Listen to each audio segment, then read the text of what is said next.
are Teachers College, the first and biggest school of education in the nation. Here, in a single square block in the heart of New York City, we have invented and reinvented the modern K-12 classroom and the community school. We've launched and reshaped so many fields of inquiry in education, health, psychology, policy, and leadership. And today, we're shaping the future in racial literacy, education in human sexuality, nutrition policy, community health, global mental health, and emotional and psychological resilience.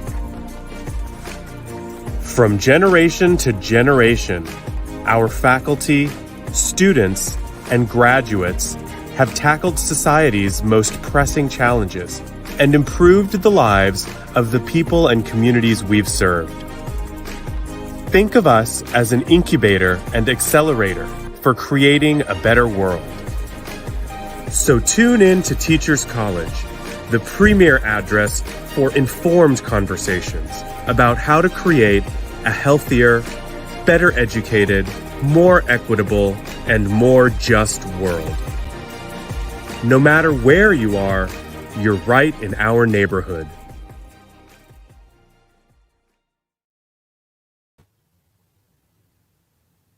It is my honor to welcome all of you to Teachers College, Columbia University, and our conference on decolonizing psychology training. I want to begin by sharing the story behind this conference. Last spring, following the police murders of unarmed Black Americans, a group of TC psychology students came together to discuss how their program could more powerfully confront racial injustice.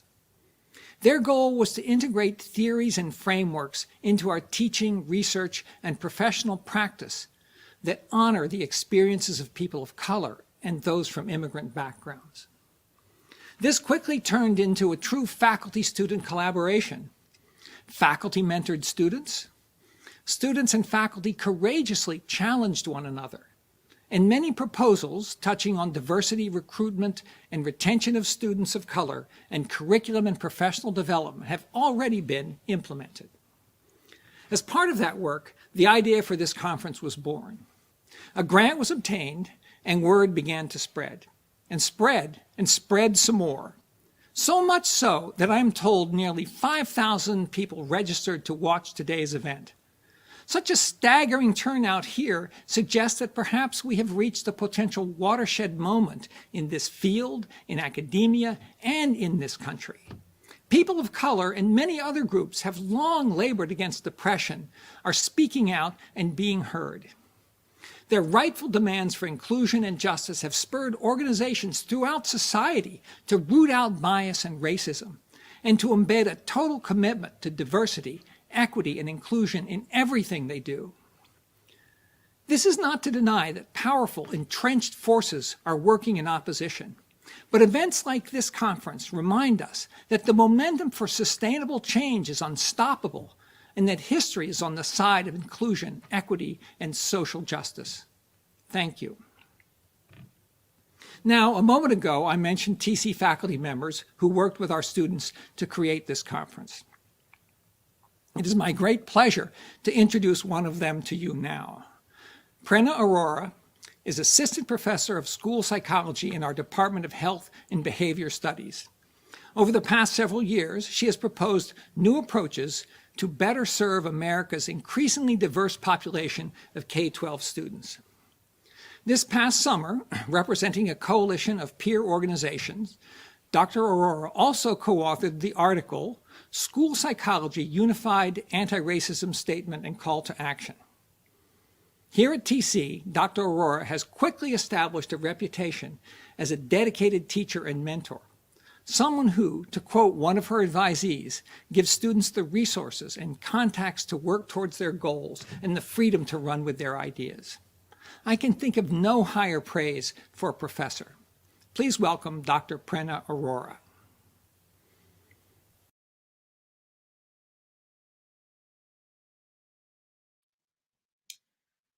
Thank you so much, Dr. Bailey, for your generous words. There is no doubt that your leadership, dedication to justice, and commitment to creating a culture that honors the diverse identities of your students and your faculty benefits all members of the TC community. I want to take this moment to recognize the multiple and complex challenges presented to all of us over the past year. As a result of the COVID-19 pandemic, many of us have personally and collectively experienced loss and grief, all of which have occurred in the midst of physical separation from our families, friends, and communities. Throughout this time, existing systemic inequalities have become increasingly salient, from the murders of Black and Brown people, to the rise in anti-Asian hate crimes, to increasing disparity in access to healthcare, to pervasive unemployment and housing instability, and so much more. In response, we are called to reflect, to dialogue, and to act intentionally. Over the past year, students and faculty across the country have sought to increase their own understanding of racial justice. Here at Teachers College Columbia University, I have had the honor of working very closely with some of these students as an advisor, professor, and mentor. These students have emphasized the critical need to reimagine racial and social justice both within our program and the field more broadly. We have sought to critically examine the unjust systems that we all participate in, to reflect on our own biases, and to advocate for change. And while we've made progress, there is still so much more work to be done. We are here today to provide and further develop actionable steps towards decolonizing our practice. We define colonizing practices as those that reproduce existing conditions of oppression and perpetuate deficit-based views that maintain systems that disenfranchise marginalized individuals and communities. In engaging in these efforts to decolonize our practices, we hope to begin to create the world that many have imagined. A world in which all individuals have access to the mental health services they need, where our BIPOC students more readily see their identities reflected in their curriculum and training, and where we produce and consume research that is relevant to all. We are here today in different places in our own personal and professional journeys. This work is not easy, yet we have the power to disrupt and dismantle systems that perpetuate oppression. This work starts with decolonizing ourselves. By changing ourselves, we change our practice.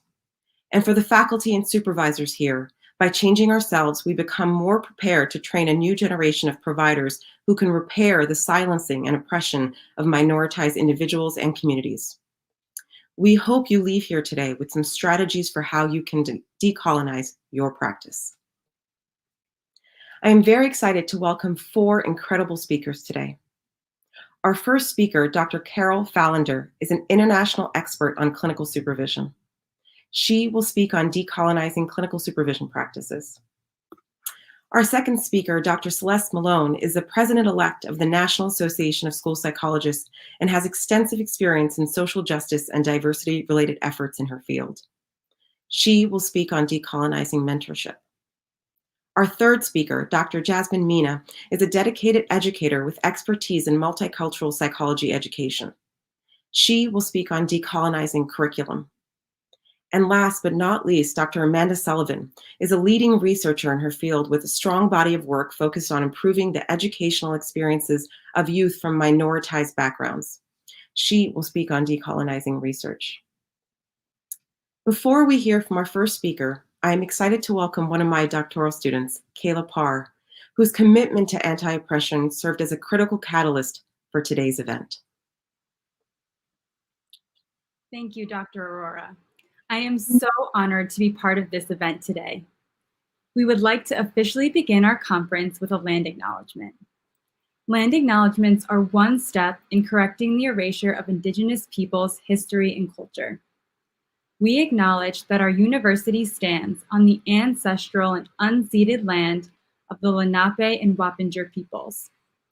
I ask you to join me in honoring Indigenous communities, their elders both past and present, their descendants, and their future generations.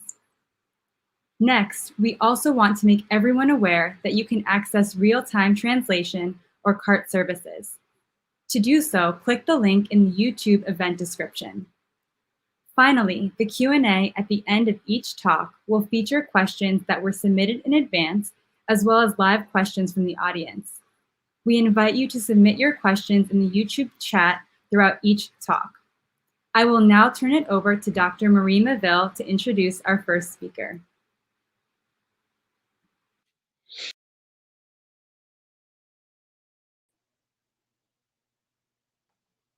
Good morning. My name is Dr. Marie Maville, and I'm a professor of psychology and education and the Vice Dean for Faculty Affairs at Teachers College, Columbia University.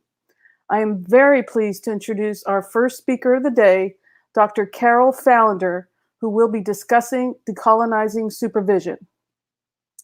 Dr. Fallander is the co-author of several leading texts of clinical supervision and psychology, including Clinical Supervision, a Competency-Based Approach, Getting the Most Out of Clinical Supervision, a Guide for Interns and Trainees, and Multiculturalism and Diversity in Clinical Supervision, a Competency-Based Approach.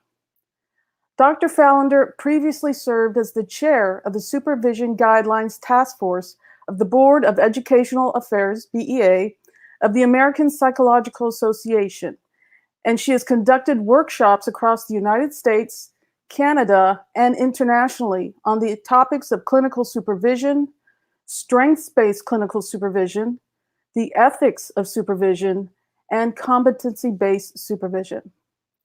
She has directed APA-accredited internship programs at child and family guidance clinics for over 20 years.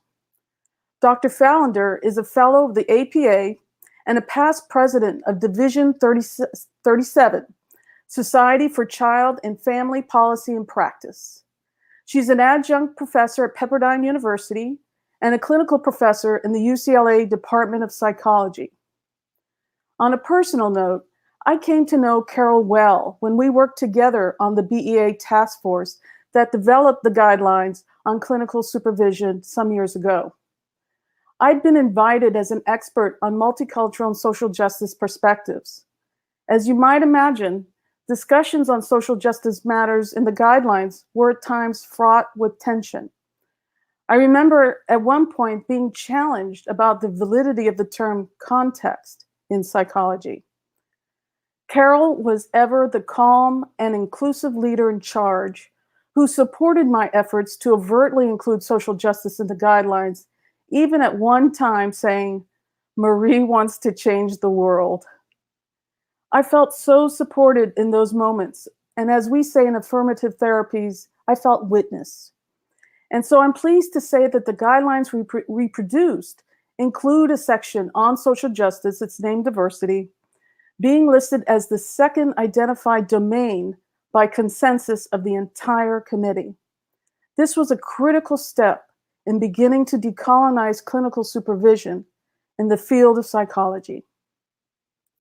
Today, Carol will be speaking on decolonizing supervision within psychology training. Her talk will be about an hour long and will be followed by a live 15-minute Q&A session. Dr. Fallander.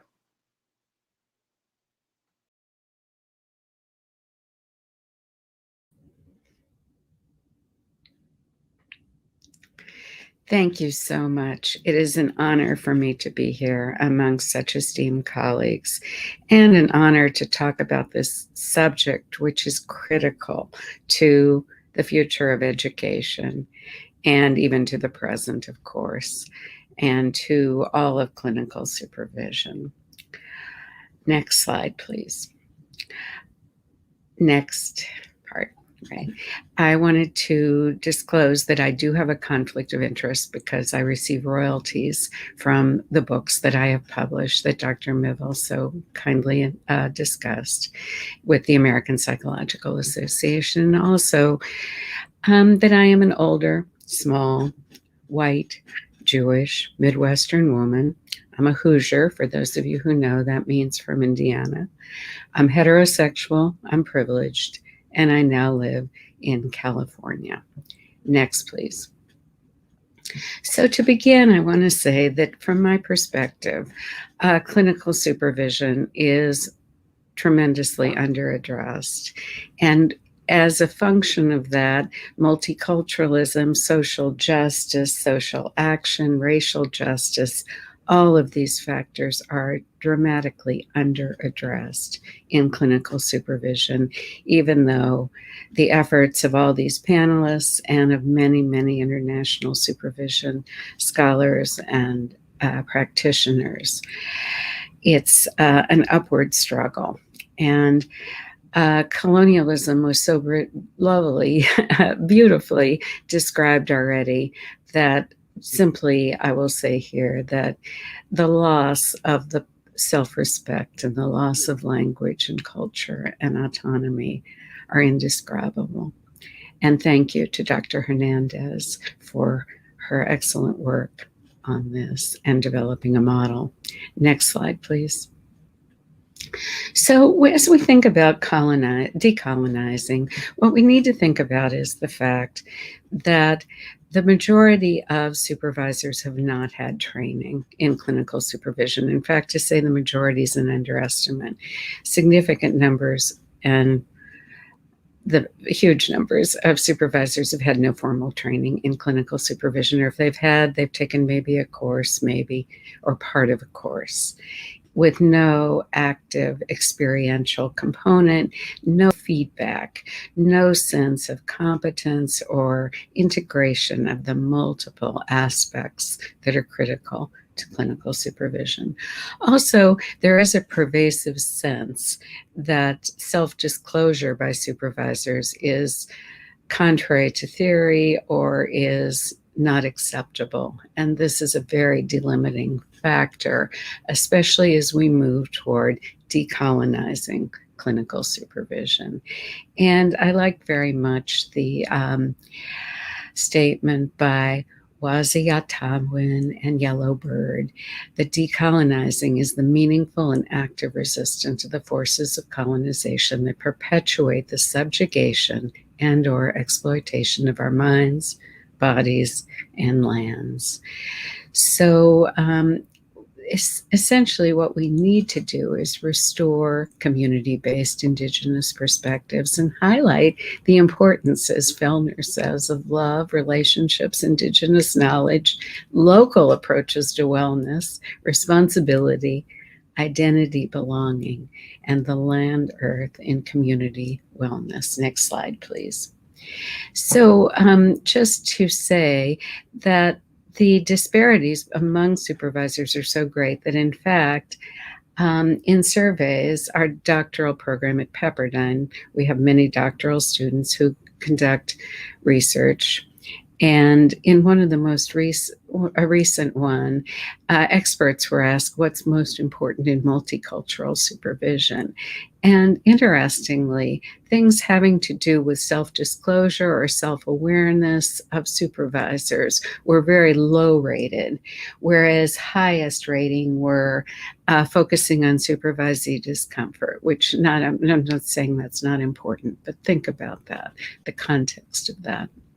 So to decolonize clinical supervision, we have to be aware of who are privileged. And who are privileged are white, European American, heterosexual, middle and upper class males, US citizens, able, Christian, English speaking.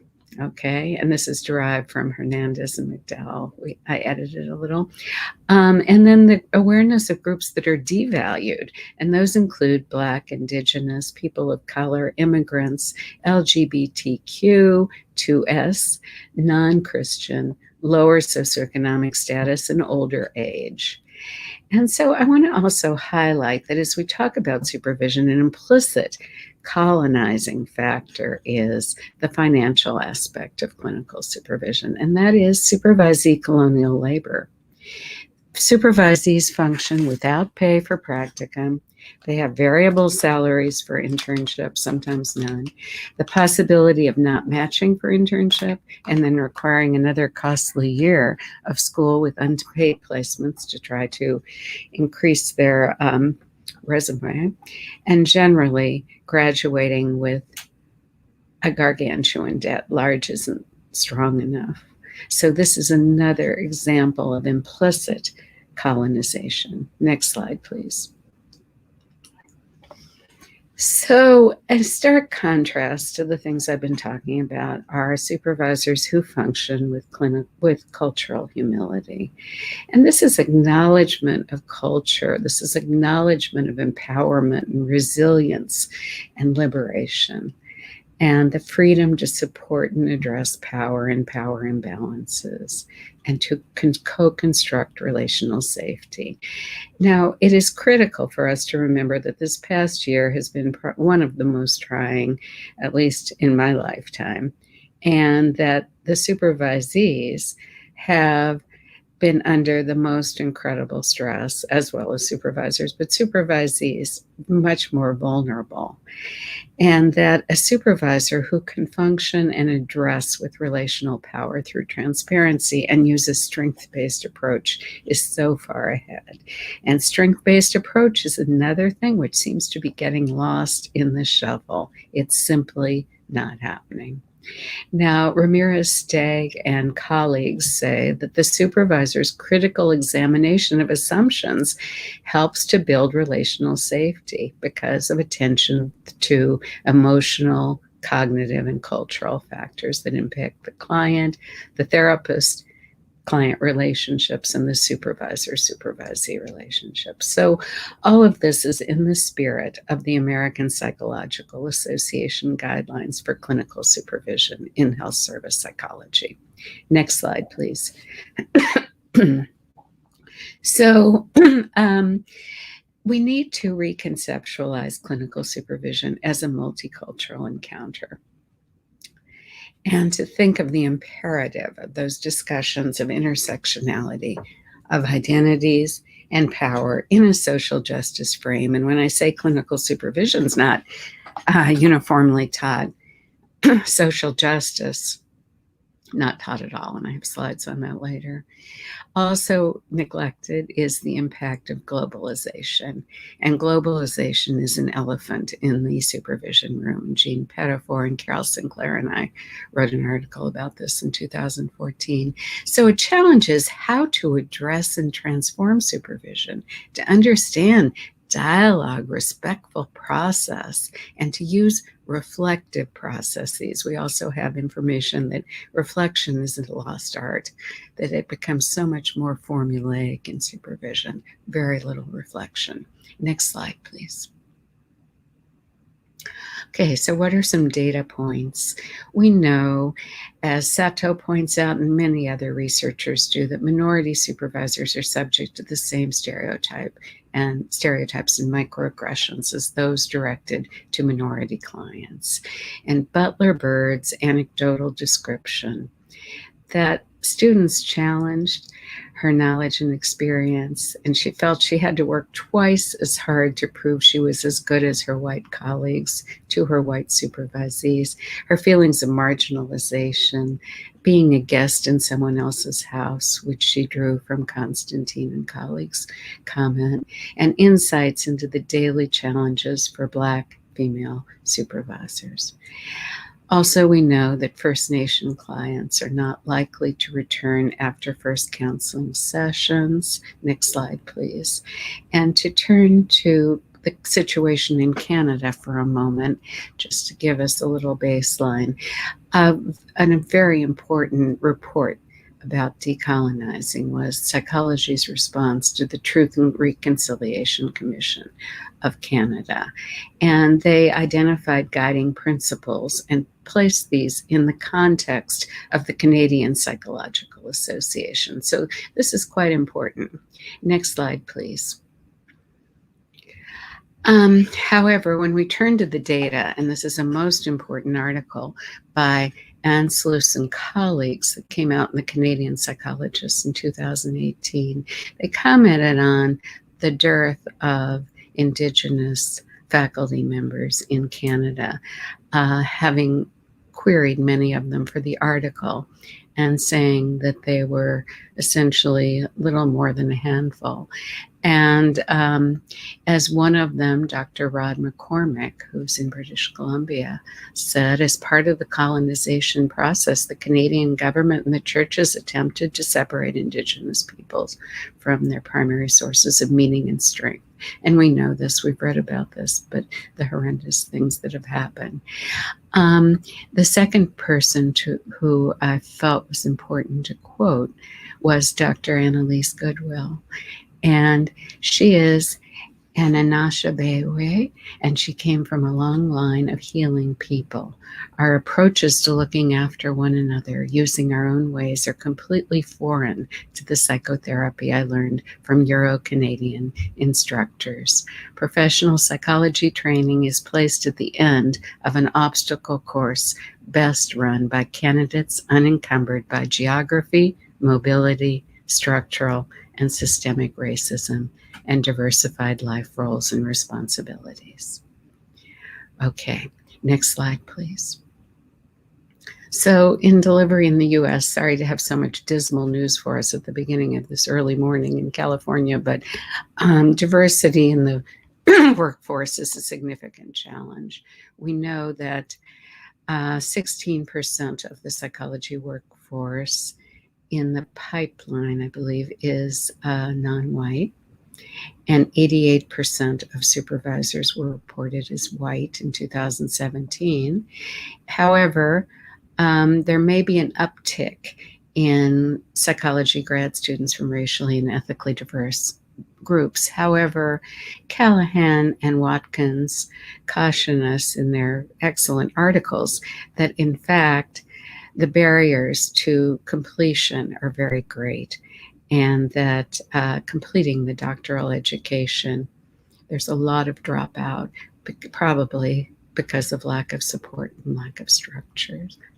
Next slide, please.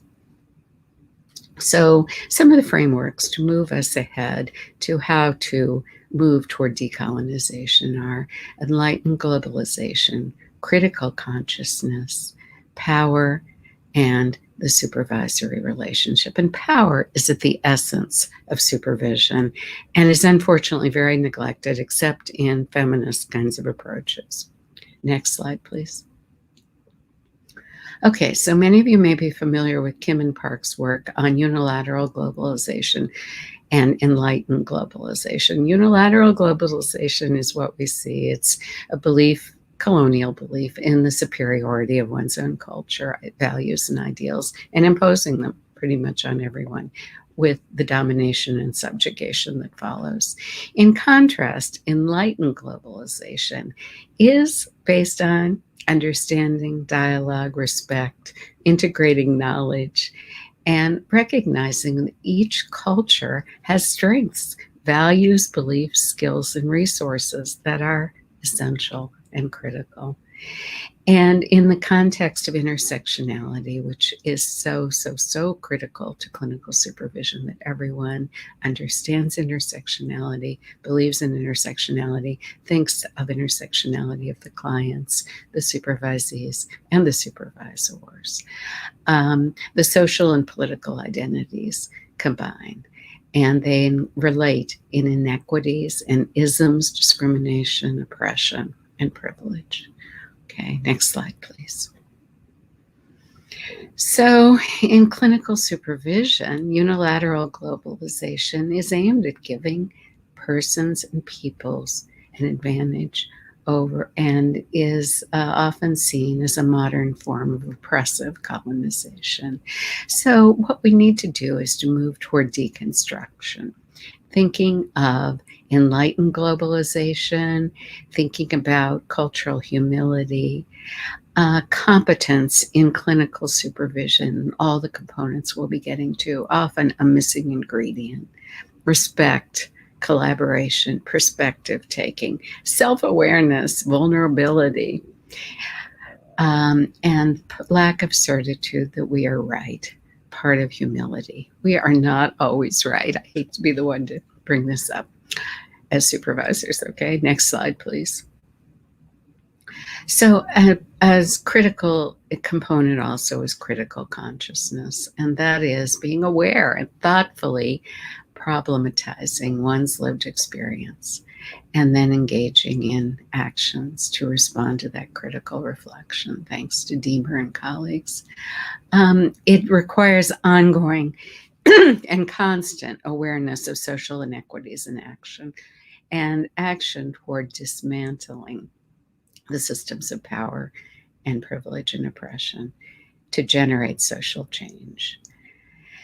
And this comes from the work of Freire.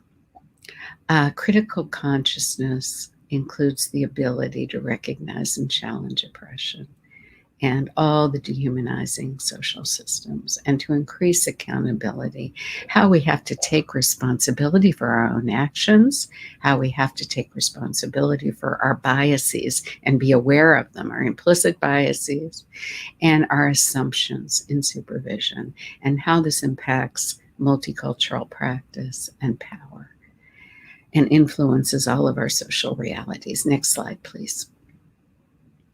Okay, so feminism has led the way in this, and the supervisory relationship is anchored in power.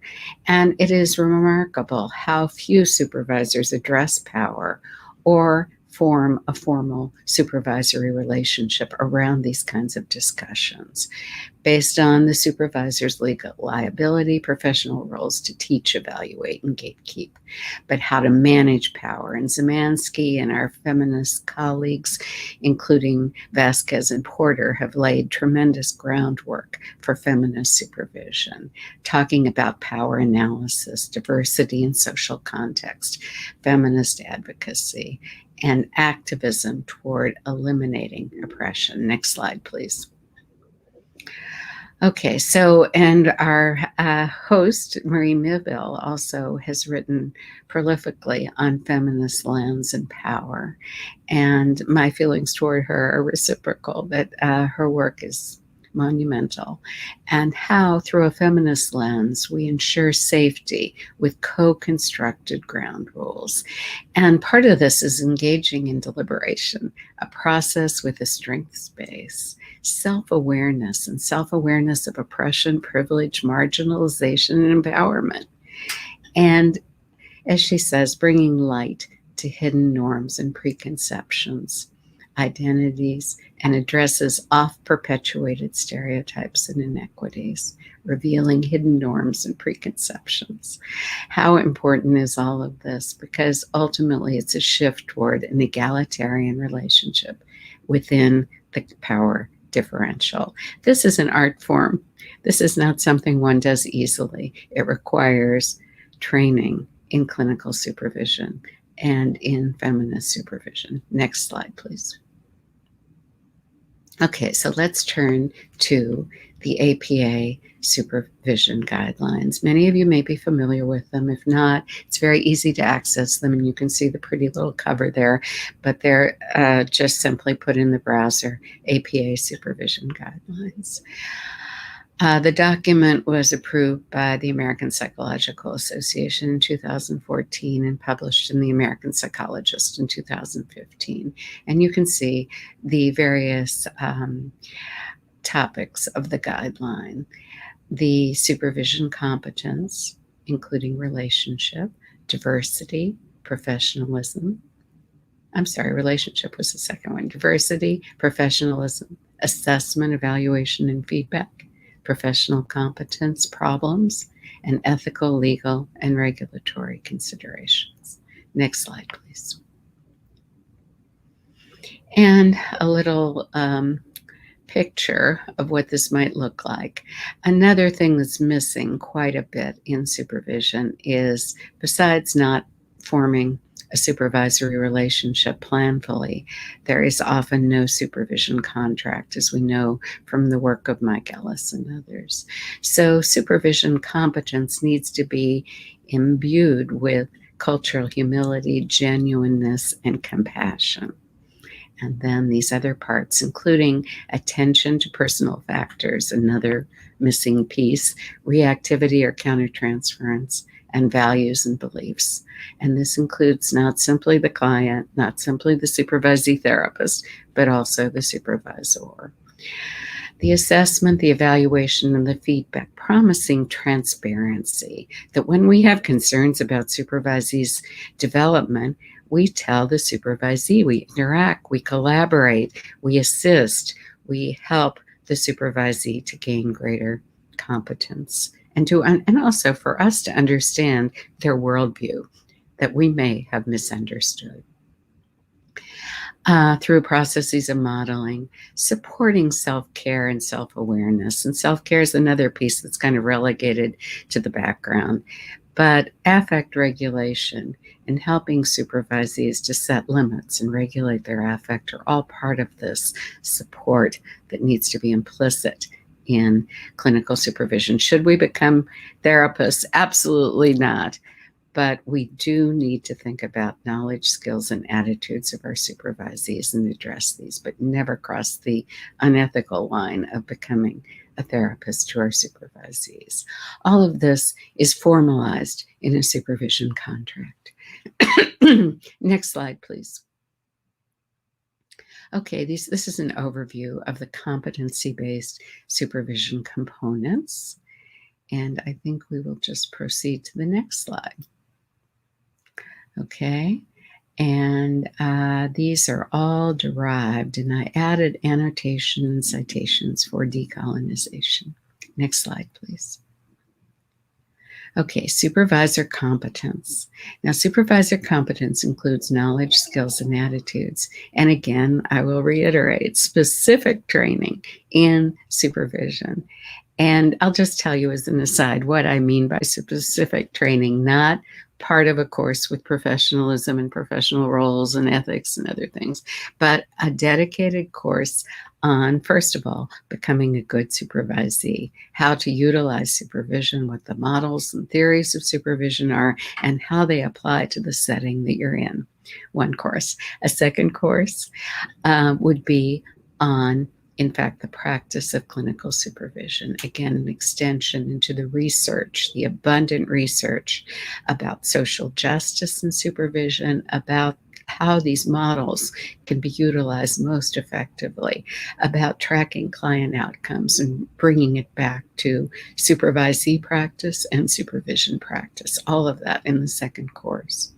And then the third would be a practicum in which supervisees would actually in vivo or through role play, but ideally in vivo, supervise either less advanced peers or another discipline or whatever population you can creatively identify in your setting in order to enhance their skills. And this, it could be role play. But ideally, the fourth component would be bringing, having a video review of the supervisee in training's summative work as a supervisor and having that assessed with feedback given to the supervisor training.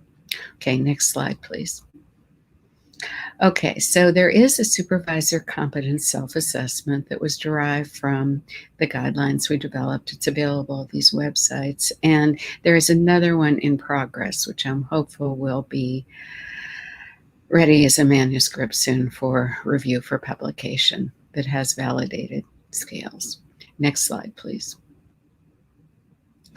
Okay, unfortunately, the data is in line with what I've been telling you throughout, and that is a lot of clinical supervision is harmful and inadequate. And this is not simply in the US, this is internationally.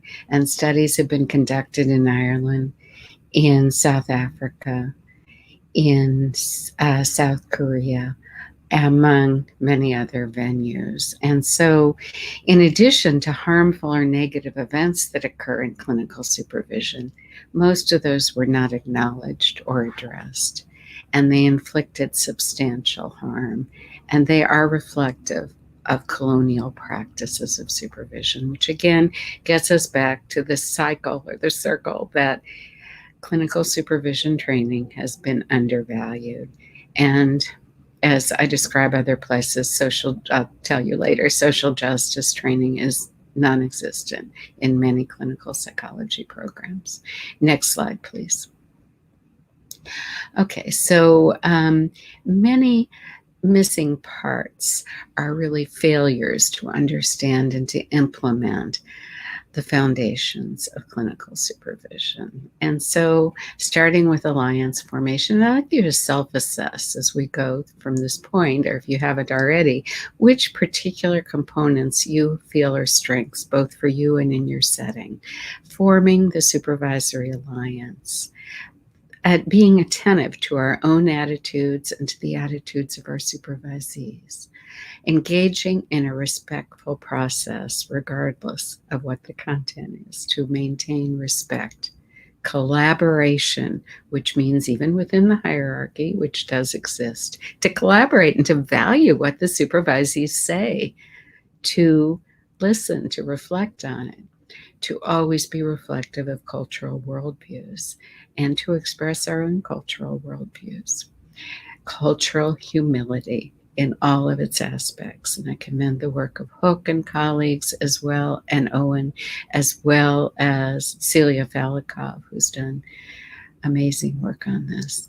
The lack of certainty, which I said before, that one is always right. And it's just so important to be humble, to be thoughtful, to be reflective, to take perspective, to be self-aware, to have other awareness, to be vulnerable. Just because we're supervisors, still can be vulnerable, to be resilient, to reflect, to engage in strategic self-disclosure. And please be clear, I'm not talking about massive self-disclosure unrelated to client material.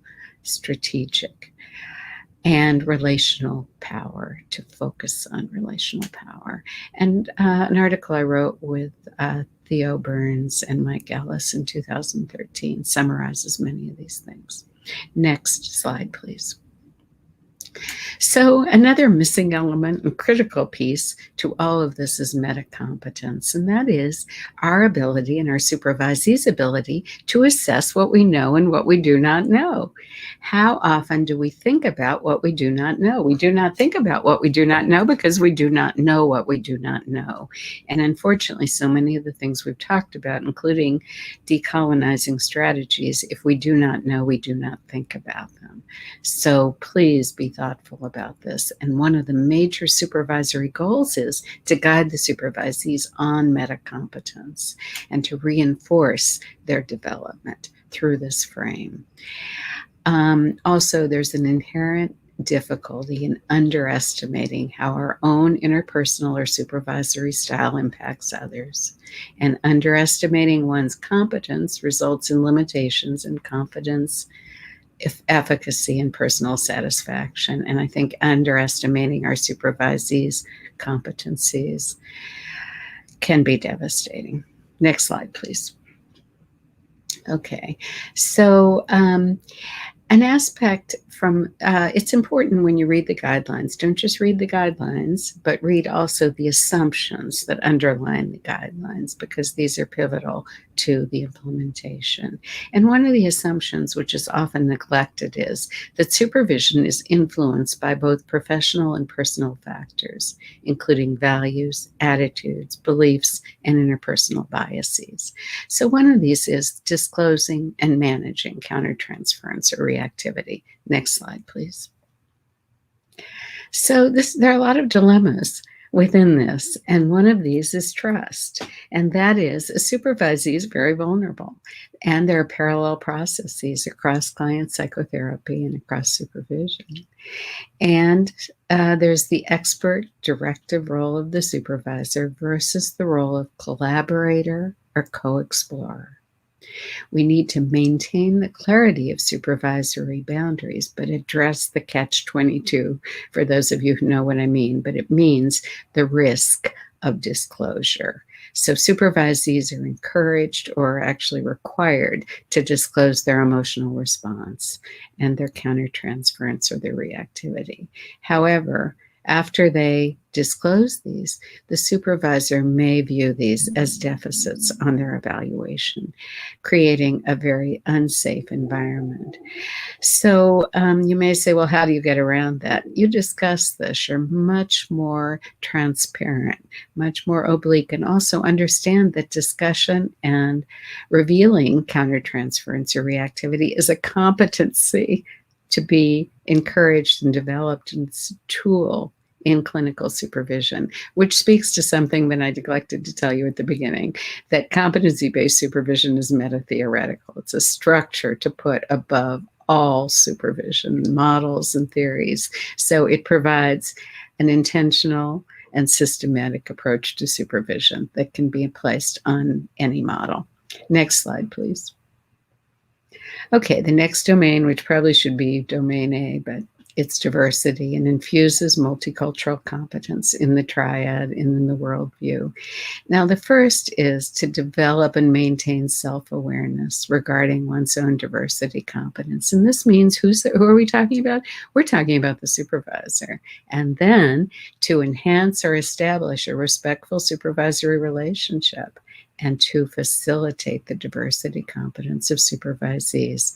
Supervisees in the literature and in anecdotal reports benefit so much from our self-disclosures. Not that we should spend our whole supervision self-disclosing, but targeted, specific self-disclosures or perspectives are incredibly important in work, but they have to be built upon a strong supervisory relationship of trust and collaboration. We need to always recognize the value and constantly pursue training in diversity competence. This is lifelong learning. Be knowledgeable about the effects of bias, prejudice, and stereotyping, which unfortunately we only need to read the paper every day.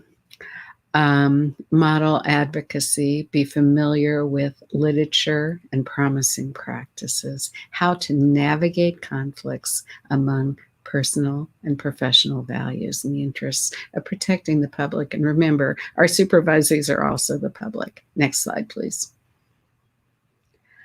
So for multicultural reflection and self-awareness, the first step, which hopefully all supervisors engage in critically before they begin to supervise, is their own self-reflection. And I would strongly encourage they use either MECA, Fallikov's multidimensional ecosystemic comparative approach, or Hayes' addressing model, and do a thorough self-assessment of our own cultural identities and our own implicit biases, our own perspectives through which, the lens through which we perceive everything, and to encourage our supervisees to do the same. Do we require our supervisees to disclose everything? No, but we do encourage our supervisees to target their self-disclosures related to their reactions to the clients, their perceptions of the clients, to supervision, to whatever, to make it a part of supervision that we, our identities, are part of clinical supervision. Next slide, please. Okay, Jernigan and Helms, of course, have made tremendous contributions, helping us to understand that the progressive versus regressive supervisors are essentially game changers, that a progressive supervisor who is more, has a stronger racial identity development, and who more advanced racial identity development, and who is generally more competent at multicultural competence, is incredibly important. A regressive relationship in which the supervisee either is teaching the supervisor or who is just simply neglecting the whole topic is hugely problematic. Next slide, please. Okay, and furthermore, how important it is not just to be thinking about the supervisee, supervisor, but to be thinking about the entire climate, the racial and ethnic climate of the setting one is in. And Thrower and colleagues have done some important work with Janet Helms as well, and Jernigan, about how critical it is to consider the entire institutional climate or setting that one is working in, and that white supervisor disengagement from supervisees of color who disclose racial trauma or harassment, when supervisors responded with reflection on their own white racial identity development, occurred, especially if supervisors were in regressive relationships with their own institutions. So how complex this is. It's not simply controlling ourselves, but it's changing, as Dr. Miville said, actually, that we need to change the world. And regressive relationships with institutions. Supervisors express ambivalence about the extent to which the institution was racially responsive, how critical this is. And Black supervisors describe their own empathic disengagement with supervisees when they felt pressure from their institutions to toe the line, maintain the status quo, or ignore issues related to race, culture, or racism. It's Thrower and colleagues. Next slide, please. Okay, supervisory relationship. This is at the heart, as I mentioned, of all supervision, is establishing this relationship. Next slide, please. So some of the key aspects, I've mentioned several before: respect and collaboration, facilitation, embedding evaluation for growth, maintaining and repairing the collaboration as indicated, and infusing and integrating diversity into all aspects, being genuine, authentic, and present, and attuned and reflective. I know it's a high bar for supervisors who are torn in many directions, but this is essential practice. Transparency. Supervisor self-assessing, ongoing and modeling this and acting on it, and never including personal therapy and supervision. Next slide, please. Relational safety. And this is quite misconstrued, that many supervisors feel they know what safety means, but we need to be collaborative in our thoughtfulness about establishing relational safety, and consider examples when intersectionality is discounted or ignored and what impact that has on safety. Next slide, please. Okay, there's a meta-analysis, and I'll leave this for you to review, but this is very important work by Clifford Watkins about favorably rated supervisory alliances. And it's critical data, so please review it and see that I'm not just saying that the supervisory alliance is icing on the cake. It is essential. Next slide, please, which is more of these, okay? A weak or unfavorably rated alliance was related to avoidance in their attachment style. It was higher stress, exhaustion, burnout, role conflict and role ambiguity, and negative supervision events. So critical. Next slide, please. Okay, professionalism, that we model professionalism in our own comportment, in our own interactions. And especially in very stressful situations, we think about our professionalism and what kind of a model we're being. Next slide, please. In a decolonizing frame, think about the fact that professionalism includes, according to Kathy Gruss and Nadine Caslow, altruism, accountability, benevolence, caring, compassion, and courage, and all those other things listed. But civility is often omitted from supervision, as is, of course, cultural humility, ethical engagement, and collaboration, and always thinking about psychology's social contract with society. Next slide, please. So assessment, evaluation, and feedback. I think sometimes these areas are avoided because they do heighten power differentials, but we need within our supervision structure to have transparency, which means we need to give feedback anytime there is, in fact, an issue, a concern. We need to be reflective and give feedback so the supervisee can correct us if we misunderstood or the supervisee has informed consent to move ahead and improve their or change their behavior. Next slide, please. Or to teach us, I should say. There are many cultural and systemic barriers to feedback. And sometimes supervisors fail to understand multicultural dynamics or power or privilege, and especially across all client, supervisee, and supervisor. Supervisees may be fearful of revealing their errors. We know that for sure they don't disclose errors. As a matter of course, Nick Ladani's work on this was important, and Knox and others. Supervisees do not necessarily disclose. And also, supervision can be confused with evaluation, that sometimes it's viewed as synonymous, and therefore it loses all the human aspects of process. Self-criticism may not be part of one's culture. And evaluation and feedback may be culturally dystonic, may be viewed as disrespectful or a defiance of the power hierarchy. So these are all things to think about. Next slide, please. Okay, professional competence problems. May I simply say, because I'm running out of time, I think that in fact, all of this is embedded in cultural beliefs. And next slide, please. That in fact, Shen Miller's work as well is very important to consider in terms of all the different ways of evaluating the lenses through which we work. And that viewing it through Brad Johnson's humanitarian, communitarian training environment is a critical movement forward. Next slide, please. Ethical, legal, and regulatory considerations. We need to model ethical practice, including adherence to principles which are often forgotten, beneficence and non-maleficence. Next slide, please.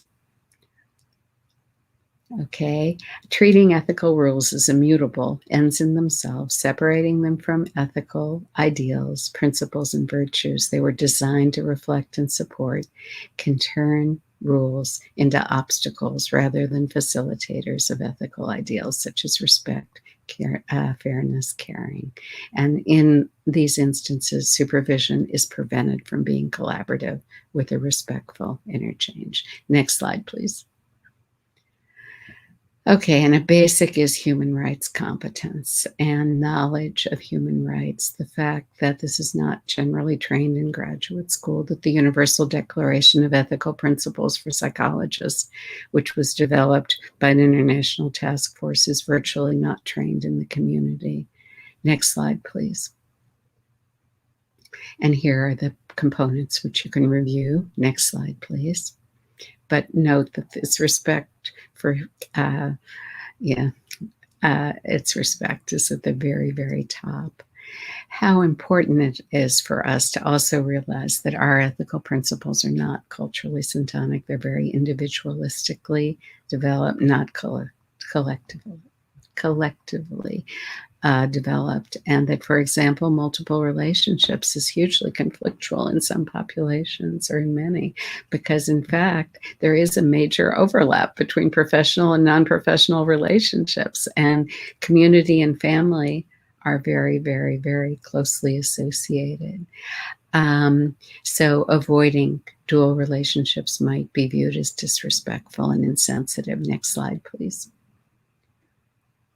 Okay, so we need to have formal training, not simply in clinical supervision, but in social justice. This is a major movement forward to ensure that there's formal coursework and curriculum. And Burns and Singh have provided a structure, as have Burns and Menees. So look at those. Next slide, please. So how do we transform? Okay, what are our strategies? They're through empowerment, mentoring, and supervision of supervision. Next slide, please. Okay, so training models represent a major system shift. We need a service learning transformation. This comes from the Boston College movement. And this is a shift from individuals to system. We need to infuse ethics, empirical research on oppression, implementation of social justice principles in community work and in academic work, thinking of change of institutions and communities, not simply individuals. Immersive learning, experiential learning regarding privilege and oppression.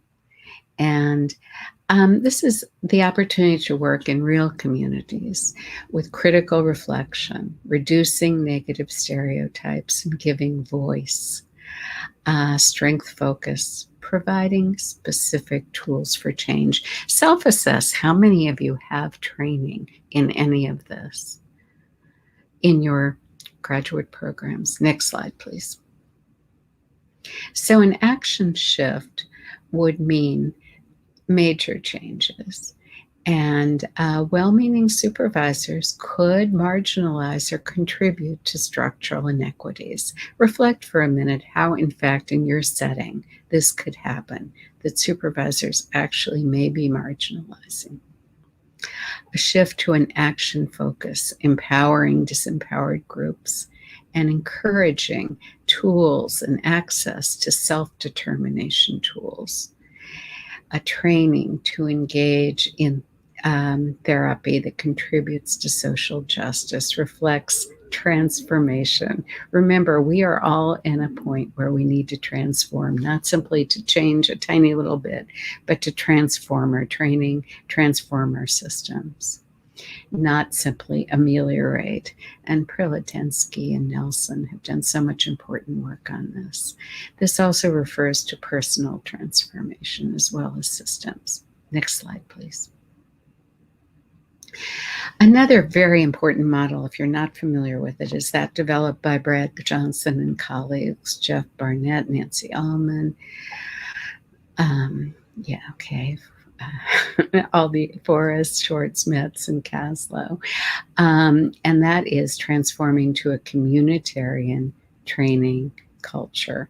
Competence movement may have inadvertently not attended adequately to communitarian values, to caring for others, to recognizing vulnerability, our own emotional interdependence and mutuality, how important reciprocity is, the role of self-disclosure, including our own strategic self-disclosure, support, and engagement.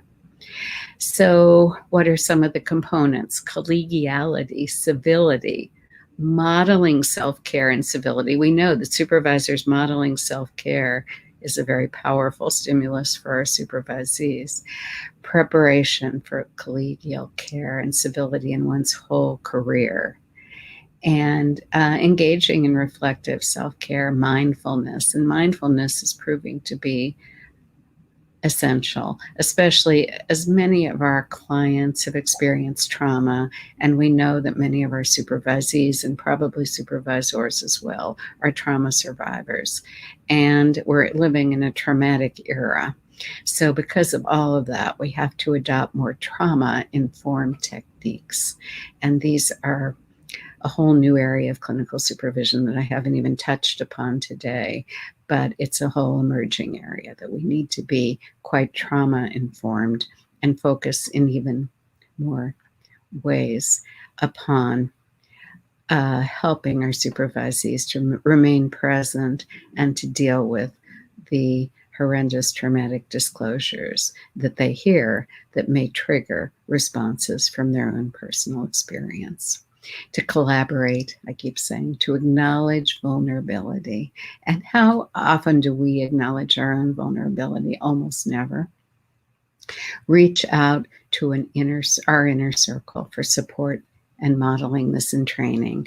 Johnson and colleagues suggest that we have an inner circle, that we have several selected colleagues who we inform that they're part of our inner circle, who actually are there for us in a communitarian training culture, and who can address our vulnerabilities, who can give us feedback, realistic, honest feedback about how we are doing. Next slide, please. Then there's the empowerment of Black Lives Matter, higher education strategies. Across the board, we need more critical consciousness raising. awareness of violence and marginalization and oppression, bringing to life all the things we're experiencing daily, unfortunately, in our lives, and the traumatic exposure that we, our supervisees, and our clients are experiencing in the world, creating an affirming, sustaining culture. And, those faculty-student and student-student relationships are critical components for support and for emotionality. And all of us have to realize that just being a clinical supervisor who's didactic and who knows the research and all that is maybe only a quarter of clinical supervision. We have to be emotionally accessible. We have to be in touch with realities. We have to think about the impact of life events of COVID, of all the traumas which are occurring virtually daily now, and how this is impacting us, our clinical work, our supervisees, their work with their clients, and how they're managing this and addressing all of these. Humanizing pedagogy through connectivity and caring and a whole person approach. And never to minimize the power of intersectionality. How structural power and social activism and how relationships and addressing and supporting emotionality are implicit in all this. And Castillo, Montoya, Abreu, and Abad provide a toolkit for educational empowerment. Next slide, please. Okay, some of the strategies specifically include mentoring, and peer mentoring can be an incredibly important tool. Foxwell and colleagues talk about this, about pairs of more advanced clinical graduate students working with junior doctoral students, and essentially nested in SOS, which is supervision of supervision, to prepare for postdoctoral work. The mentors had really minimal prior training in supervision, which echoes what my sense is and what the literature is telling me, and what everyone where I travel all over says, or I used to travel all over, says that they are not getting ample training or adequate training in clinical supervision. So this is a 6-month program with monthly mentorship meetings, 3 training sessions. I don't, of course, think that's enough, but it's better than nothing, and resulted in enhanced professional development and feedback. So in other words, they trained a cohort of more advanced clinical students, and then they had those advanced clinical students mentor less advanced students. And this resulted in some increase, perhaps, in supervision competence through their readings, their structure. I want to be clear, though, that mentoring is different than supervision. In supervision, there is generally a power differential. So they were training supervision through mentoring, which is a little complicated, but still interesting. Next slide, please. Then there is supervision of supervision. And this is the very, very important modality. When I gave you that 3-year training project, part of the last year could also be supervision of supervision. The power of this and its generativity is very important to keep in mind, which there are so many different models. Generally, they have some didactics, and there's a place to create a safe forum for discussion in which a group of individuals who are learning to supervise meet, and who are doing supervision themselves, quasi-supervision or supervision under the supervision of someone else, actually meet with a licensed supervisor and reflect, hopefully on videotapes, and receive this training, link it to the guidelines, and increase their multicultural awareness and competence, as well as acknowledgement of personal factors and legal and ethical parameters. Next slide, please. So action steps are to increase competence of supervisors and faculty on human rights, ethics, and social action, all totally under addressed in most programs. Maybe Teachers College at Columbia is an exception, probably, but I think there are very few exceptions. Ensuring that human rights, ethics, social justice, and multiculturalism are taught and supervised, and that they're interrelated and inseparable, and they're proactive. And we are proactive and not risk averse, and use all kinds of experiential teaching. Supervision is a medium to assist supervisees in addressing attitudes or beliefs. In other words, role play, model, engage in ethical problem solving, all kinds of experiential training to decolonize clinical supervision. Next slide, please. Okay, then there is a model I would encourage you to look at called the Mental Wellness Program, and it's based on the premise that Western science research methods can be decolonized by having Indigenous community members and researchers involved. Okay, next slide, please. Okay, so my very last comment is that we had an article that we oversaw because we presented APA as a panel of international supervision leaders. And what we concluded was that perhaps there needs to be an international definition of clinical supervision that's a little bit revised. Rod Goodyear was instrumental in this as well. Hierarchy and direction preempt collaboration, and evaluation and gatekeeping may not be included in international competencies. So think about that. There's the relational cognition of collectivist cultures and how that can contrast with non-relational cognition focused on intelligence, which is more individualistic. And the book by Sundara John is an amazing book I'd encourage you to look at. Cultural humility and self-awareness of one's own vulnerabilities are more compatible with harmony and the highest value attached to symmetry maintenance. And the relationship is hierarchical, but culture can amplify it and have relational implications. So, next slide, please. Thank you all so much. I'm sorry I included so much material and less experiential material, but hopefully you'll have questions that can lead to more experiential interactions and to more decolonizing. Thank you. Well, thank you, Dr. Fallander, for your superb and comprehensive talk. I much appreciated many of your points, beginning with your discussion on Indigenous perspectives on decolonization, as well as your deconstruction and reframing of the supervision guidelines within the theoretical approach of decolonization. So right now we're going to transition to the Q&A portion of this session. We've been taking live questions, and we will continue doing so through the chat feature that's visible to the right of your screen. And I have to say, we already have quite a list of questions. So let's go ahead and start with the first one from Emma McBride. And she asks, what theoretical frameworks might we adopt in clinical training and supervision to more robustly address oppression and decolonization over the course of training? Well, you're speaking to a competency-based supervision person, so I believe that it would be important to adopt a meta-theoretical approach to whatever theoretical model you have.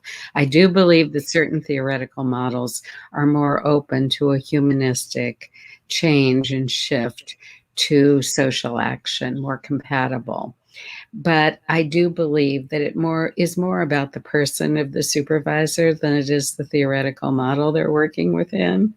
And I believe that most theoretical models could be, in fact, impactful in this framework, but it depends on the supervisor and all the variables I talked about endlessly in the last hour. So we need to decolonize our supervisors. Great, thank you. From M. Brett Debney, they asked, can you provide some good resources for decolonizing psychotherapy in practice? In other words, how do we decolonize our work with our clients in the clinical setting? I think that's an incredibly important topic, and I believe you're going to be having specific talk on that later today, aren't you? Dr. Miville, isn't that true? Olivia, and is that true? Yes. Shall we defer? Okay. Yes. Thank you. Thank So, you.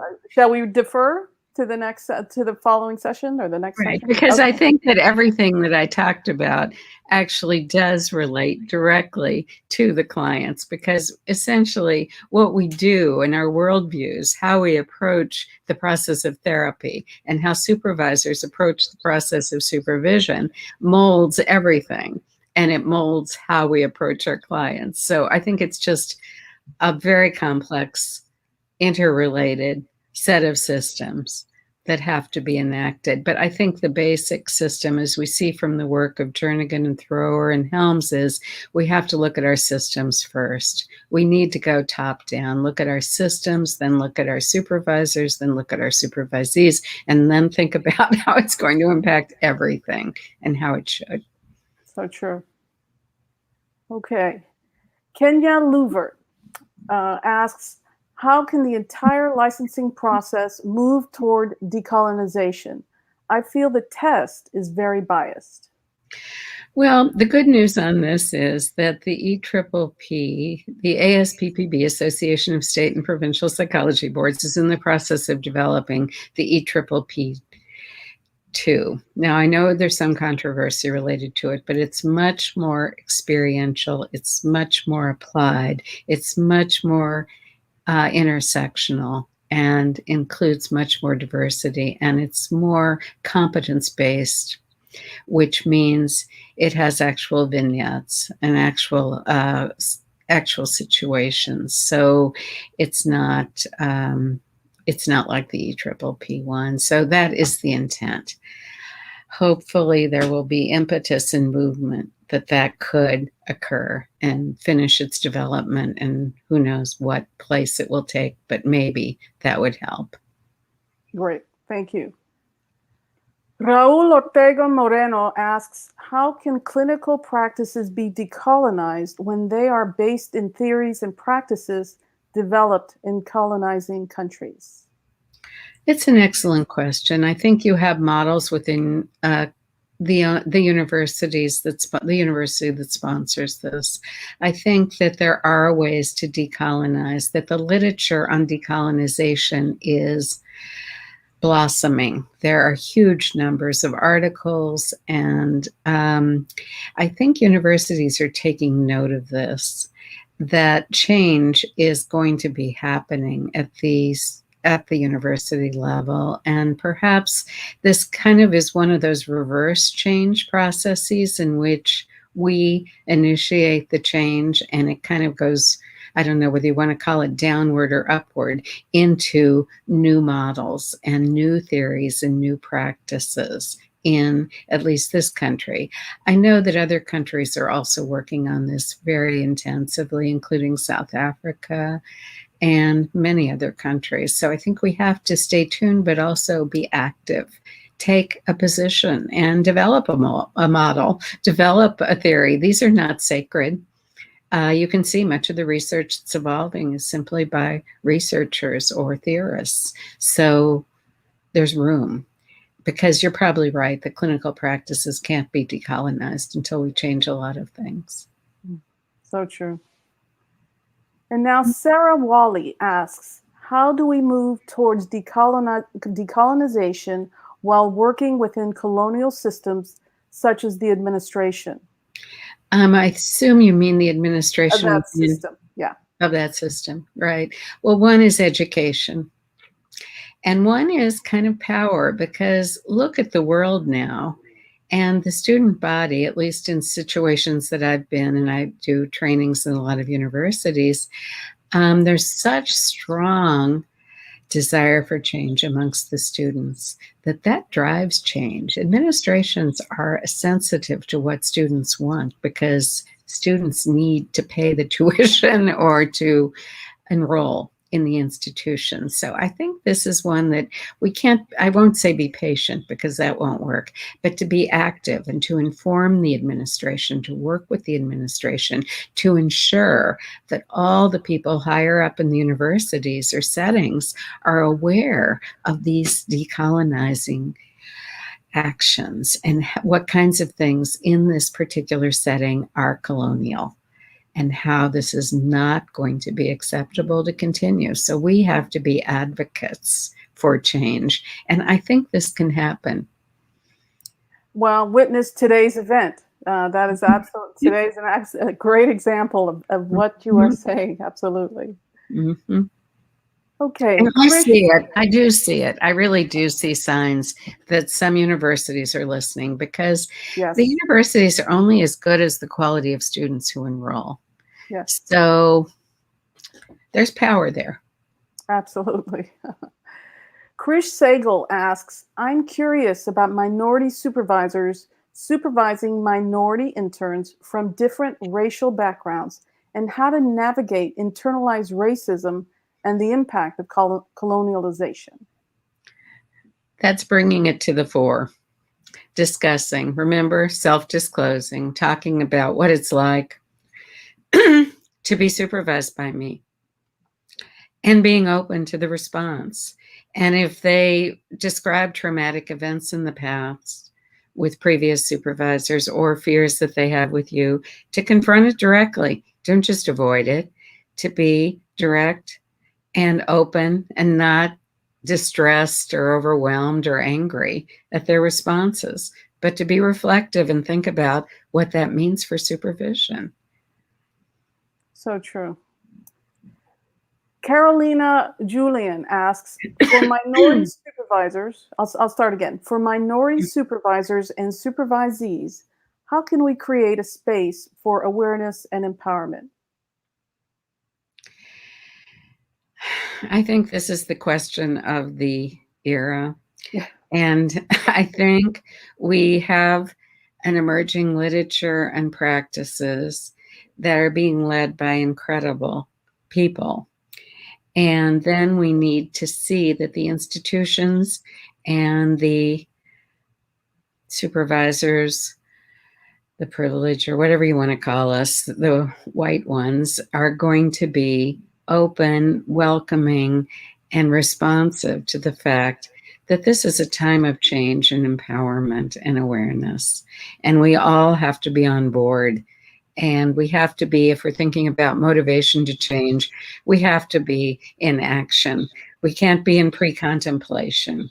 We've got to be in action. So it requires a lot of system change, and it has to come, I do believe it does come from the top down, but it can start from down and go up, because we have to exert our leadership and our knowledge.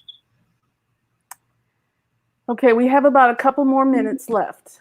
Eric Aguinaldo asks, in a predominantly white field, how do we ensure that feminism is not limited to white feminism, even if it's unintentional?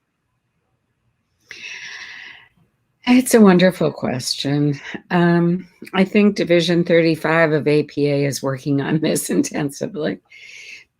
But I think all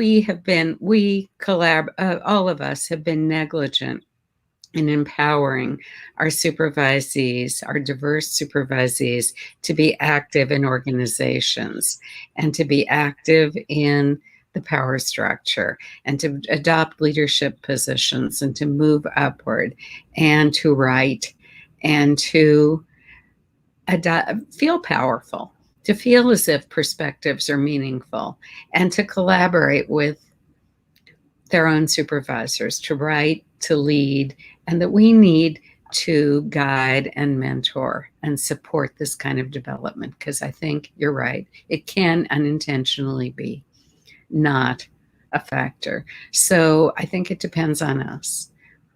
We have a lot of power and we need to use it benevolently in that way. Well, thank you, Dr. Fallander. I think we are out of time, and this has just been such a fabulous conversation, dialogue, with you, of course, leading us in this conversation, and the just amazing questions from our audience today. Thank you all. Thank you for the opportunity. Bye. Bye.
Good morning.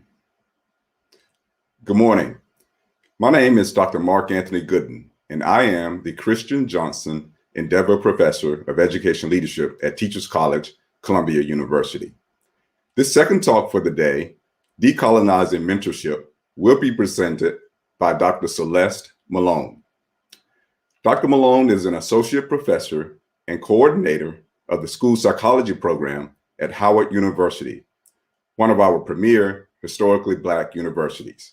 Go Bisons. She currently serves on the National Association of School Psychologists Board of Directors as the Strategic Liaison for the Social Justice Goal. Dr. Malone was recently elected the NASP President-elect and, notably, is the second person of color to serve in that role. Congratulations. Additionally, Dr. Malone is an elected member of the American Psychological Association, APA, Board of Educational Affairs, the governance group which develops policies for education and training in psychology. Her primary research interest relates to multicultural and diversity issues embedded in the training and practice of school psychology. Specifically, Dr. Malone focuses on multicultural competence, the ability to work effectively with diverse populations through the application of cultural knowledge and to demonstrate awareness of and sensitivity to cultural issues. But we are even more excited that she is coming home for a visit, in a sense, because as her Twitter account indicates, after all, she is a Harlem girl with island roots and a PhD. Today, Dr. Malone will be speaking on decolonizing mentorship within psychology training. Her talk will be 60 minutes long and will be followed by a live 15-minute Q&A session. Please join me in providing a warm welcome to Dr. Celeste Malone.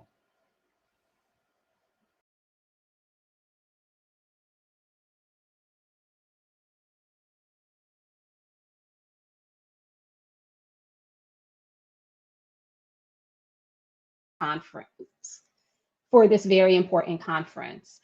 So as noted, I will be talking about decolonizing mentorship. But before I get started, I do want to acknowledge the current times that we were in, as Dr. Aurora mentioned, but especially in this moment right now, given the recent murder of Dante Wright, as well as Adam Toledo, and that's in the midst of the Derek Chauvin trial for the murder of George Floyd. And so I want to acknowledge that and hold space. And I hope that the conference today will be encouraging and reinvigorating as we could enact social change to redress those injustices that we see within our society. And I know that the chat was quite lit, so people are corresponding on Twitter, so feel free to follow me on Twitter as well. And I want to get started with a definition of mentoring, because it's a term that is often used, but people may think about it in different ways. And the definition that's presented on your screen represents a good consensus definition. A mentor is an individual with expertise who can help develop the career of a mentee. And mentoring itself is a distinct and unique personal relationship, and both the mentor and the mentee have a personal and professional investment in the relationship. Mentorship can incorporate a wide range of professional roles and activities, such as teaching, advising, supervising, counseling, and friendship. But mentorship is so much more than the sum of those activities. Next slide, please. Mentoring plays a critical role in career development, so much so that our professional associations, as well as universities, training programs, and corporations often have formal mentoring programs in place. The first role of mentoring is the socialization purpose. And what I mean by socialization is the process through which an individual learns to adopt the values, skills, attitudes, norms, and knowledge needed to be a member of the profession. As I continue through the presentation, keep that definition of socialization in mind, because that's a strong rationale for why we need to decolonize mentoring because of its important socialization role. As part of that socialization, mentors help mentees develop their professional networks by introducing them to others in the field. So think of the introductions that often occur at professional conferences. They also invite mentees to collaborate with them on projects. And that helps to promote skill development and provides mentees with additional opportunities to apply and practice the skills that they may have learned in formal coursework, as well as the creation of new learning opportunities that come up through the mentoring experience. And all of this prepares mentees to enter the workforce and makes them more competitive to do so because of the professional networks that they've established and the skills that they've been able to develop. Next slide, please. A mentor has two primary functions for mentees. There's the career or the instrumental function, as well as the psychosocial function. Starting first with the career function, it establishes mentors as coaches who provide advice to enhance mentees' professional performance and their development. Some of those activities may include sponsorship, exposure and visibility, coaching, protection, provision of challenging assignments, and transmission of applied professional ethics.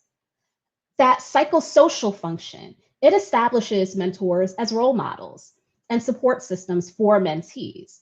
It also enhances mentees' sense of competence, their identity, and their work role effectiveness. And some of the activities related to the psychosocial function are role modeling, acceptance and confirmation, counseling, and mutual friendship. Both of these functions are critical to mentoring. So if one is missing, you may have a different type of relationship, but we wouldn't necessarily call it mentoring. And through both of these functions, mentees receive explicit and implicit lessons related to professional development, as well as work-life balance. Next slide, please. We often think of mentoring as just this relationship that happens. But mentoring relationships go through several stages. They don't just develop overnight. The first is that initiation stage, when two individuals enter into a mentoring relationship. And what we consider informal mentoring processes, meaning that a mentor and mentee, they connect with each other through professional or social interactions, and that mentoring relationship develops organically, that occurs within the initiation stage.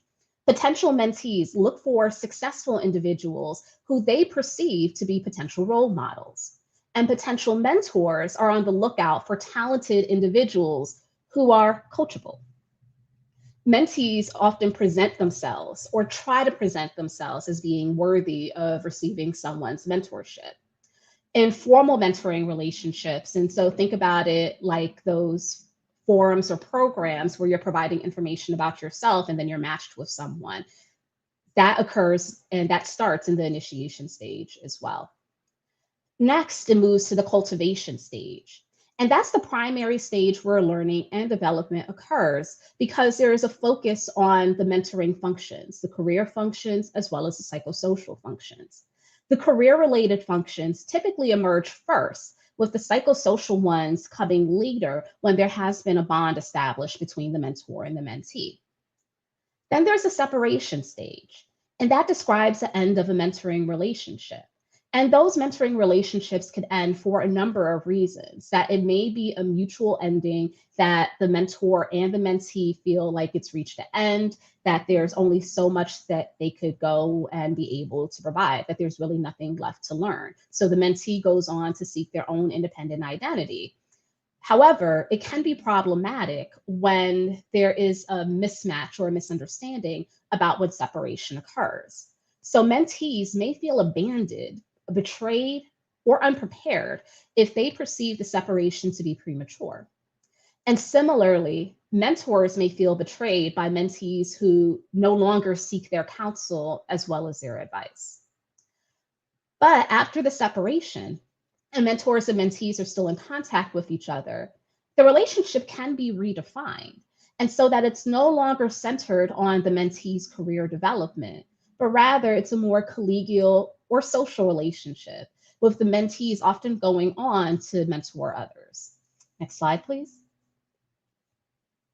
So the benefits of mentoring to mentees, and with a focus on graduate students, there are a reflection and a manifestation of the purposes of mentoring that I mentioned earlier. And so some of the benefits to mentored graduate students include the development of professional skills, enhancement of confidence and professional identity, scholarly productivity, as well as advanced or enhanced networking, all of which contribute to students' increased satisfaction with their graduate school experience. But we also see benefits at post-degree. And so at the post-degree level, mentoring is associated with increased income, more rapid promotion because you're getting that feedback and connections to advance within your career, a willingness and a desire to mentor others, and increased satisfaction and achievement. So through both the career and psychosocial functions, the purpose or the role of good mentors is to work with their mentees to elicit what their personal and their vocational dreams are, endorse those dreams as being realistic, and then offer an environment and create opportunities so that mentees can move closer to dream fulfillment. Next slide. So while it's quite clear that there are a lot of benefits associated with mentoring, unfortunately, not all graduate students get to reap those rewards. And with the lack of racial and ethnic diversity within psychology, as well as in education, students from racial and ethnic minoritized groups, or REM students, often experience a lot of challenges in their graduate experience. And first, considering the lack of representation, that minoritized graduate students often don't have as much access to role models. And while cross-cultural mentoring has been effective if mentors are culturally responsive and demonstrate cultural humility, graduate students from racial, ethnic, minoritized backgrounds still need to be able to see themselves within the field and the profession so that they can imagine all of the possibilities for their future selves. So to be able to dream and think about what they can do, they need to see those models within the profession. But not only is there a lack of racial and ethnic minoritized role models within psychology, the existing representation is often grounded within stereotypes.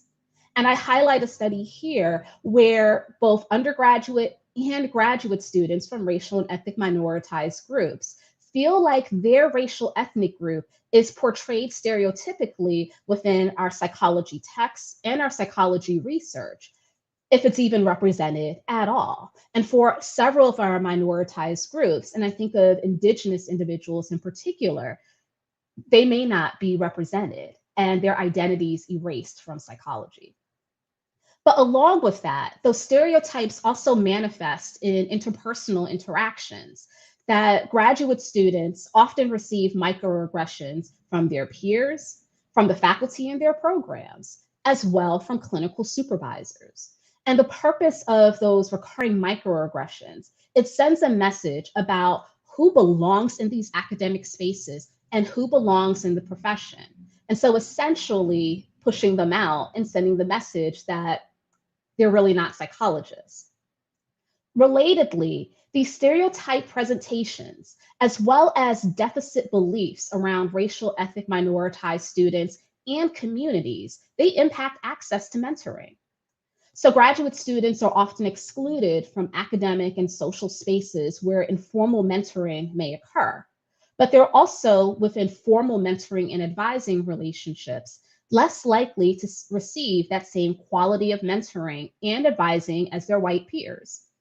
They may not be perceived as talented because mentors are seeking out talented individuals, or coachable, again, grounded in those deficit beliefs and assumptions. Next slide. And so given these unique and different experiences that racial, ethnic, minoritized students encounter within the profession, Alvarez and colleagues identified many key elements that should be addressed within the mentoring of racial and ethnic minoritized students. And the first is looking at culture and academia, recognizing that students' cultural values are often distinct and different from academia's values and expectations, which are grounded in whiteness and Eurocentric norms.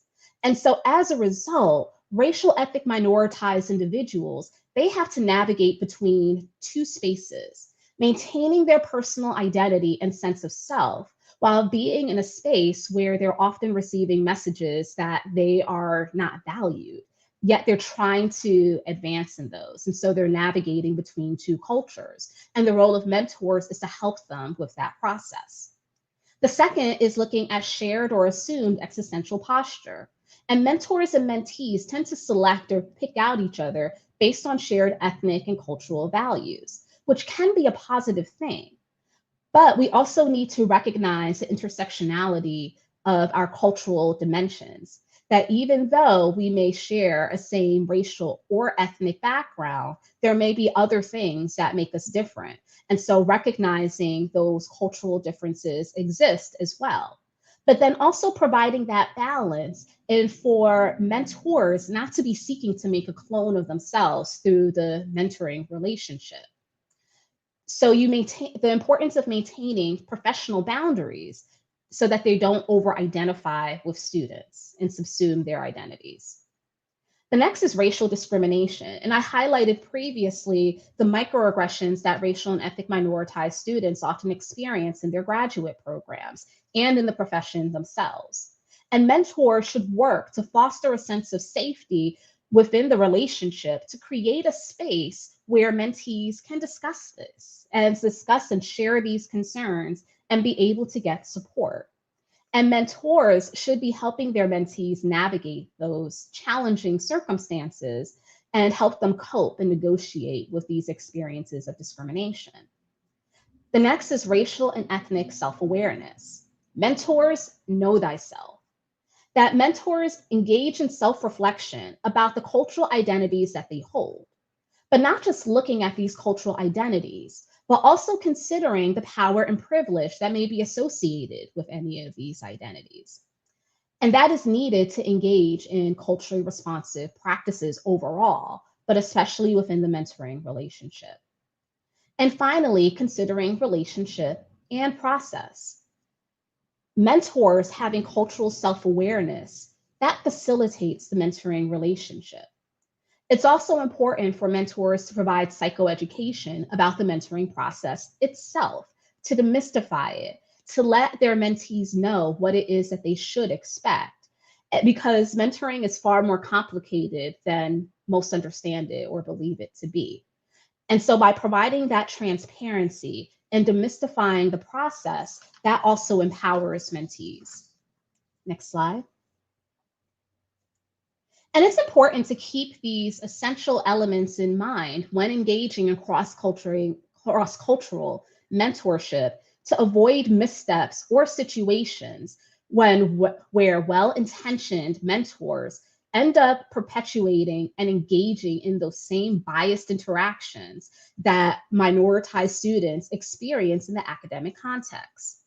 And so from an autoethnographic study, Martinez-Cola identified 3 categories of white mentors.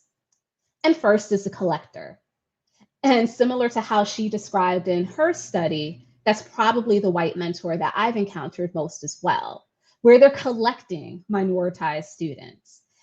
And they're doing so just adding to their cadre of individuals as a way to show how inclusive they are, to assuage their own sense of white guilt, and to demonstrate that they're a non-racist person, because look at all these mentors of color that I have.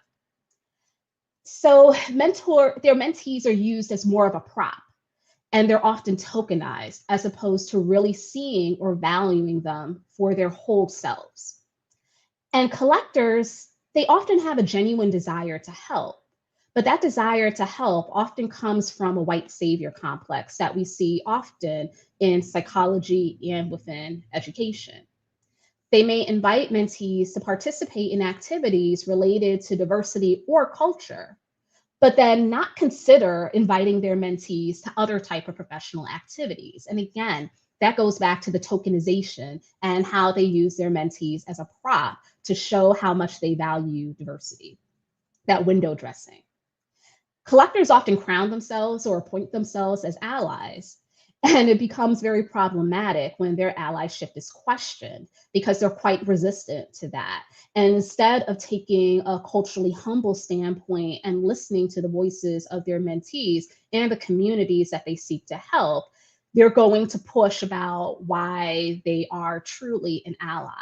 And so essentially engaging in what Martinez Cola termed benevolent racism, that they are trying to help, but their helping is grounded in these deficit beliefs and centering their own whiteness.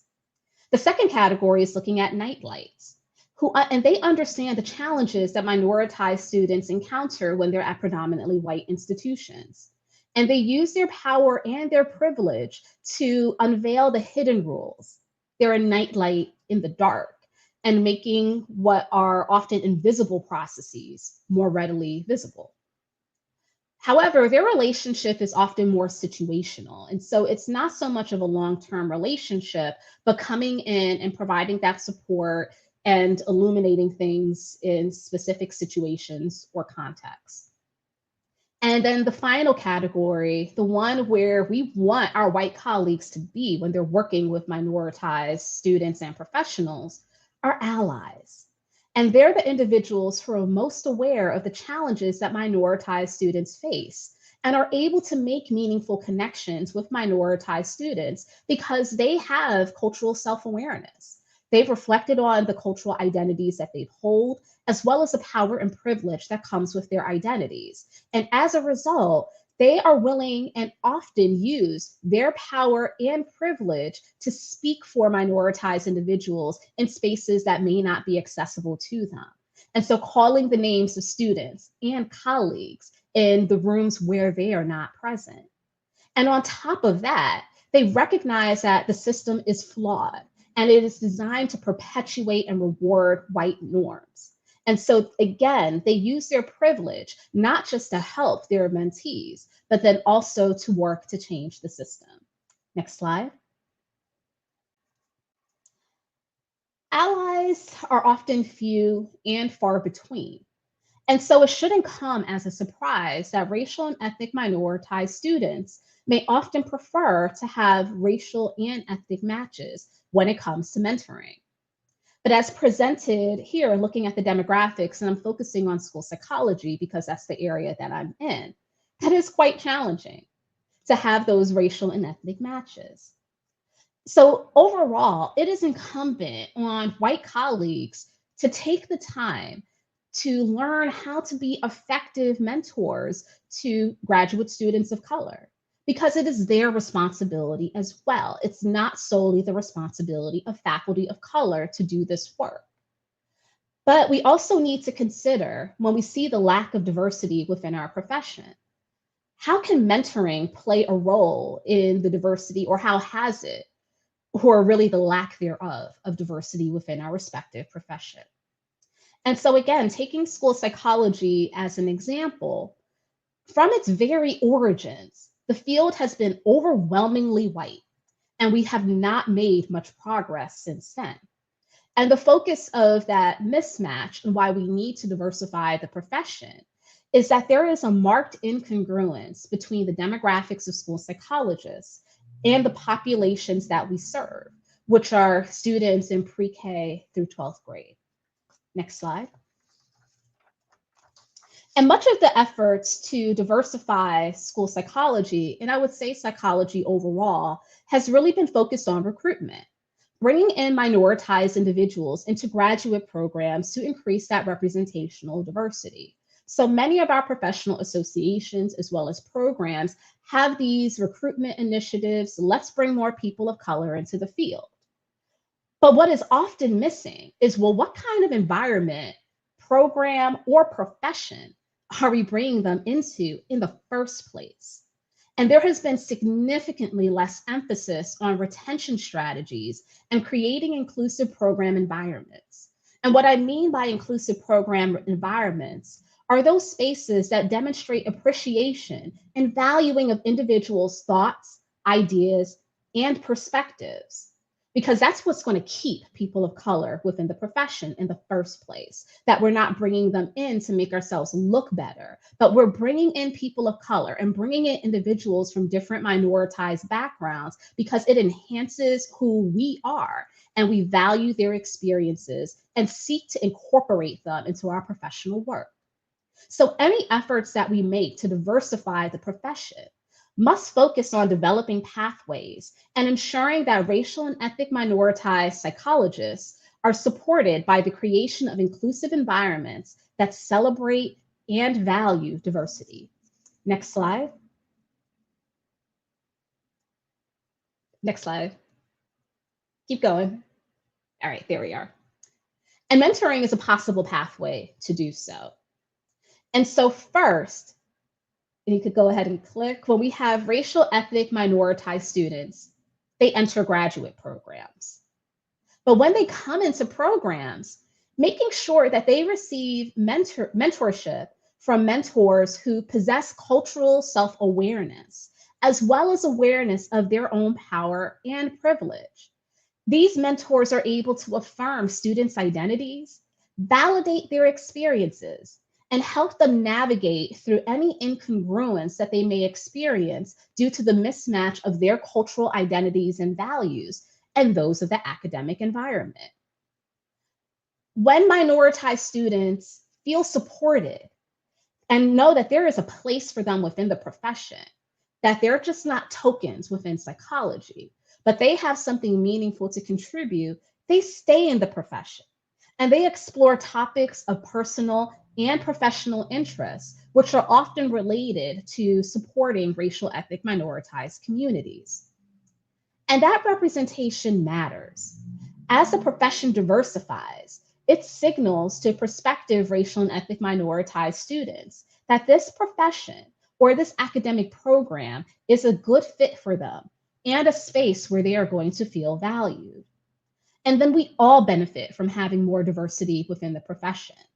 For those who are in their training, exposure to diverse perspectives enhances the discourse that we have around culture and diversity topics, and it helps everyone to develop cultural humility as they're exposed to viewpoints other than their own and have to grapple with that. But then society as a whole also benefits through improved quality and access to culturally responsive mental health services, because when we have more diverse professionals within our field, that shapes the research questions that we ask, the type of scholarship in which we engage in, what is truly considered knowledge within our profession, and all of that helps to inform our professional practices. Next slide. But in order to really leverage mentorship as a pathway to diversify psychology, we have to examine and challenge those underlying assumptions of mentoring in the first place. And first, let's consider the relationship itself. There's an implied hierarchy in the mentor-mentee relationship. But then along with that, those power differentials that often come into play based on the mentor and mentee's social identities, whether they're identities that lead to privilege or marginalization, as well as the power that mentors have due to whatever position or title they hold within an institution. Also within mentoring, it assumes or it really focuses on a one-way flow of knowledge and communication, that a mentor is socializing this mentee in the profession and teaching them what it means to be a member of the profession.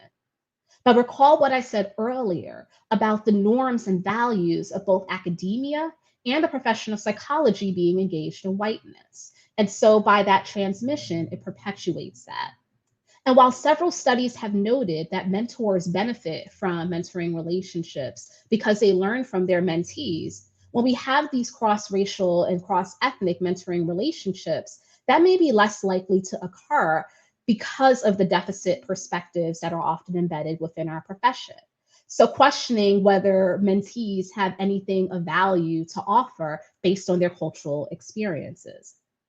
And then it also assumes that because of experience, you're an experienced professional, that you have the competence to be an effective mentor. And that's simply not true. Just because you've been doing this work or being a psychologist or a faculty member for a long time doesn't necessarily mean that you're good at it or that you can mentor others within the profession to help bring them in and support them. Next, looking at that transmission of knowledge, and as I mentioned before, the socialization role of mentorship. And the message that is often sent is that mentees have to assimilate in order to be members of the profession due to the Eurocentric norms of academia and psychology. And so when there is cultural incongruence between a mentee's cultural values and norms and those of the profession, it's the mentee that's expected to change, as opposed to thinking that the mentee could transform or have a role in shaping the profession itself. And so it sends the message that some forms of cultural expression and knowledge are invalid. It also is trying to make the mentee into something that they're not, because mentors often select those who they feel can become like them, essentially looking for a clone. And by trying to force mentees into this role or this very narrow box, it sends the message to the mentees, students of color, that you are not good enough. Your authentic self is not good enough to experience success within the profession. And so I'm going to change you to make you fit.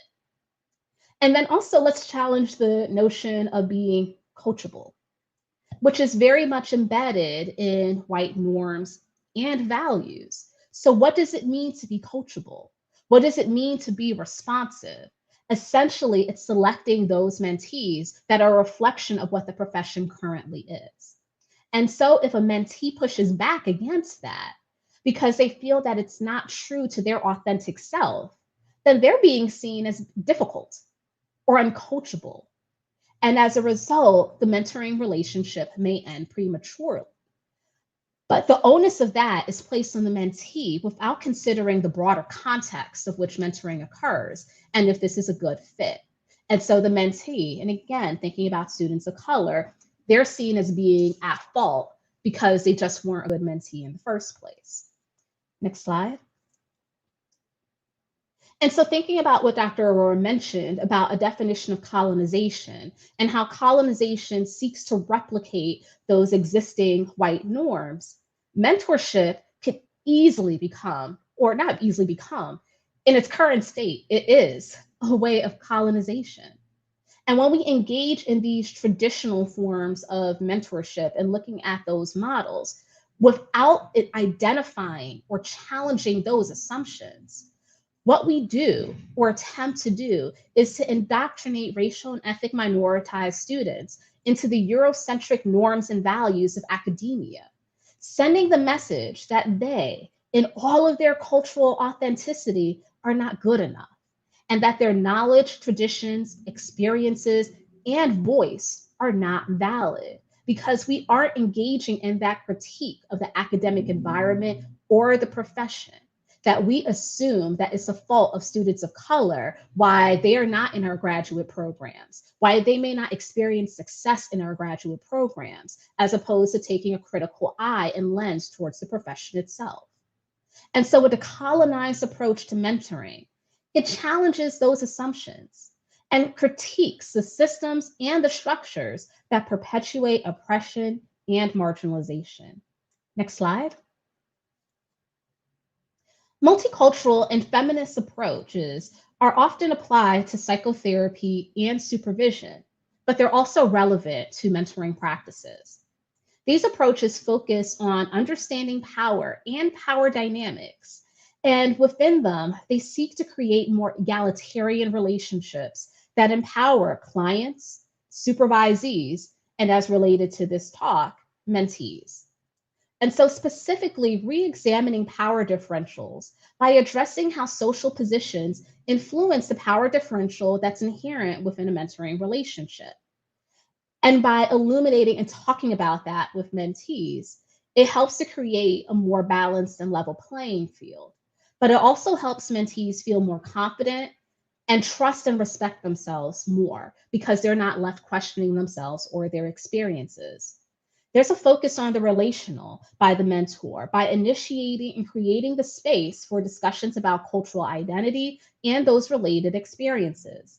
Additionally, mentors recognize their own limitations, know that they cannot fulfill all of a mentee's needs, and they facilitate mentees in establishing and expanding a mentorship network. They value collaboration by inviting mentees to projects specifically out of a recognition and a valuing and appreciation of mentees' unique perspectives and experiences. So, not siloing those or saying you do this someplace else and it doesn't have a place in psychology. Let's bring them in and incorporate them into our scholarly work. There's an integration of dichotomies and not making mentees feel like they have to give up or hide their personal selves in order to be successful. And finally, mentors incorporate a political analysis by modeling and supporting social justice work and engaging in systems level change. But they also talk to their mentees about that process and letting them know that while they're supporting them and helping them to navigate these academic systems, highlighting and pointing out that these systems are unjust and unfair, and using their power and privilege to disrupt those systems so that mentees learn that also, and they're able to do that within their scholarship and within their future mentoring practices. Next slide. Chan and colleagues expanded on the work of multicultural and feminist mentoring by integrating mentoring tasks within the relationship context, so really focusing more on that relational piece. And from identifying themes from mentors skilled at mentoring racial ethnic minoritized students and hearing the experiences of their mentees, they identified 5 themes, which are noted here. And so the first theme is around career support and guidance tailored to racial and ethnic minoritized individuals, not taking a one-size-fits-all approach. And so in addition to introducing their mentees to different professional activities, introducing them to others in the field, inviting them to collaborate on projects, they also talk about the challenges that they'll face with regards to racism, oppression, and discrimination, so that they're not surprised by them as they're navigating their professional spaces. The second theme is that relationality between mentors and mentees, and the importance of establishing trust by being open to conversations about race, ethnicity, and culture. That mentors are engaging in self-disclosure as appropriate, which is disruptive to the academic environment, because even though mentoring is a personal relationship, within academic spaces, we talk more about that professional lens. And from that personal standpoint, talking about our successes, but not so much about our life experiences and our journeys and what it takes for them to get there. And so mentors engage in self-disclosure to help build trust with their mentee. They also listen and seek to validate their mentees' life experiences as opposed to dismissing them. The third theme is about the significance of context and recognizing that both mentors and mentees are embedded within multiple contexts, 4 to be specific, and those are noted within the model in those concentric circles. Looking at the family and community context, that we are a member of somebody's family, we're someone's child, we're someone's relative, we have families in our communities of origin that are a part of who we are and shape our whole sense of being. But along with that, we're embedded within that university context. And so considering the positionality that we hold here, how we're influenced by being in the university setting and how the university setting influences us. Then looking further out in the field and profession of psychology. What does it mean to be a psychologist? What is the role of culture and power and privilege within the profession of psychology itself?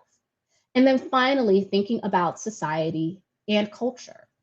And we're embedded, mentors and mentees, within all 4 of those contexts. And as I noted, they're noted within and displayed within those concentric circles.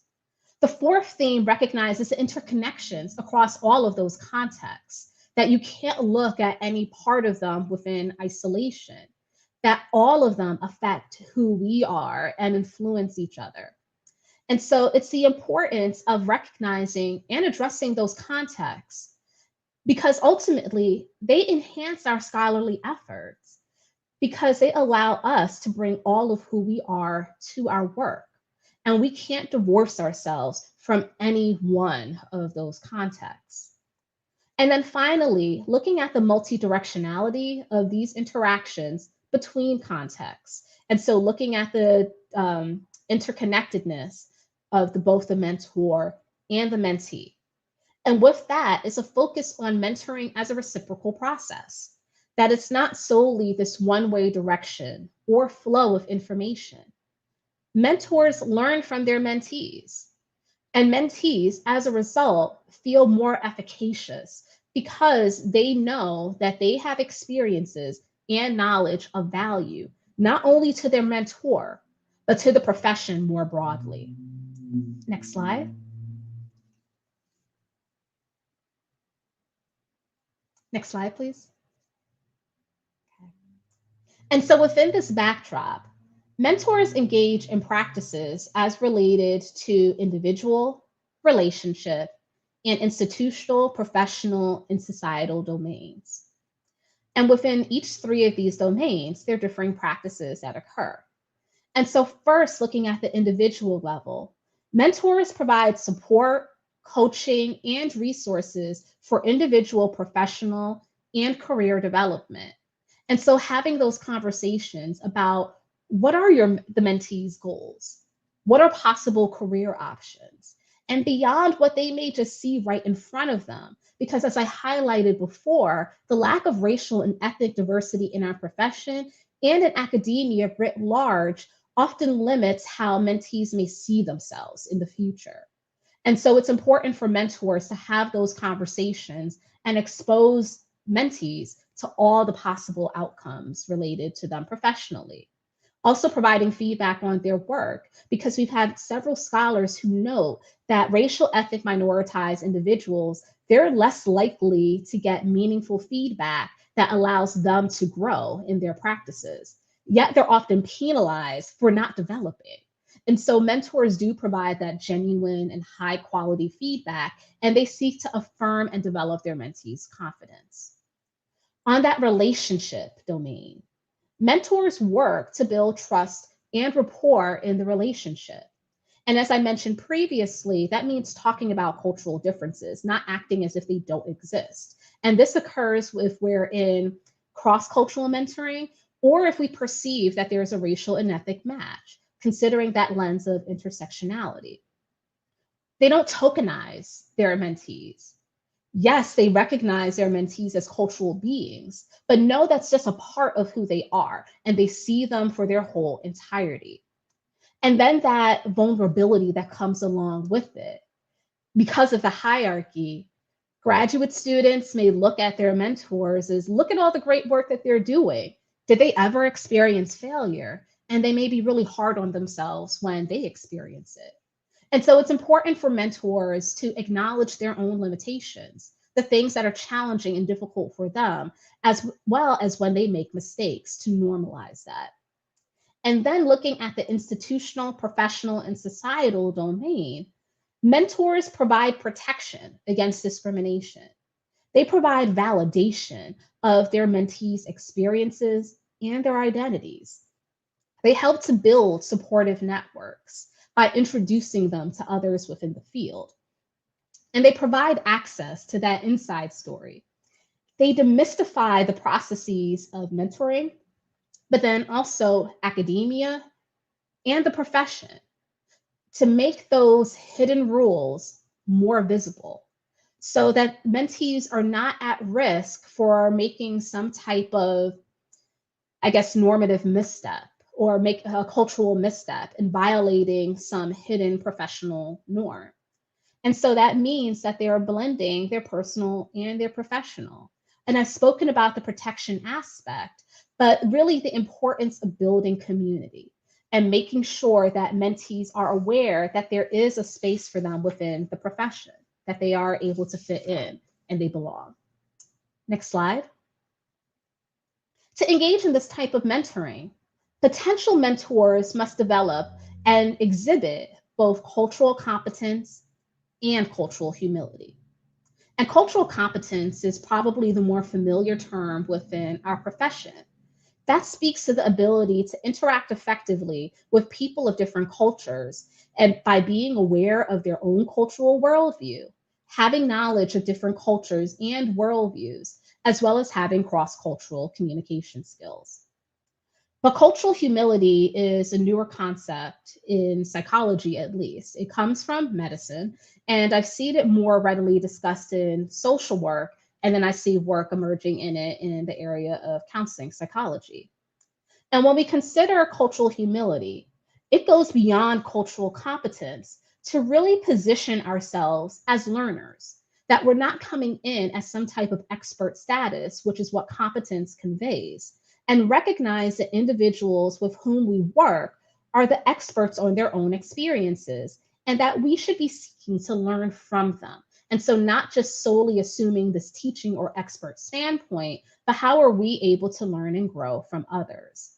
And so that requires that personal lifelong commitment to self-evaluation and self-critique, which is beyond what we see in cultural competence, going beyond that self-awareness, because it really focuses more on power and the power that comes with different cultural and social identities.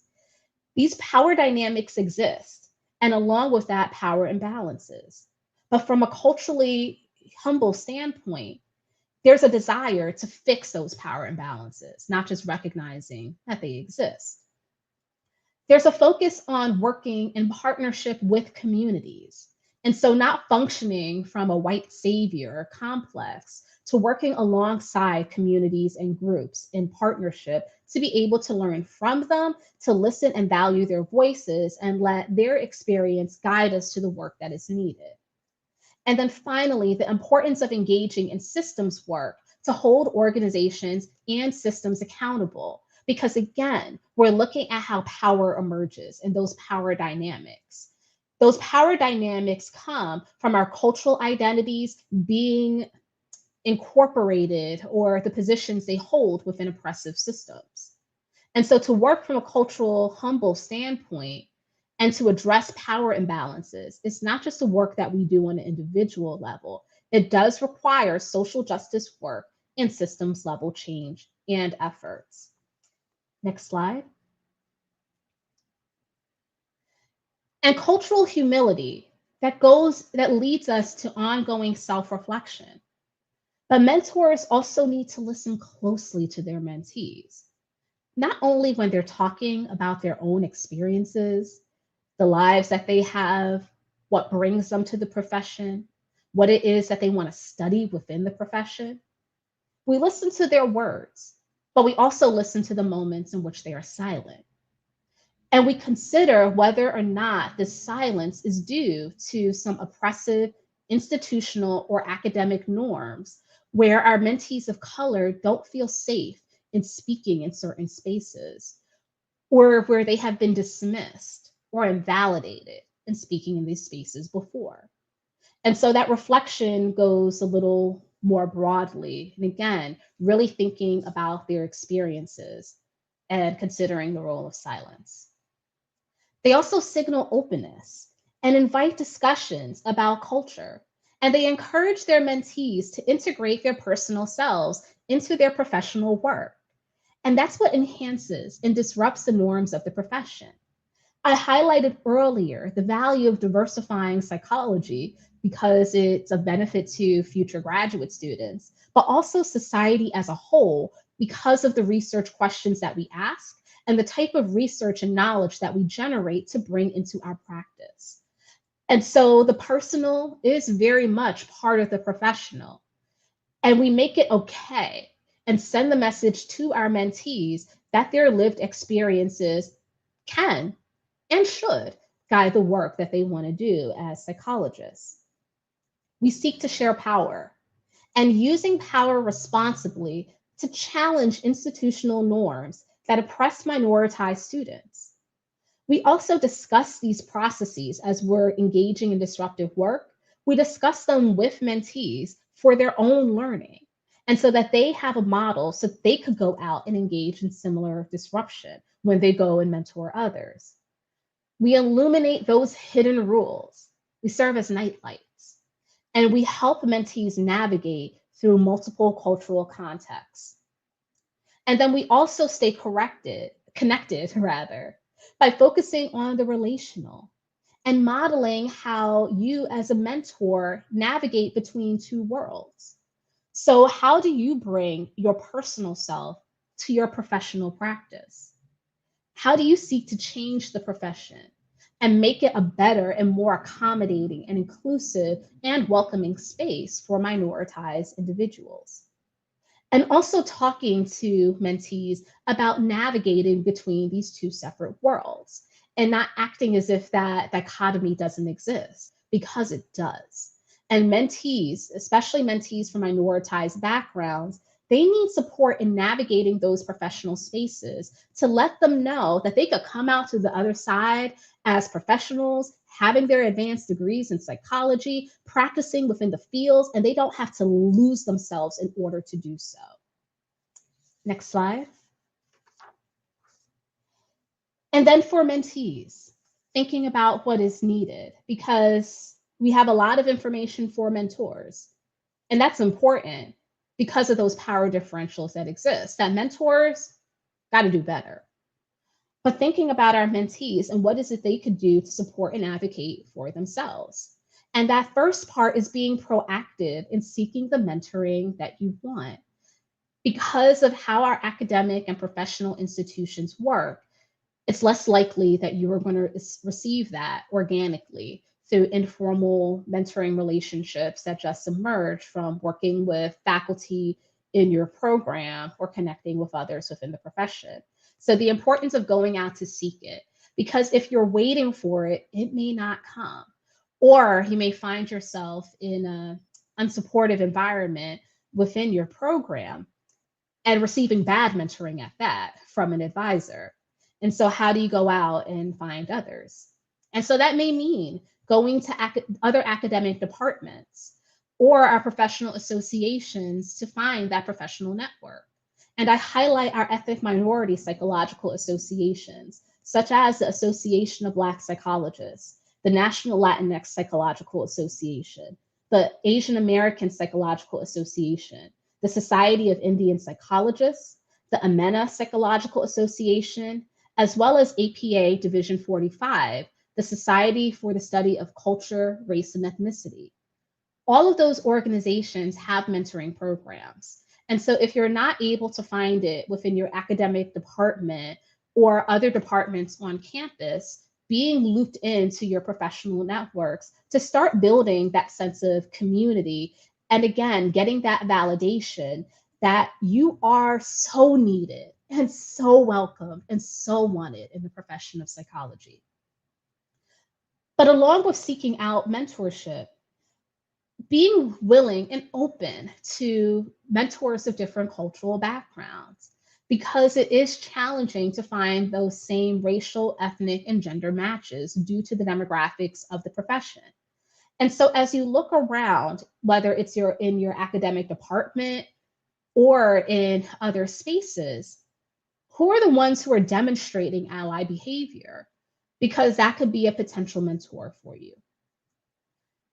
And then to further challenge some of our traditional and hierarchical mentoring structures, looking at peer mentorship models. Because how mentoring is traditionally defined, it's a more experienced person transmitting knowledge to this less experienced person. And it doesn't really give credence or value to peer mentorship and looking at broad mentoring networks. So look at peer mentorship in your department. So working with other graduate students and more advanced graduate students to learn the ropes.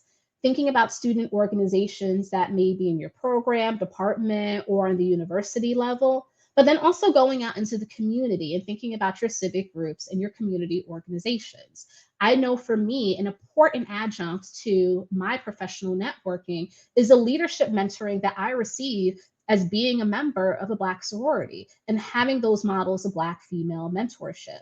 And so while it's not specific to psychology, it's a space where I'm affirmed and I see how women of color are able to navigate challenging spaces. And I bring that with me to my psychology practice. And then finally, the importance of obtaining multiple mentors to meet your different needs. That one mentor can't serve, or will be really challenging for them to serve all of your professional needs. So it's okay and it's encouraged for you to seek out multiple mentors in multiple spaces to really fit in and get all of your personal and your professional needs met. And the way I think about it is creating your own personal board of directors. Who are those individuals that you could call on to provide you with information about differing experiences? Next slide. And so with that, I highlight the references, and I believe the slides are going to be distributed, but the next slide has my contact information. And I certainly encourage you to keep up this dialogue as we create our own mentoring networks to really disrupt and decolonize psychology. Thank you.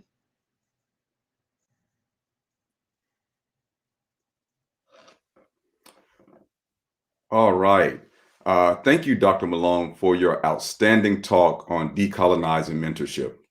Your courageous work regarding mentoring REM students is powerfully instructive. I like that you challenged the field to reflect on mentoring by looking at the outcomes for REM students, but also thinking about identity, power, and privilege in school psychology. To your point, my career has surely been accelerated by the role of culturally responsive mentors. We will now transition to the Q&A portion of this session. We will be taking live questions from the audience through the chat feature that will be visible to the right of the screen. All right, and I think the questions are going, yep, there's the first one. So what advice do you have for mentors using the 4S transition framework, especially mentees who are having difficulty with the transition due to privilege? And I guess, and I'm going back if 4S is an acronym for something that I mentioned before, because if so, I'm not super familiar with it. Was there some additional information provided with the question itself? No. Okay. So I think, well, speaking more generally about mentors and our white colleagues within the profession, engaging in that deep self-reflection. Because we often have conversations of why we aren't getting more students of color into our graduate programs and in the profession. And the way that we frame those conversations is that there is something wrong with these students. Why aren't they applying, without really looking inward to think about how, as faculty, maybe perpetuating some of those oppressive experiences that students see societally. So I would encourage faculty to do that hard questioning, to consider cultural humility and how in their graduate programs, are they racist? Are they ableist? Are they sexist? So looking at their institutional structures, and that means looking at their actual data. Who are the students who are applying to their programs? Who are the students that are admitted to their programs? And then considering differential outcomes by racial and ethnic groups. So that structural institutional level first. And engaging in reflection about their own practices. In what way have they been complicit in siloing or really shutting out students of color and students from other minoritized backgrounds? And those are uncomfortable and difficult conversations to have, but it really is a matter of that self-reflection and considering, what does it mean to be white in the United States? What does it mean to be a male in the United States? Or to be cisgender, or having any of those intersecting identities? And what it means in the United States, that's what it means within our academic environments as well. And so by engaging in that self-reflection, not just about culture, but specifically looking at experiences of power and privilege based on your cultural identities, having that self-reflection, and then committing to doing better. Thank you. Mhm. Second question is, how do mentees navigate their relationship with tension over the mentee's self-presentation to academia? For example, student pushes against academic professional norms. Yeah, that's a great question. And that goes back to the self-reflection as well as insight to not automatically, on the mentor end, not assuming that a mentee is being resistant or even framing it as like pushback in the first place, wondering, well, where does this come from? And questioning themselves. Why am I trying to put this mentee into this professional role? What does it mean to be professional in the first place? Because professionalism as a construct is very much grounded in white Eurocentric norms. So, for example, in some graduate programs, I would be penalized for having my hair like this or being told that I need to do something differently with my hair because I don't fit into a white Eurocentric presentation. And so, when mentors are experiencing that discomfort about what a mentee is doing, or really who a mentee is, engaging in that reflection about, well, why am I uncomfortable with that in the first place? And thinking about their own tension as opposed to pushing it on the mentee for them to explain it. Because remember, there's a power differential that exists within the mentor and mentee relationship, especially if that mentor is a faculty member. There's a greater power differential that exists there. And so it's on the mentor to do that exploration about what about this makes me uncomfortable. What is it that I'm looking for my mentee to change? Is what I'm asking the mentee to change part of who they are as a cultural being? And so, no, I'm not going to ask them to change it. I'm going to critique this. And if it's something that's not okay or really acceptable within our university environment, then I need to be working to make changes within the university environment so that students can be their most authentic selves in our programs. Thank you. Mhm. So our next question is, how do we ensure that students receive mentorship from individuals who share aspects of their identity without putting the bulk of the work on BIPOC professionals? Yeah. Aside from white faculty doing this work, I also, on a personal level, I think about programs having those broader conversations that I mentioned before about how they've been supportive or not supportive of students of color, as well as how they've been supportive or not supportive of faculty of color. Because I think the piece that's often missing from when we have these types of conversations is that professionals need to be introspective and change their work because of that outward piece. So what is it that we're doing for, at least in school psychology, we talk about issues of multiculturalism and social justice because we need to do something for pre-K through 12 students without recognizing that we then go back and microaggress against our colleagues. And so engaging in that reflection about their own practices, how they've treated students, but also how they treat their colleagues of color. So how do they change also the reward systems within our university context to reward that work? Because even when white faculty are working to protect their minoritized faculty, students are still going to seek them out. So let's change and really look at our appointment, our promotion, and our tenure criteria to make sure that minoritized faculty are getting credit for the work that they will always continue to do because it's a value to them to be able to give back to students, but also because students will seek them out. But then also, how do we adjust to other responsibilities that these faculty have? And so if we know that there is a large onus of mentoring or that faculty are being sought out by graduate, undergraduate students, and other students who may not even be part of their program, how do we shift the other service responsibilities so that they have more protected space to engage in and do that work? And then advocate for them when it comes time for promotion and tenure, that as a program, this is the work that we value. And we value these faculty members' contributions to diversifying our profession because they're creating a more inclusive environment for students. And this is why the university and our department needs to value this work as well.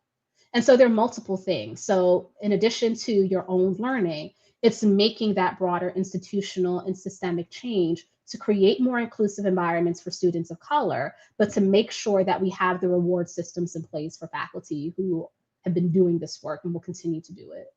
Mm-hmm. Hey, thank you. Sometimes called cultural taxation in my field. Yes, yes. All right, excellent, excellent. All right, our next question from Emma McBride is, she's wondering how to address feelings of hopelessness that may come up here for students.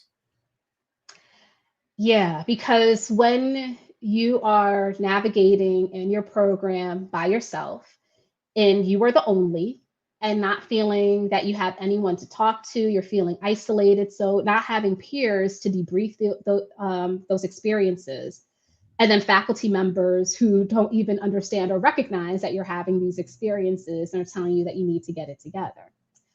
This is where the gift of social media has truly come in, that I think that there's more of an environment now for people to connect virtually.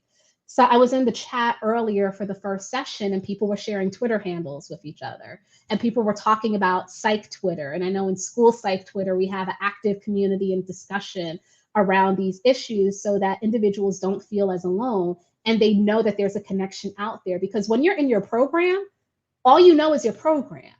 And if you don't have good mentors or any mentors at all, then you're not being connected to the profession in other ways.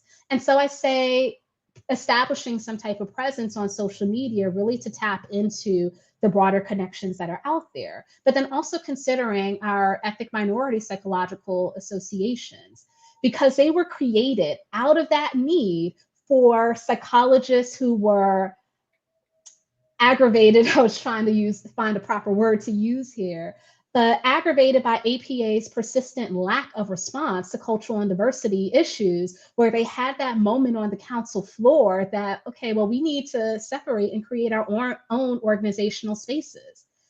And so those exist, especially specifically for the purpose that's addressed in that question, to create and cultivate communities of psychologists of color, to know that they belong in this profession, that they're needed in this profession, and to allow them to explore the knowledge and develop the knowledge and research so they can give back to their communities. So if you're not a member of the ethnic minority psychological associations, really consider joining, as well as APA Division 45, because they really create those spaces. Excellent. Making sure you find that community, right? All right. All right, our next question is from Chris Siegel. I think I'm saying that right. I apologize if not. How do we retain minoritized individuals to get a critical mass to change the system?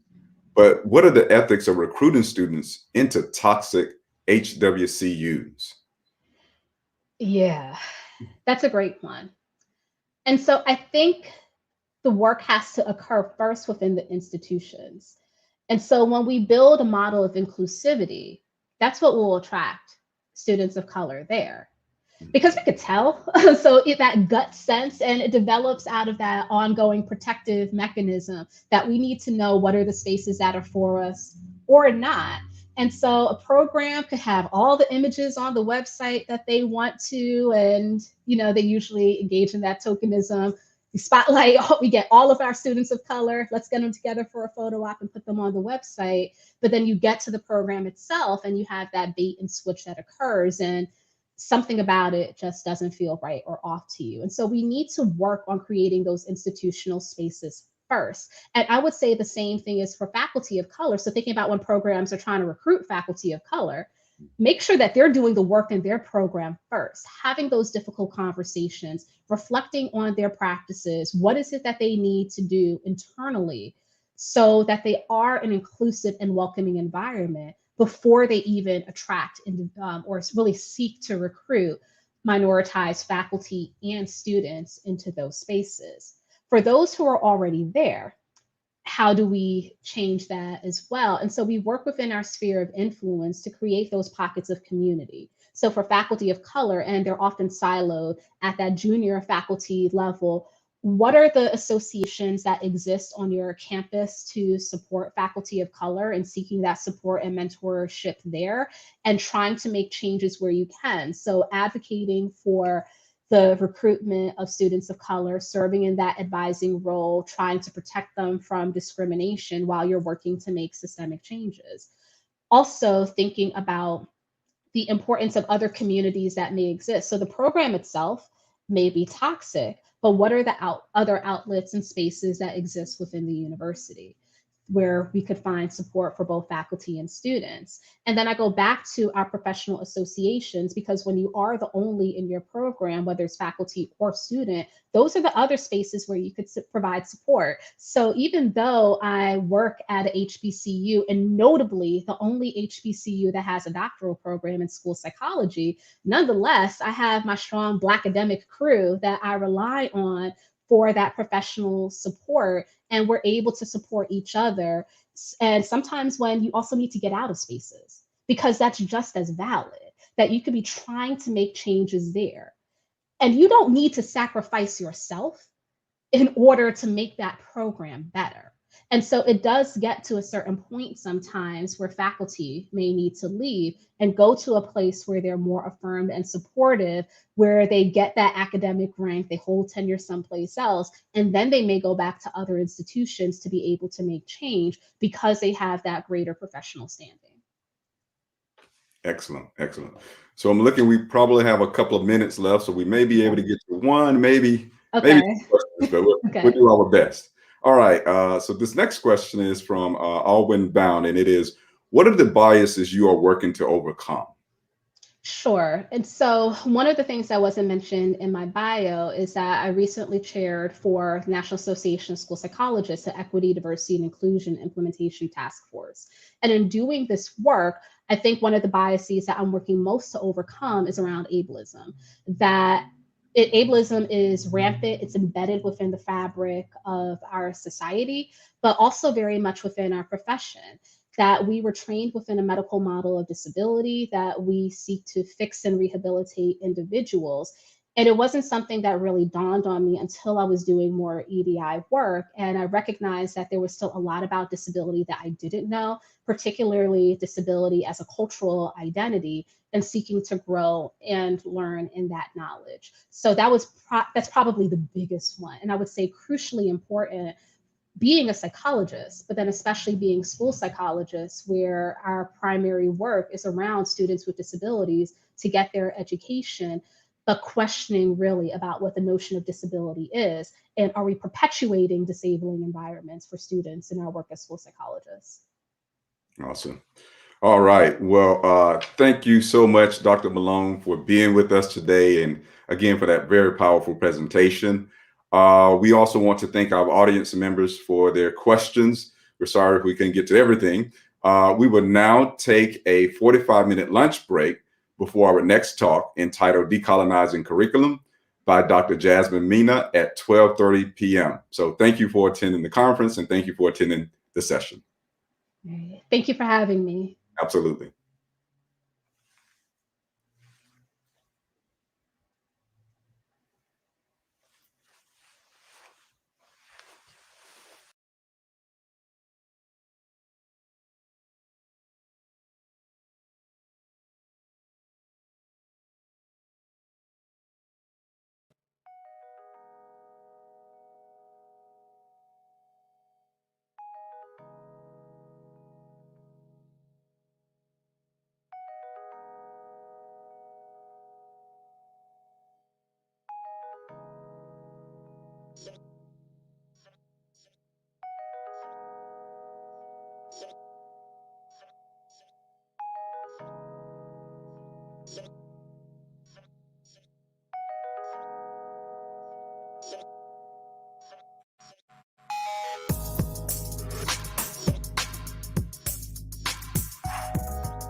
Good afternoon. My name is Dr. Laden Jerome, and I'm a professor of psychology and education, the director of programs in intellectual disability and autism, and the health and behavior studies department chair at Teachers College, Columbia University. This talk for the day, Decolonizing Curriculum, will be presented by Dr. Jasmine Mina. Dr. Mina is an assistant professor of psychology and affiliated faculty in Latin American Studies at Buchanan University. Dr. Mina is the co-editor of Integrating Multiculturalism and Intersectionality into the Psychology Curriculum, Strategies for Instructors. Dr. Mina's research examines the influence of cultural and contextual factors on physical and mental health and quality of life. Specifically, her research addresses three interrelated areas: discrimination and psychological distress, health disparities, and multicultural psychology education. Today, she will be speaking on decolonizing curriculum within psychology training. Her talk will be 60 minutes long and will be followed by a live 15-minute Q&A session. Dr. Mina.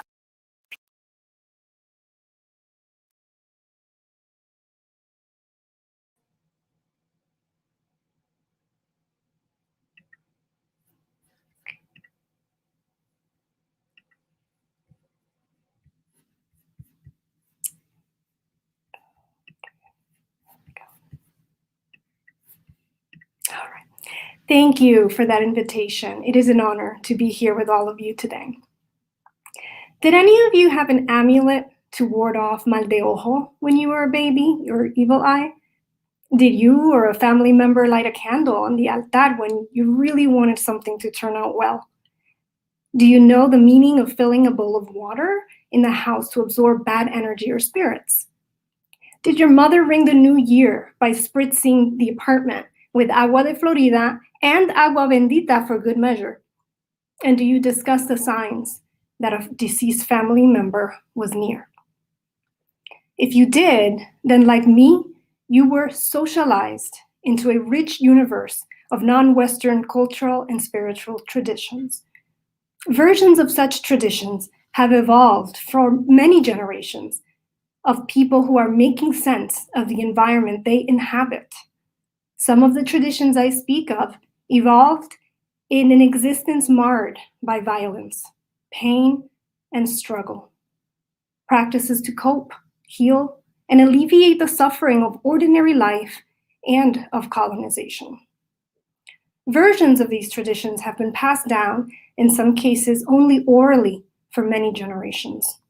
And that is how resilient they are. And believe it or not, many that are the associated beliefs and the practices are thriving today.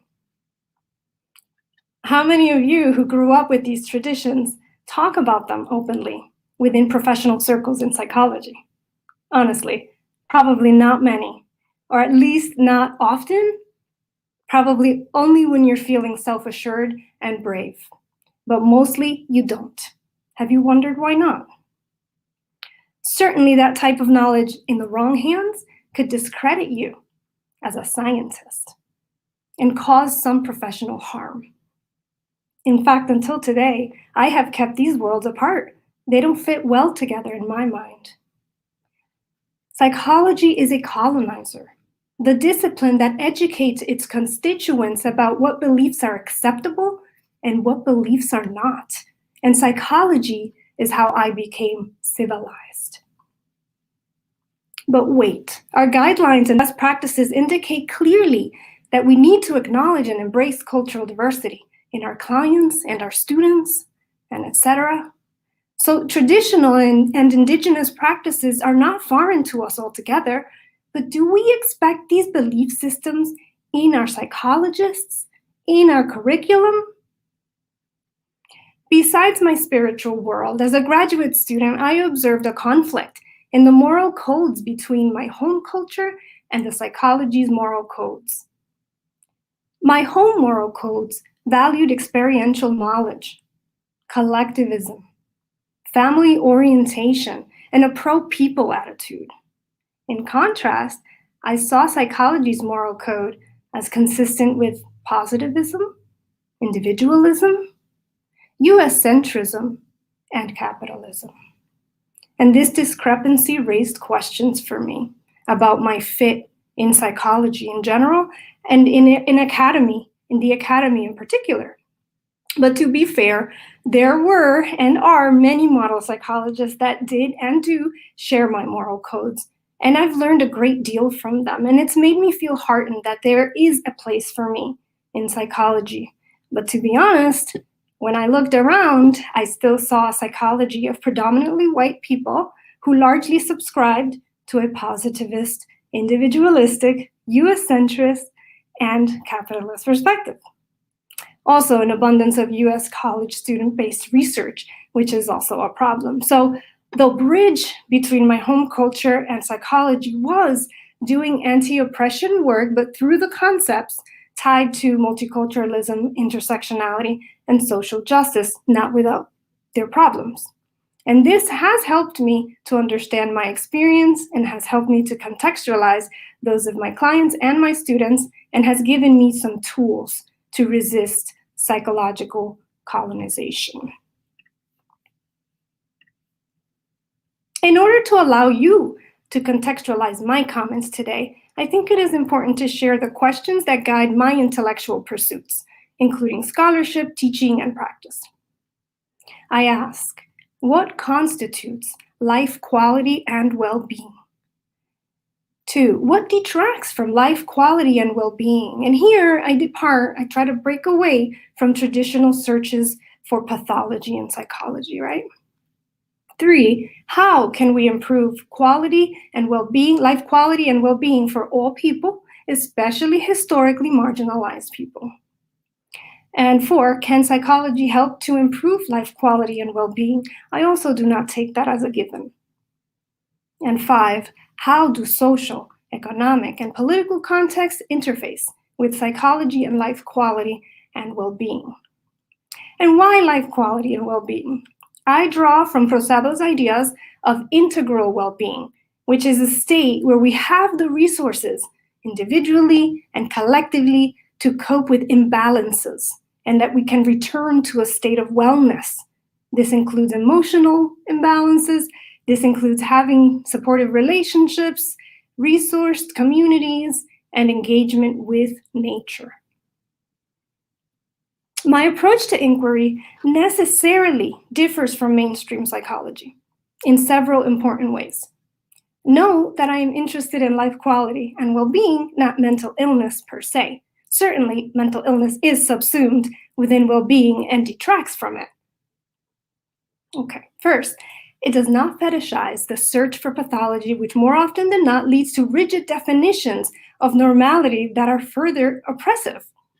Rather, it then augment life quality. Second, it acknowledges differences by centering the lived experiences of historically marginalized people, thereby not assuming a universalist perspective. Third, it seeks to understand the influences that specific context born out of social, economic, and political circumstances can and do have. I believe that attention to this context is something that psychology has largely taken for granted, to the detriment of the life quality and well-being of the most marginalized individuals in our society.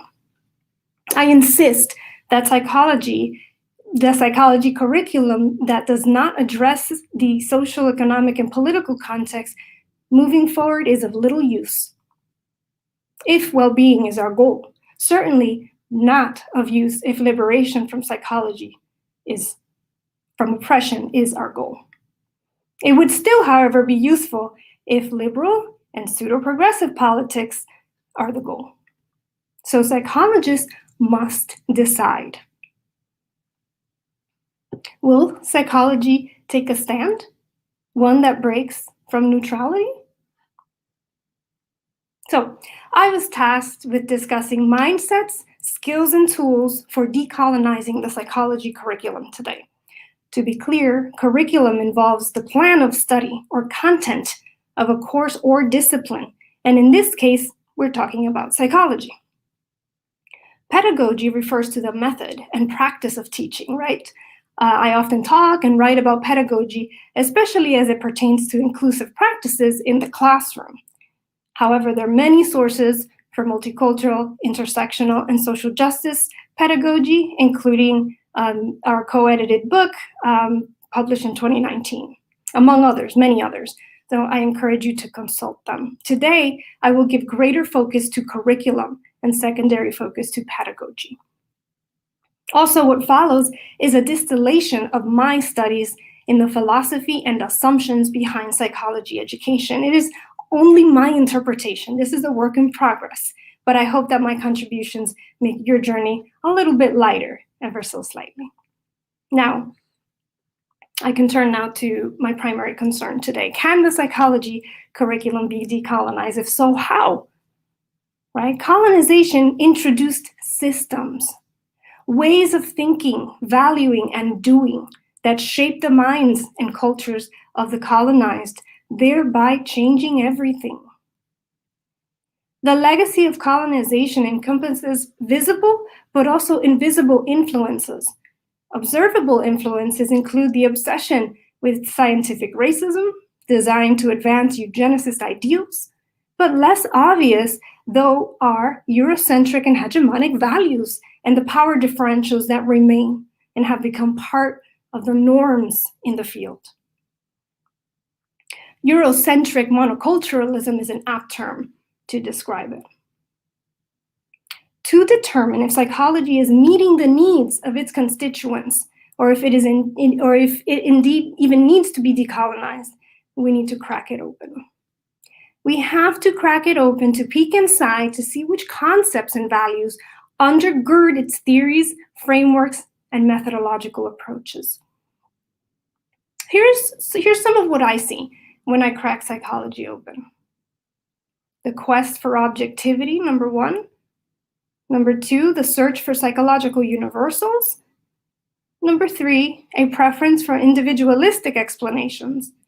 Number four, decontextualized interpretations and rigid application of methods. Number five, a conscious or unconscious sympathy for white supremacy. And number six, calls for decolonization, equity, diversity, and inclusion in psychology more recently. Although many psychologists are aware of these issues as problems in psychology, that awareness largely has not transformed the curriculum, right? Offering verbal acknowledgement but not making changes is not progress. Not to mention that if the research is not decolonized, what will the curriculum consist of? A decolonized classroom with a colonized research base? So I'm going to hold these ideals up to the light for examination and follow them forward, as well as examine their ideological roots. But before doing so, I urge you also to clarify your intentions and to dedicate yourself to earnest study. I have a number of pedagogy tips, and here's the first one. It starts with your own intentions and study. First, we need to clarify our personal mission as it relates to education. What are we aiming to do when we enter the classroom? We also need to consider to what end are we enacting our roles? Is our goal to be the best psychologists we can be, or are we aiming to solve an issue, a problem in our society? 3, what is your mission as an educator? Is it to indoctrinate students into your views, or to give them tools to think and come up with even perspectives that go beyond us And 4, how do the following steps, the ones I'm going to share with you next, show up in your work and your teaching? Or how can they show up in your content or process of teaching? So I'm going to use this framework that I devised to just organize my thoughts for today. Confront, commit, and caution. So let's take the first one, confront. What do we need to confront? Here, I'm going to discuss the first 3 of the areas when I peek into psychology. The first is the quest for objectivity. We need to help our students to develop the skills to question research findings, what they're learning, especially because research is often presented as if attitudes, beliefs, and values had no influence.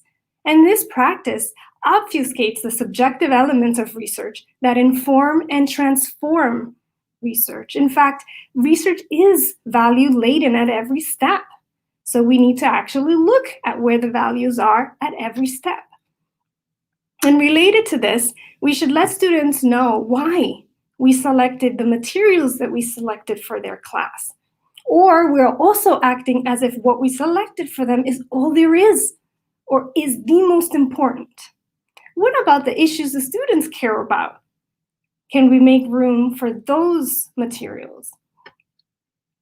It is imperative to bring attention to potential influences across the spectrum of psychological knowledge. For example, students should be guided to consider the power and privileges that funding sources and publication outlets have on the development of knowledge itself, along with the relative powerlessness that potential marginalization of research participants and students themselves. So when teaching, for example, after identifying threats to internal and external validity, instructors can provide a series of examples of problematic designs, planned analyses, and what the analyses themselves assume by setting it up that way, and interpretations to make transparent how the researchers' subjective interpretations pose a threat to a more reasonable, and I use this intentionally, versus a rational explanation. As an example, recommending parenting training. If you see this, if a student sees this or learns to see things like this in an article, right?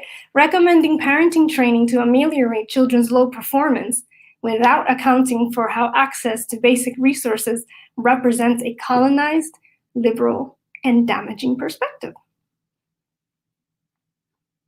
Moving on to the second area, the obsession with psychological universals, right? So Hayden Norenzayan stated, and I quote, "Few people would dispute that culture is relevant to psychology. Yet for much of the history of their field, most psychologists have sought to discover and explain human thought and behavior in terms of universal principles. A great deal of psychological research has been based on the premise that people share a core set of traits and that certain principles are shared across non-human and human species."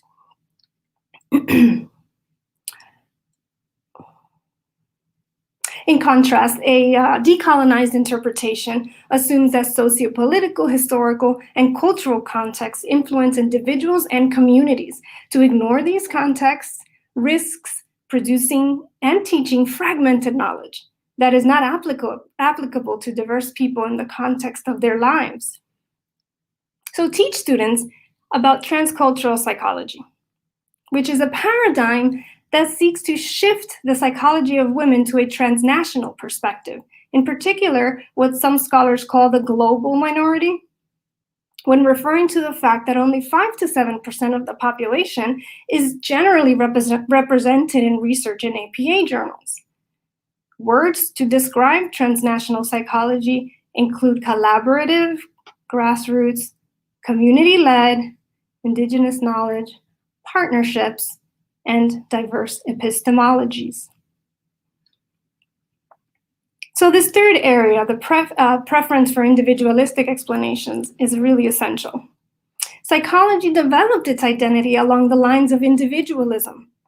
Individualism encompasses ideals of individual freedom and responsibility.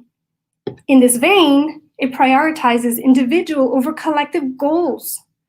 And this perspective results in looking for and attributing observations to individual sources. It is not to say that individuals do not hold any accountability or contribution, but it is a mistake to ignore the contributions of social, economic, and political contexts. I'm referring to a liberal and neoliberal agenda. Here's a useful review of where an individualistic perspective, without attending to context and ideological positionality, can get us. See this table? Do you see what is wrong with these explanations? To quote Thrift and Sugarman, and here I quote, "A widespread error in psychology is that failing to recognize the constitutive force of our socio-political and economic institutions has led to fixing features of persons to human nature, rather than to the institutions within which they become persons. This error perpetuates the interpretation of social justice in individual terms, aligning psychologists with the neoliberal agenda." And close quote. So what is the risk of teaching an individualistic social justice approach in psychology? Well, for one, it's slowing collective progress. And another, it's maintaining the status quo. Together, the quest for objectivity, the search for psychological universals, and a preference for individualistic explanations are assumptions that are part of a paradigm. And they're useful, right? Paradigms are useful to make sense of phenomena. They offer up the concepts and theories and research methods and standards in a field. And a paradigm shift occurs when the existing paradigm fails to adequately explain phenomena, and a new paradigm is introduced to better explain whatever the objective and subjective reality appears to be. And it represents a change in how we understand things, right? So just as examples, major paradigms in psychology included psychodynamic, behavioral, cognitive, and so on. But the thing is that psychology never really did a good job of adequately and inclusively explaining phenomena, much less to combat imperialism. As such, psychology at times became the silent and supposedly innocent partner of white supremacy, claiming to be only in it for the good of science. And we cannot continue to teach a truncated history of psychology. Every conclusion drawn in psychology and beyond, even those empirical ones, rely on interpretation.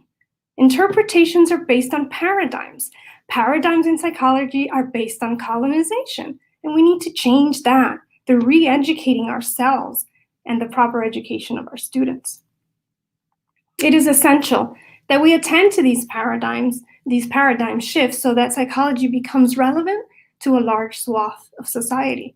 And change can be hard and confusing, but also interesting, exciting, and affirming. Moving to pedagogy tip number 2, make paradigms explicit in your teaching. Review the sources you use in your courses and identify the likely primary paradigms and assumptions within them. Review your own publications and review your discussion sections to ascertain your assumptions based on how you explain the findings in your research.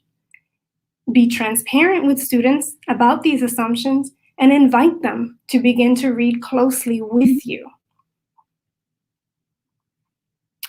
So next, I'd like to move on to commit.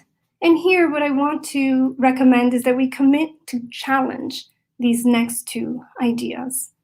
We need to, or practices, we need to challenge decontextualized interpretations and rigid application of methods. In order to break away from a colonized psychology, we need to be willing to examine what we mean when we say human, and here I'm referring to ontology, and what we mean when we claim to have evidence or knowledge, and here I'm referring to epistemology, and of course the implications of the subsequent conclusions, such as this: seeing a person, but not perceiving a human. Colonization separated us into people and problems or non-human things. And we have not completely recovered from that ideology. I know this, and I know you know this, by observing the disproportionate use of violence, psychic and physical, that some who are deemed inferior endure, as if that is completely justifiable, and it's on the rise. How can we say that we are all humans when some voices are silenced and erased, even as they speak loud and clear? When they tell us that their context matters, and yet we focus on individual traits. As I mentioned previously, psychologists, as do other scientists, often make the claim that it's all about the science. Psychologists adhere to and evaluate rigor with vigor in solipsistic fashion. Psychologists adhere to this, had to adhere to this to define the contours of the field. And it was deemed to be essential to do this to create this new field. However, when the proper application of the rules and regulations of a field take precedence over the lived experience of its subjects, as well as the nature of their reality,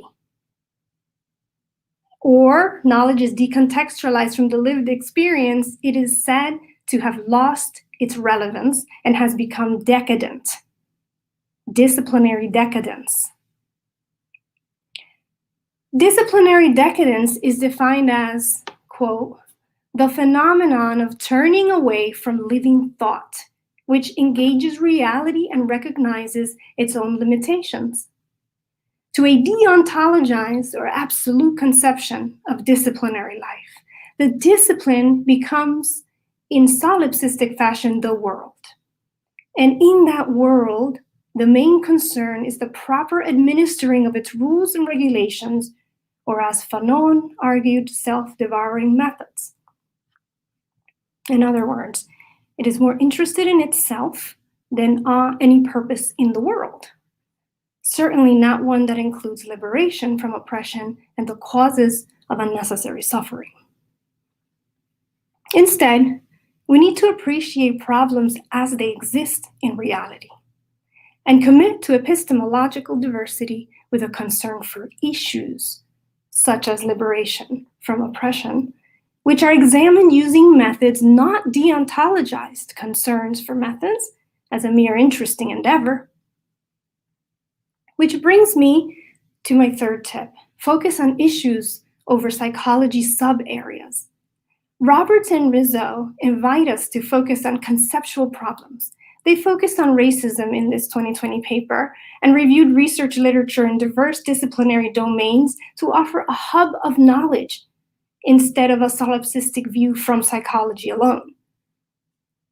Also, remind students that increasing awareness is not pessimistic or fatalistic. It is imperative if we are to break through passivity, because please remember, ignorance demands no action. When it comes to an unconscious or conscious comfort for white supremacy, Western psychology, knowingly or unknowingly, however you'd like to think of it, was involved in the development of white supremacy.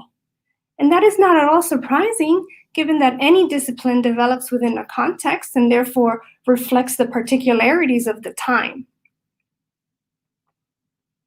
Actually, to be more specifically, it reflects the norms of those in positions of power at the time. Well into the 20th century, we can easily trace eugenicist perspectives and methodologies to psychology.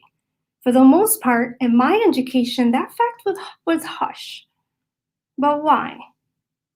Eugenicist goals, based on social Darwinism and a Malthusian belief in overpopulation, were conceptually linked to scientific racism and sexism, and go so far as to serve as proper justifications for seeing and treating certain groups as inferior, as non-human species or deontologized, and therefore not entitled to human treatments. And last year attempted to excuse these ideals by pointing out the context of the time. Let me ask you, did the woman, did the person with a disability, or the person that was enslaved not object to their treatment? Did they not know that they would prefer more humane treatment? And the answers to those questions makes it plain that awareness of power, privilege, and positionality have incredible consciousness-raising potential. Notable contributors to eugenics and psychology include Pearson, Hall, and if you're unconvinced, Yakushko I'll quote, 31 presidents of the American Psychological Association between 1892 and 1947, from Hall's presidency to Rogers' presidency, were publicly listed as leaders of various eugenic organizations. We're also responsible for a great deal of contributions to military initiatives, including intelligence tests, personality tests, and more. We can include work by Yerkes, Brigham, Terman, Thorndike, Watson, and of course we can't forget Bernstein and Murray, among others. The implications of this program of research was and is severe. Impacts in education, sterilization, voting rights, segregation, death. A related and more recent observation is the disproportionate journal editors and authors who were white relative to the lower rate of publications that addressed race as a topic, and that included participants of color. Thus, to decolonize the psychology curriculum, we need to, I'm working with from the work of Quiñones Rosado, implement some of these steps that I will share. Perceive, or be willing to examine the problematic assumptions closely. Recognize, and RE is in parentheses because this is a recurrent process we need to recognize over and over again. Revisit this, what it means to use a decolonial lens, or at least one that is suspect of assumptions based on Eurocentric values.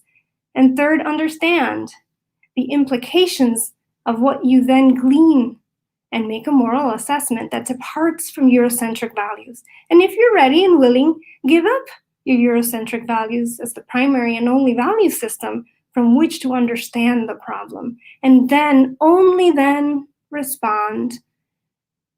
Then we're ready.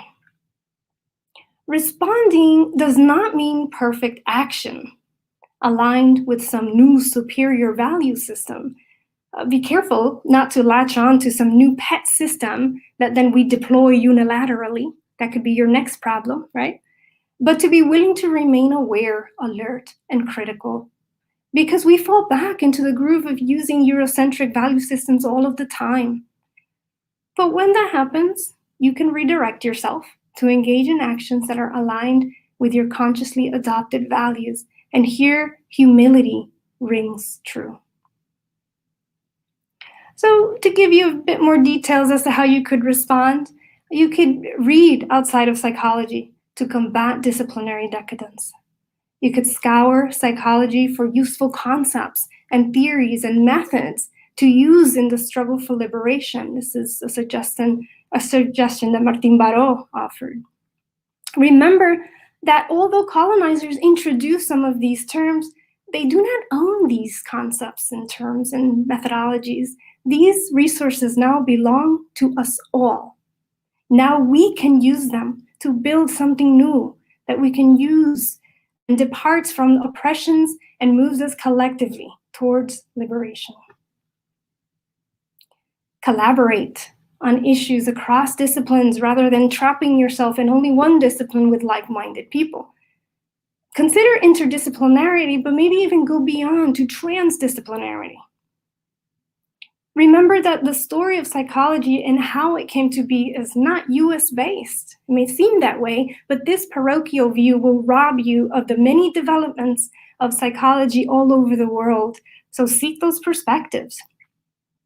Which brings us to the fourth pedagogy tip.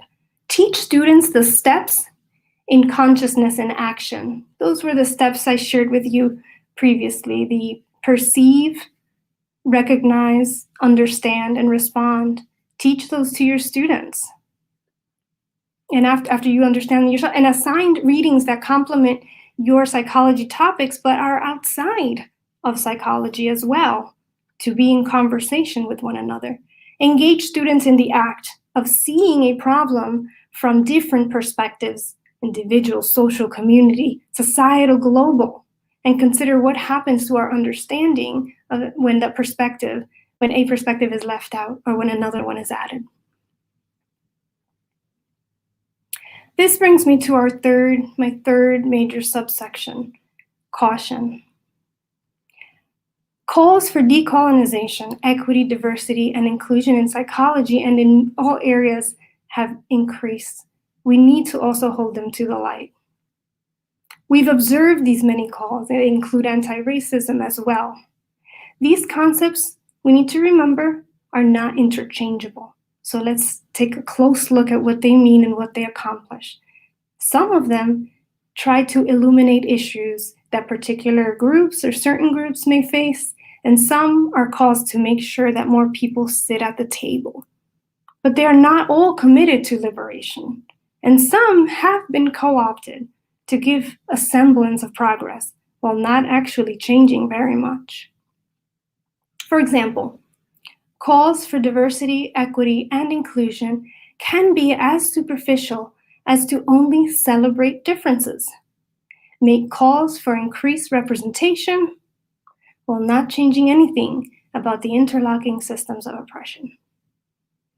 People who champion superficial versions of DEI look like programs to socialize or civilize disadvantaged people or things, to make them match the white middle class ideals. They do not by themselves offer a critique of power or demand a shift in power dynamics. In fact, DEI can be one of the least threatening approaches to colonization, and instead can become the latest colonization mission in disguise, according to Mbembe. These practices can serve as a distraction that limits our ability to engage in the reflection, dialogue, and consciousness-raising efforts to even realize what changes are needed. In fact, that in itself is a colonizer's tool. Keep the colonized busy educating others of the problems while not actually channeling those energies to creating collective and lasting change, tells us Lord. DEI work that focuses on representation necessarily is necessary but insufficient, because it leaves people feeling objectified and tokenized. Besides diversifying our classrooms, we need to be held accountable for producing a curriculum that strives to decolonize minds and that confronts oppression rather than civilize students. It looks like one that aims to reflect the reality of the students in the seats and that is aligned with the mission to achieve collective liberation and prevents us from creating our own destruction. What is at stake if colonization persists unchecked is grave. The struggle is urgent and actually implicates us all. And in this, I'm aligned with Mbembe, who implores us, quote, to reopen the future of our planet to all who inhabit it. We will have to learn how to share it again amongst the humans, but also between the humans and the non-humans. This is big. To do this, we need to clarify our ends. We need to ascertain our mission and values unabashedly and decide how anti-oppression work fits into that. Inclusive pedagogy without an anti-oppression mission will ring hollow and will be co-opted by capitalist aims. This brings me to the next pedagogy tip, 5. Incorporate inclusive practices, certainly, definitely, and call out oppression. As appropriate, raise awareness of structural violence, and create brave spaces where difficult conversations are welcome and does not fill us with fear. Assess student sense of belonging in your course and offer identity-safe cues that signal to students that they are welcome, that they're valued, that their ideas and life experiences are welcome and belong here. Encourage students to select project topics that interest them and coach them through their learning instead of the instructor directing all of the learning. This allows students to bring in their lived experience, and instead of asking students to apply how psychology is helpful to their communities, ask them, how is psychology not helping your community? So that we can think about how to make that change. Consider alternative approaches to grading, such as ungrading, or one that I'm really enthusiastic about, labor-based grading. But before moving further, another pedagogy tip, number 6. Embrace difficult dialogues and interpersonal challenge, because honestly, they're a sure thing in life. So let's just ready ourselves for them for when they do come. First, taking a few proactive steps will help you a great deal to reduce the occurrence of difficult dialogues. Review your syllabus and complete the syllabus challenge, such as the one provided by CASE, to indicate identity-safe cues, to show a welcoming stance. Communicate the classroom norms, including that each student has something valuable to share. Also, discuss the various rules of discourse represented among the students and generate ground rules together. I remember as an undergraduate student having a bit of a hard time with that sometimes, because in my family we talk at the same time, one after the other over the other. And those are rules of discourse. Build in ample opportunities for peer interaction, because it helps students to feel connected to their peers. You could start with low intensity activities before deeper level sharing. You could ensure that group work is expected, is challenging, and is clearly explained and deemed as valuable to the course. You also will see a great deal of benefit if you take some time to teach students how to engage in cooperative sense-making in groups together. This is something that's we don't learn, really. It's not openly discussed typically. And there are very helpful ways of improving the group discussion dynamic. If the dialogue does turn difficult despite your attempts, observe the process out loud. Just talk about what you see is happening. Take a time out and everyone writes for a few minutes. Well, you write too and collect your thoughts and weigh your options. You could also put the discussion on pause until the next class. There's no rule that says that you must finish the conversation immediately. You then in that time could seek guidance and support and return to the topic during the next class with a plan and a new perspective. We're all learning, we're all growing, so there's nothing wrong with that. Finally, know that decolonization is not an event. It is an iterative and non-linear process. So cultivate humility and be with that confusion, uncertainty, and of course, hope. The questions we ask today are actually more important to tomorrow than the answers that we currently have. So don't be afraid to ask questions that don't yet have answers. I've compiled a few resources for you that have been very helpful to me. So I'm sharing them with you for future reading material if you'd like. In addition, I welcome your ideas of reading materials you recommend to me, so don't hesitate to share those. As I was preparing for today, at one point, I was overwhelmed by a feeling of loss. I was filled by a deep feeling of loss and sadness. And I felt it when I was thinking about the part of me that I closed off in order to become a psychologist.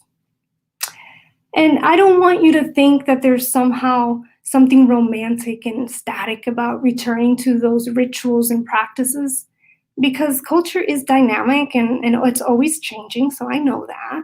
And I also see merits in some aspects of the scientific process as well, so I welcome that.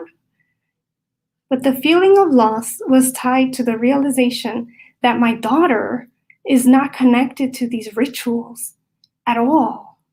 Not only that, I have never told her about it. Not even one story or practice, not one. And she knows none of it. And I was not aware that that had happened. I know it sounds silly. How could that have happened? A long and rich history of rituals and traditions that were part of me and that I still talk about with my mother, never mentioned to her. She's a 9-year-old who loves nature, pizza, sewing, and her generation marks not only the end of a rich history full of strength, hope, resourcefulness, and a connection to something bigger, but an erasure of the colonization that made it so. Thank you.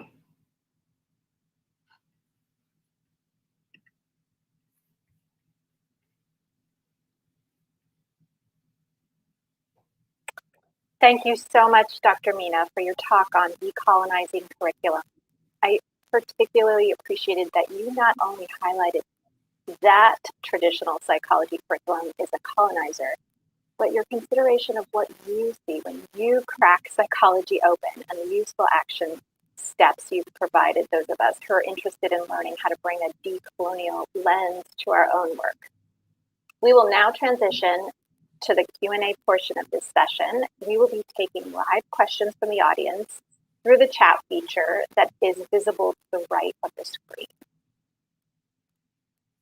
So to start, I want to start with our first question. How might we maintain our commitment to evidence-based practice while recognizing emerging and potentially transformative methods of teaching DEI? Certainly. It's a very interesting question.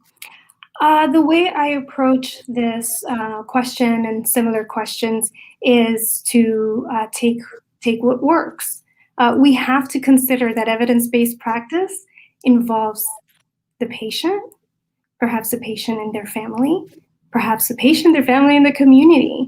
And so it will not be evidence-based if it doesn't consider the match of the services that are being provided with that recipient of those services. So in fact, it would behoove any therapist to identify the most salient and meaningful constructs that would meet the needs of that person or family. So it would include all of that rich knowledge that we've gained from the scientific process. I value that. That matters. It's helpful, but it cannot be to the exclusion of other sources of knowledge and strength and support, including those that come from the clients themselves and their history. I find that sometimes there's an expectation that there's nothing more over there on the side of our client, and we just lead with our knowledge, our scientific knowledge, and I think perhaps don't make enough room for the experiences of the clients and their value systems to enter the conversation.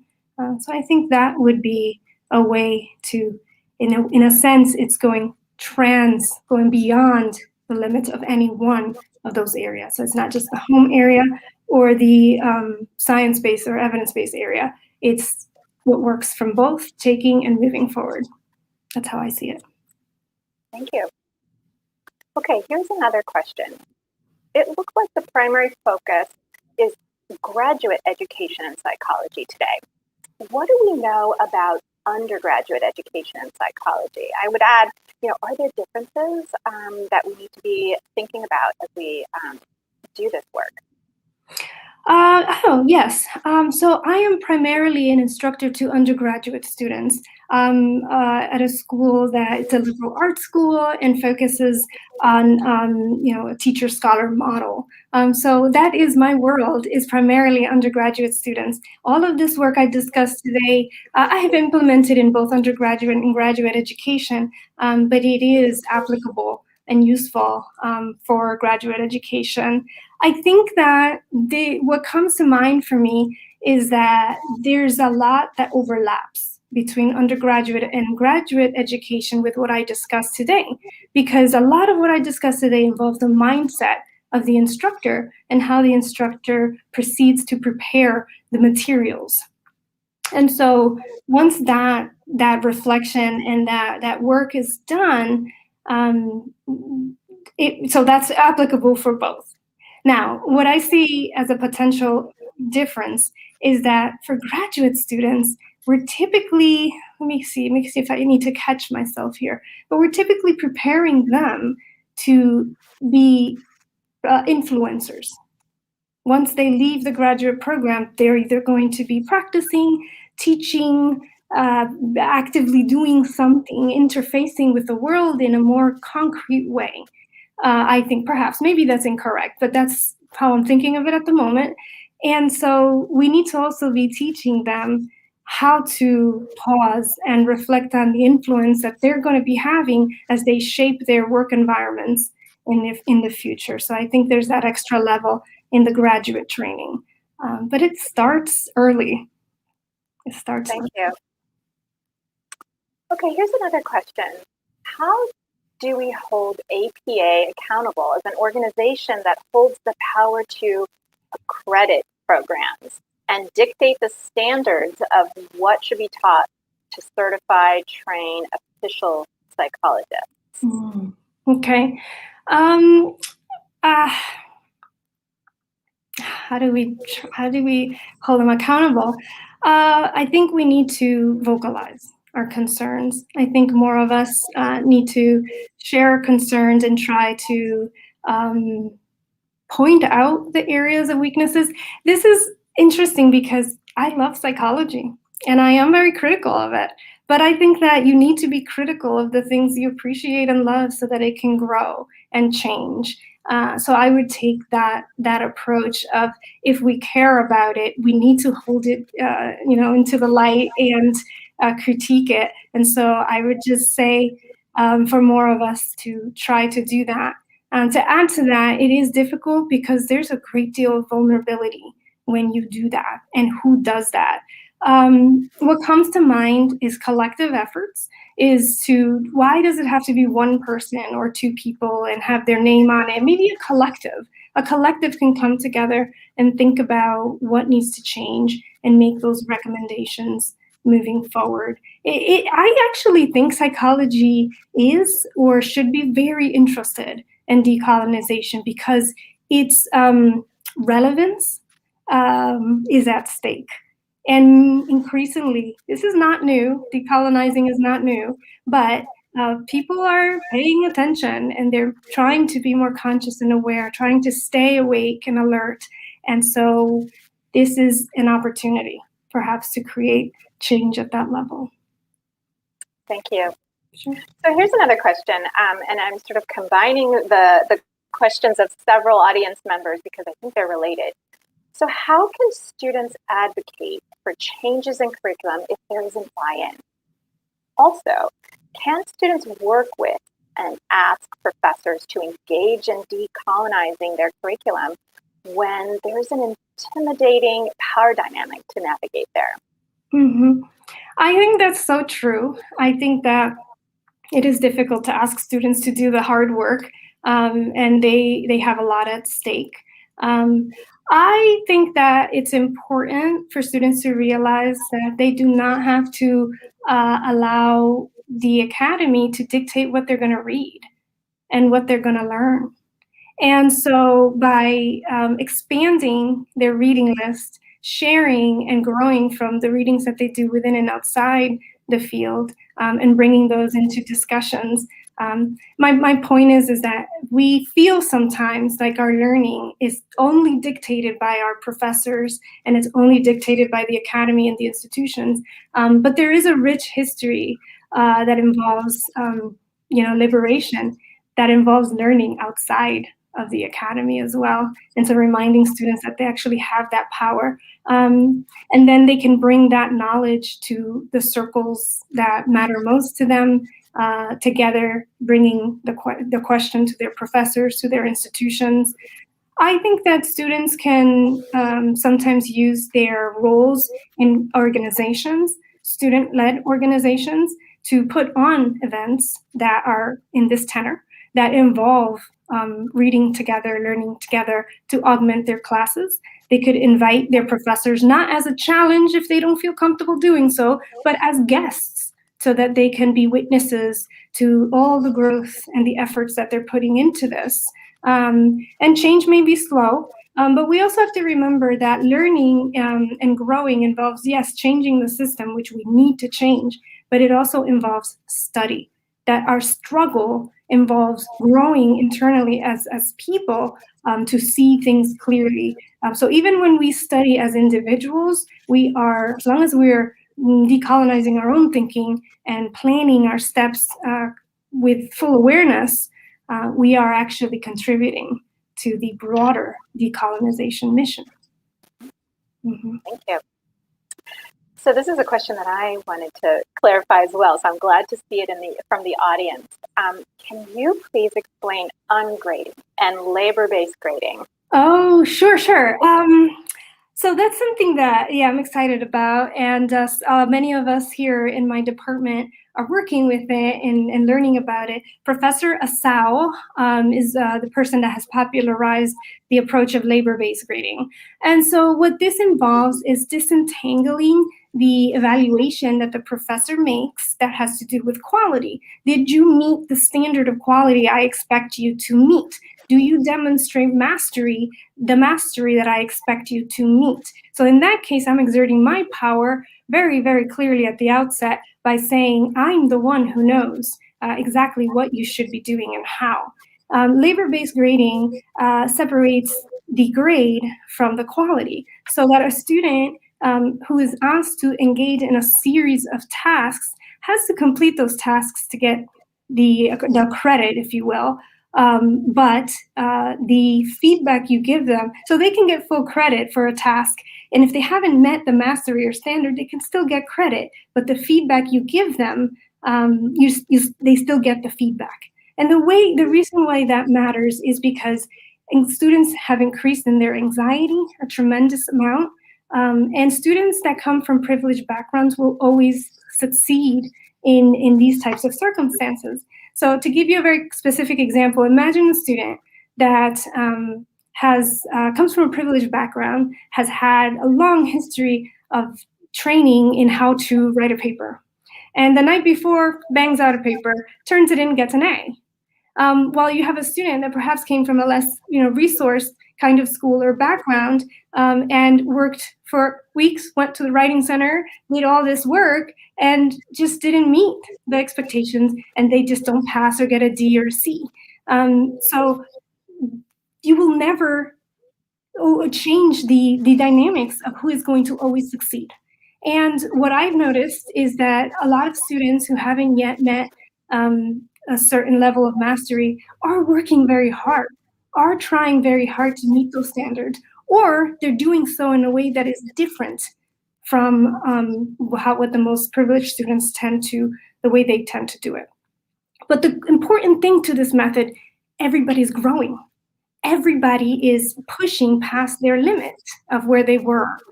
And it involves really careful crafting of the activities, because it's time on task, it's effort. So if you planned as the instructor the activities carefully, they cannot not learn. I know that's not the way people would say it, right? But they cannot not learn. They will have to learn just by the mere taking the steps that you have outlined. So that's brief. There's so much more to it, but thank you so much. That's a great strategy.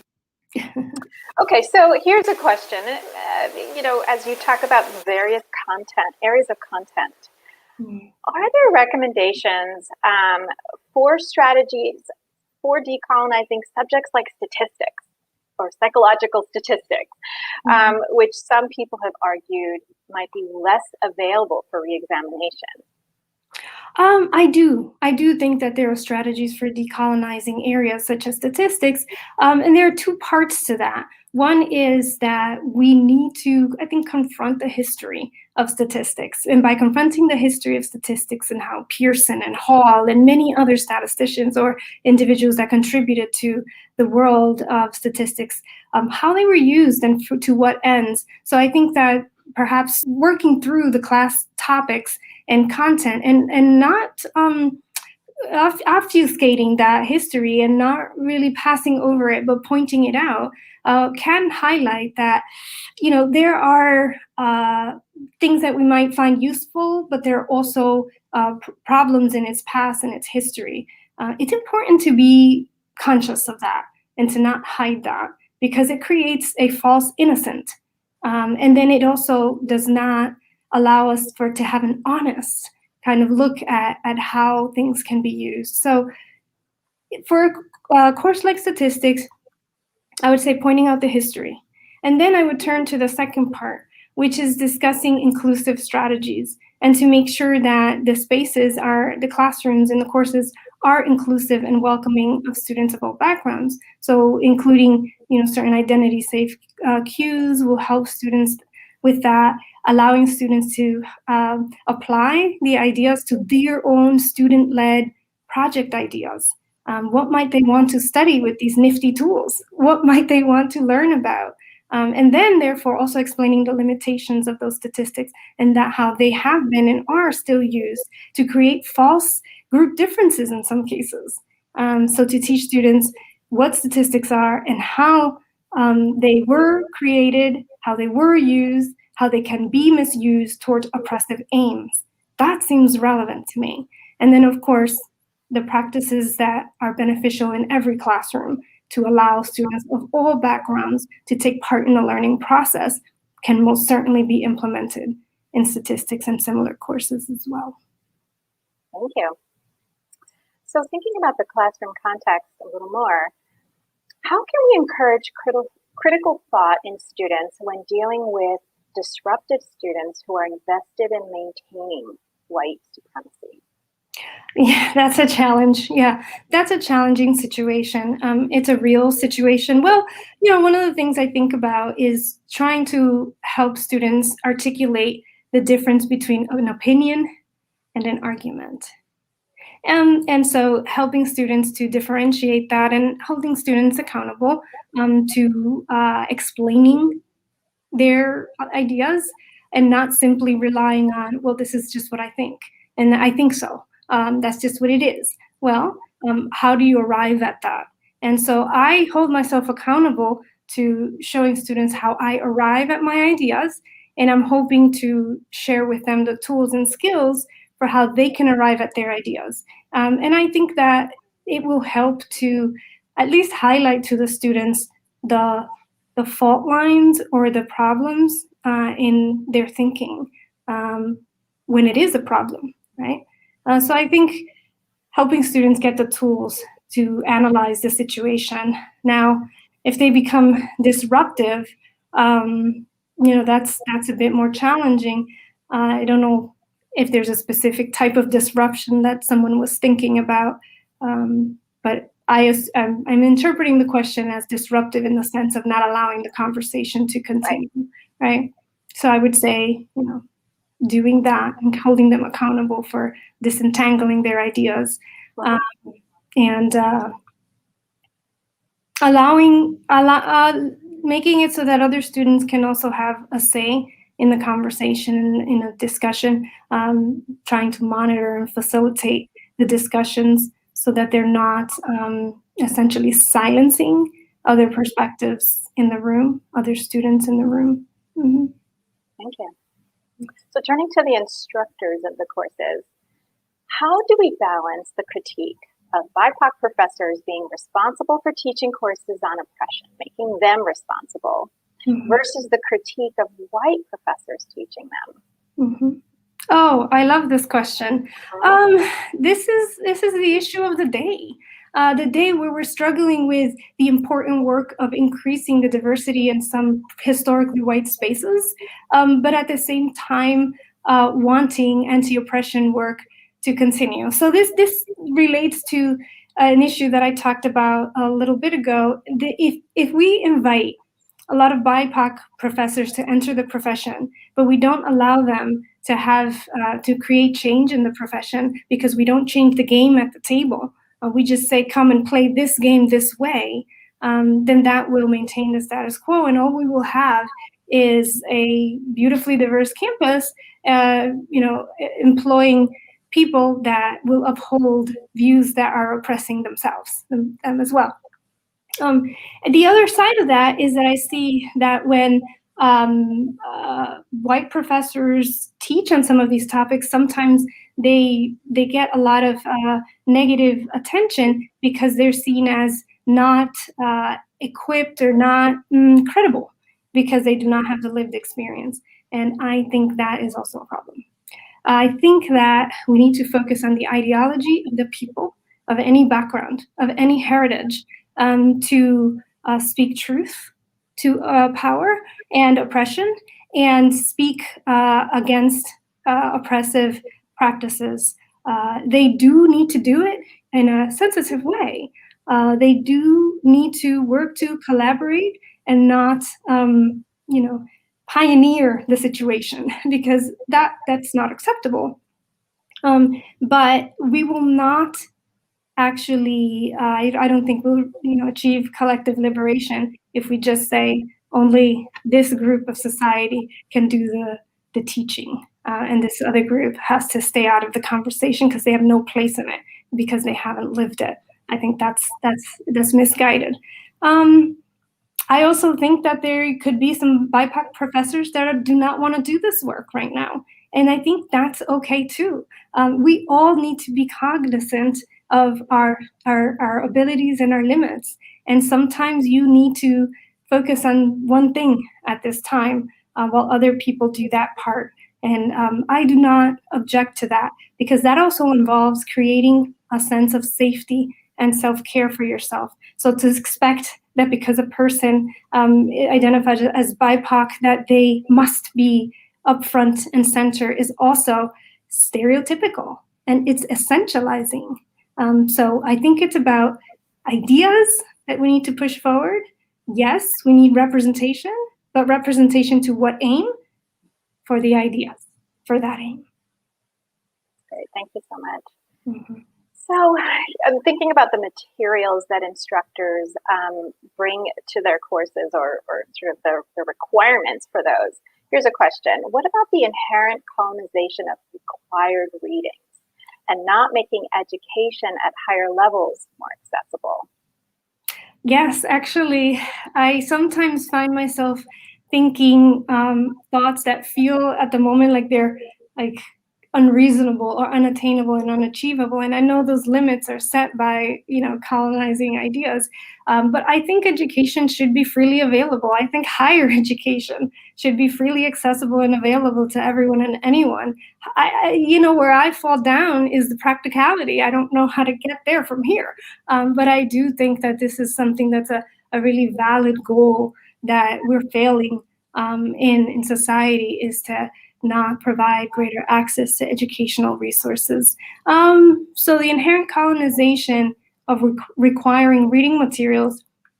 Well, one thing that, I don't know that, I'm sure there are many ways, but one way in which I try to incorporate students' reading selection is by making sure that all of my classes have student-led projects that are scaffolded, and that allows them to select the topic and reading materials to include to the class. And sometimes that involves having other students read those materials, and sometimes it involves having those students share their learning with everyone else, so that I'm not the only one choosing all of the materials. That's one approach. to the issue of requiring reading materials. Now, I don't know, I'm not sure that I should interpret the question this way, but I don't think that the question implies that there should be no reading materials or that students maybe should not read, if they don't want to. I don't know. I mean, that kind of, we in a way we engage in a social contract too when we say like, I kind of want to take that class. So I'm hoping that they kind of want to, do some work in the class with me. Yeah. Absolutely. So continuing this conversation of content, do you think that exploring psychological concepts from philosophical orientations from different parts of the world would help accelerate the process of decolonizing teaching of psychology? 100%. 100% agree. Yes, I think that we need to be more open and flexible in our conceptual work. I think that we need to, I just thinking about, Martin Baró, suggesting that we need to like scour psychology, but also other disciplines. I would say all the other disciplines as well, and saying, what can I borrow that can help me understand the situation? Because again, it's about the issues and problems that we're trying to resolve, not so much about the decadence of the discipline itself.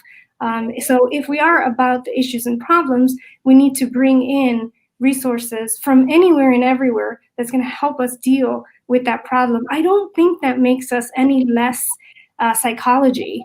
I really don't. Maybe I'm misguided, but I think it makes us more capable of even understanding the contours of the problem and maybe even making more progress. So I think working cross disciplines, certainly more globally, and not being so US centric, is sorely needed. And if we can do that to a greater extent, I think that we will see greater changes for the better in life quality and well-being. Mm-hmm. Thank you. Okay, so I'm going to combine a couple more questions as we're starting to wrap up our questions, and you're getting a lot of them today. So thank you so much for all this time. I'm so glad. So this one is for students who want some suggestions. How can students, undergraduate and graduate level, utilize our positionality and agency to challenge programs to decolonize their curriculum? And actually, this is a related question, so I'll just ask it now so you can sort of think about this as well. How would you advise Black, Brown, and Asian students to talk to white professors who think they are doing it all great, but who are still colonizing their classroom? Okay, one way that I would think about that would be to seek out other supports, perhaps in your school, to seek out other supports in your school that can help elevate the conversation in the college or university, in the place, right, wherever you find yourself, so that it becomes a collective conversation that invites people to really think about these issues, whether it's a local one day, half day conference, whether it's a conversation group, whether it's a reading group, trying to bring those issues to the fore in collective conversation. Now, I have to emphasize, like, it's not an event, right? It's not a one day thing. It is a long-term process, and too often we have to remember that the fruits of our labor are going to be enjoyed by the generation that's going to come after us. So doing the work, even if you don't see immediate change, is still work towards collective liberation. Mm-hmm. Mm-hmm. I'm going to ask one last question. So if you, how do you propose we decolonize colonial institutions without using violence? If you describe decolonialization as nonviolent, doesn't that invalidate liberation for the colonized? Oh, so doesn't it invalidate? Well, I mean, there's a point that it's actually quite interesting that we do see messages that for, let's say, all the Black liberation leaders must be nonviolent, right? That they are always presented as people that would never, and are encouraged to always be nonviolent. And that's a tense area of conversation. I don't know. I'm going to just say I don't know exactly. I'm not going to call for violence today, okay? And I'm not going to say that nonviolence is going to always create change either. So I don't know the exact solution as to how to achieve decolonization as a nonviolent, completely nonviolent process. I'm not sure that it invalidates liberation for the colonized altogether. I'm not convinced that it inherently is going to retain or maintain a colonized mentality. I think that consciousness raising is a way to combat the violent psychic and physical experiences that we do observe and endure, but that will be a work in progress. It's a great ending to your presentation. Thank you so much for your time, Dr. Mina. And thank you all for your questions. We will now take a 5-minute break before the next and final talk of the day, Decolonizing Research Practices by Amanda Sullivan at 1:50.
Gives them a satisfaction they couldn't get any other way.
Good afternoon, everyone. I hope that you have been enjoying the conference so far.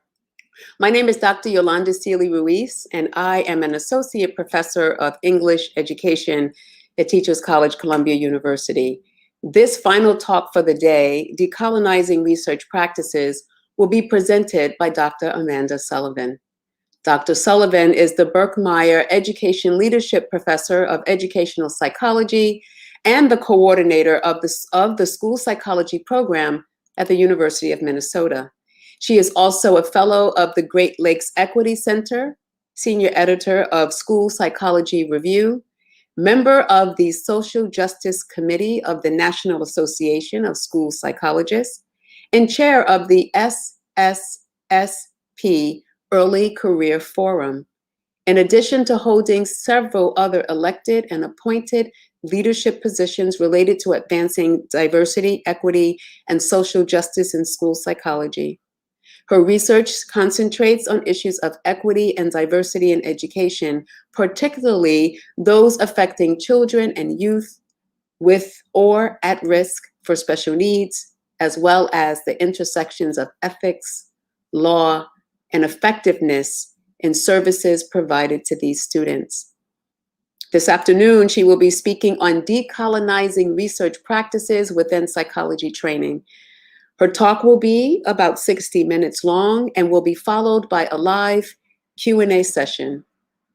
Thank you so much, and let's welcome Dr. Amanda Sullivan.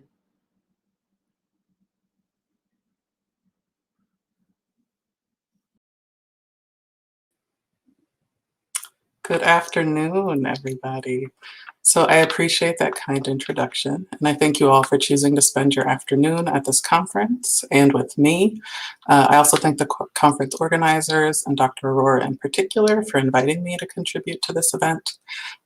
Despite the title of the conference, as you'll notice, I've entitled my talk, Developing and Advancing Anti-Racist Scholarly Practice, the reasons for which will be apparent as we move throughout the presentation. Before we begin, I really want to recognize the complex emotions that many of us are bringing to this space, myself included. I'll be fully transparent that given everything that's going on, particularly in Minneapolis, where I'm based, it's really hard to show up here fully.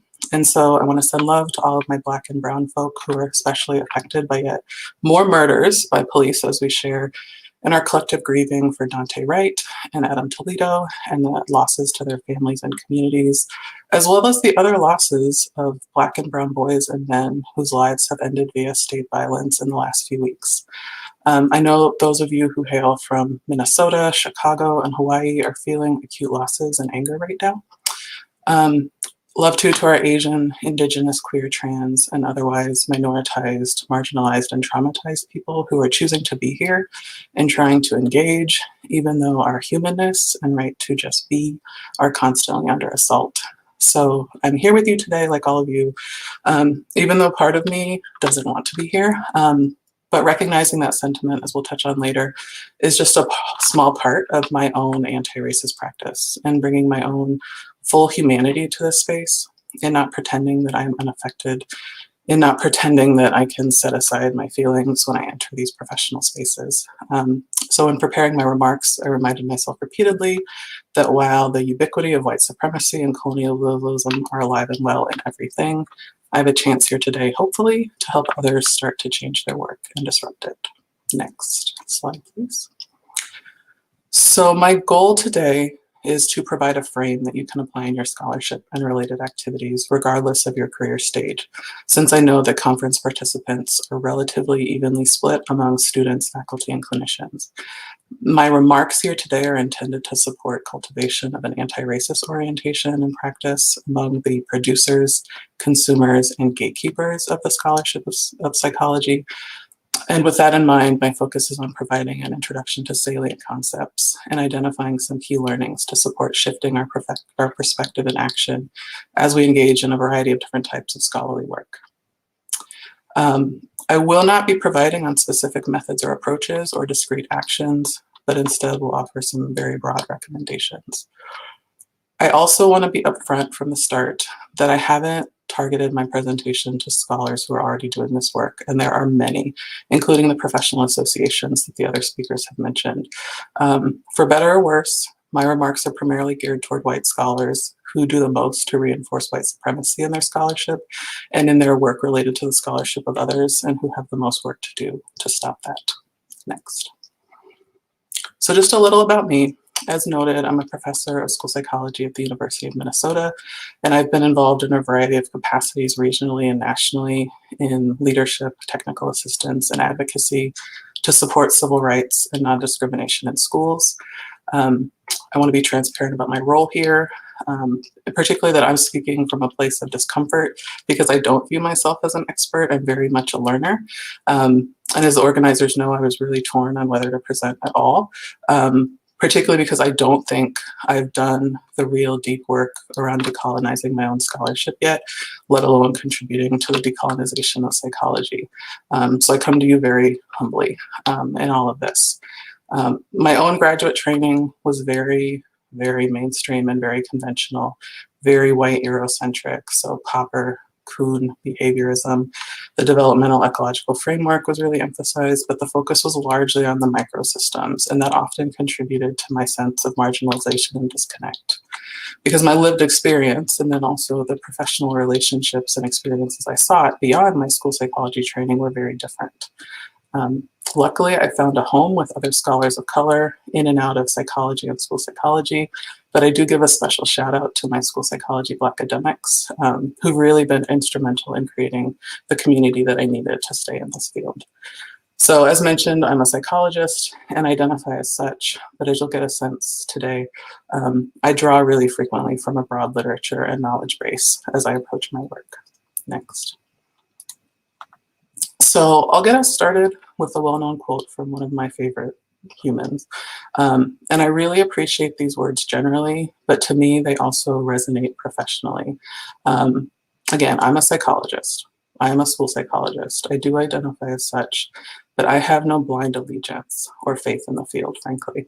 Instead, I insist as a member of this professional community on the right to criticize it perpetually, and I do so in the hopes of contributing to a better future. Next.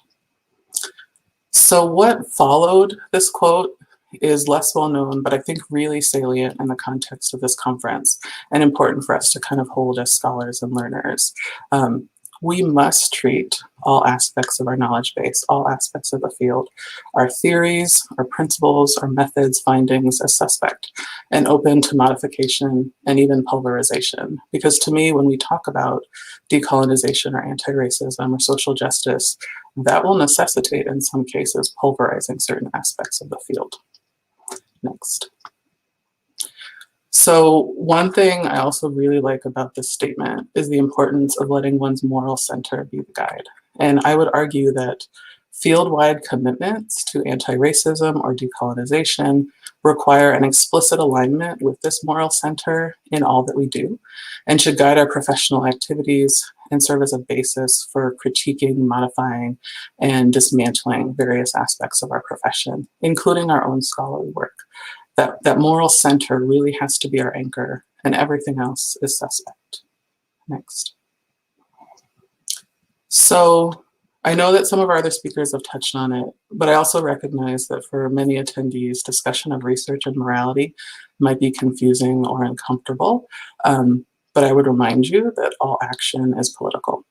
Even inaction or supposed neutrality, which I'll return to later, are political in that they maintain passive acceptance or allegiance to the status quo.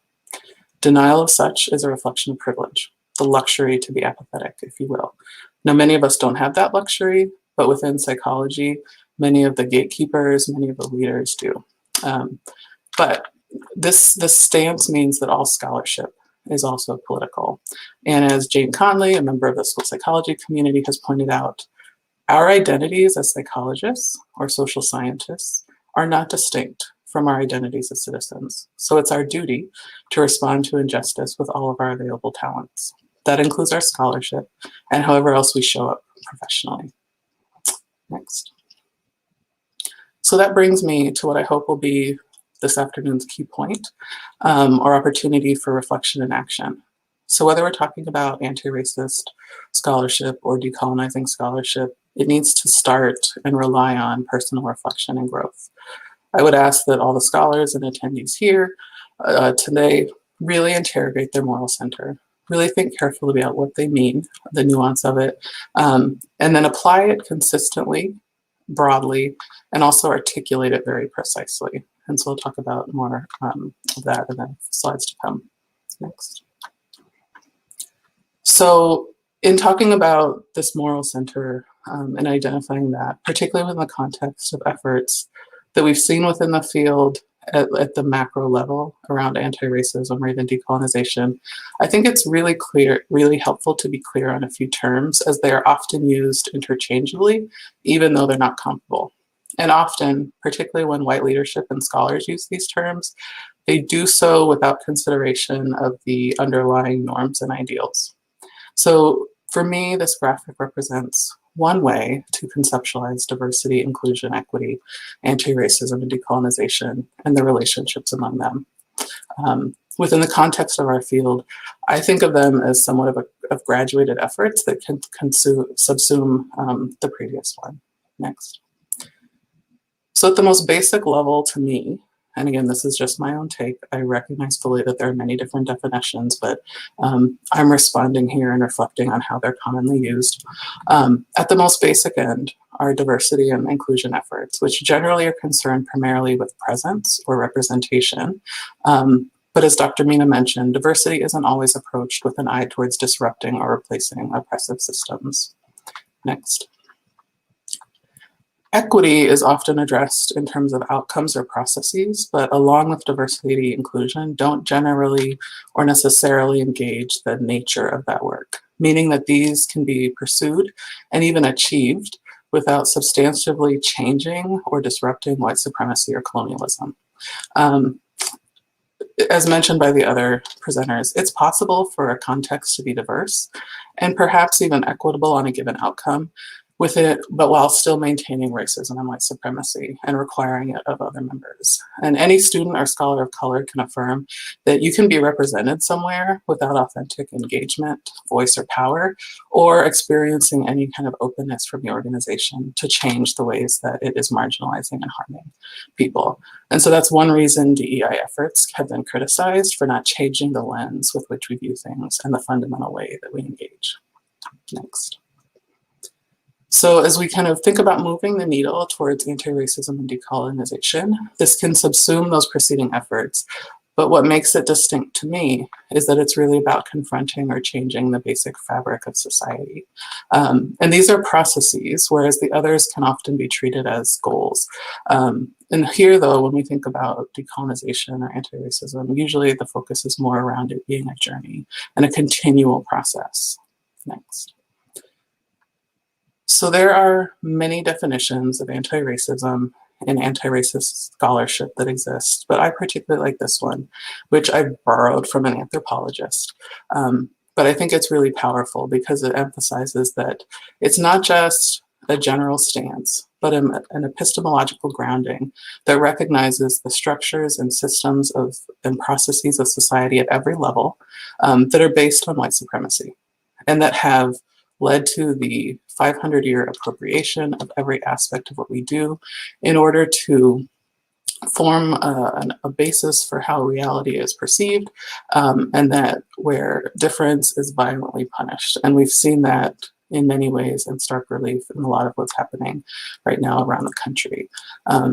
But then engaging in anti-racist scholarship then involves questioning the very fabric of knowledge and knowledge production and the challenges that challenges the very givens of what we know. So I want to be clear again that while much of my presentation is geared toward white people, that is an intentional decision because dismantling white supremacy is really the job of white people. It's a product of whiteness, and they have the responsibility to end it. I also have a lot of reservations at targeting a presentation to scholars from minoritized backgrounds, because despite the recent fervor around anti-racism and decolonization, this isn't new. People have been doing this work for many, many years. But it is new to a lot of folks from dominant identities. And so that is who I speak to in a lot of this, because in so many ways, they are still the gatekeepers who are keeping a stranglehold on how the field develops and grows at a high level. Next.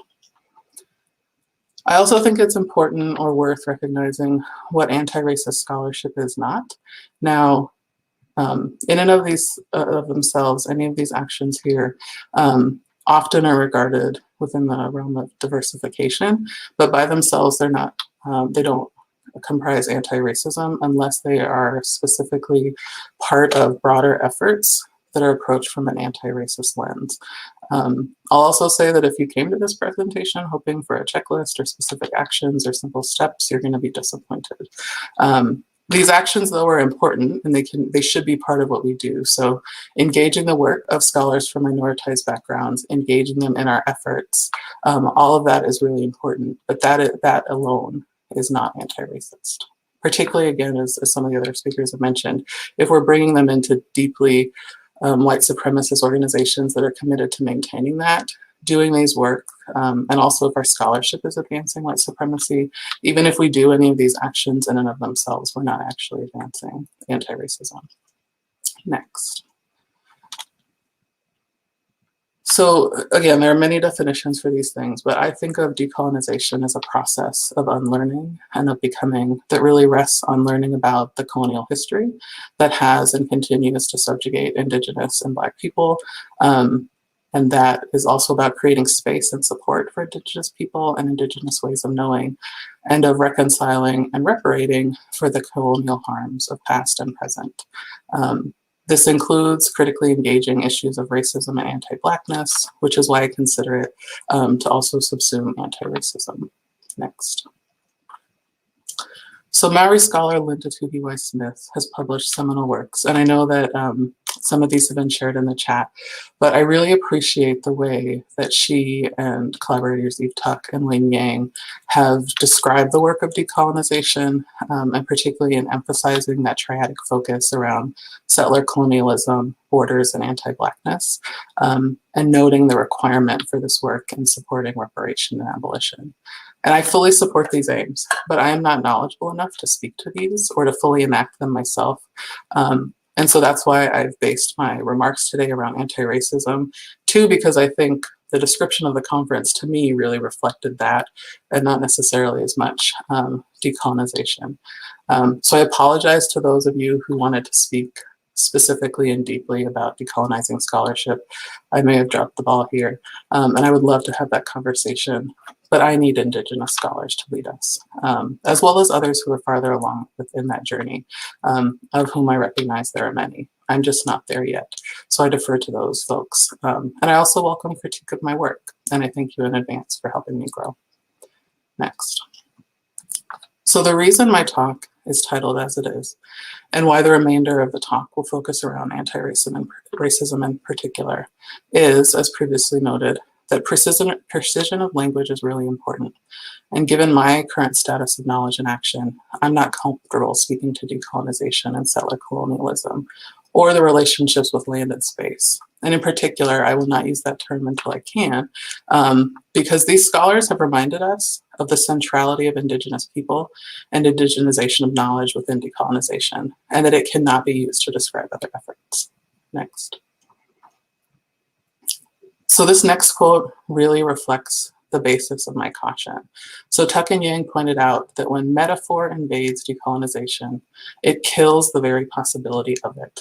It recenters whiteness, it resettles theory, it extends innocent to the settler, and it entertains a settler future. It cannot be grafted onto these other frameworks, even if they're critical, which I hope my work is, even if it's anti-racist, which I hope my work is, and even if they're justice frameworks, because that easy absorption, adoption, and transposing of decolonization is another form of settler appropriation. So this really resonates with me, and why I can't claim to speak today or elsewhere about decolonizing research. I may engage in anti-racism work, and I certainly hope I'm contributing to efforts to advance social justice, but I haven't begun to systematically cast off settler colonialism. Next.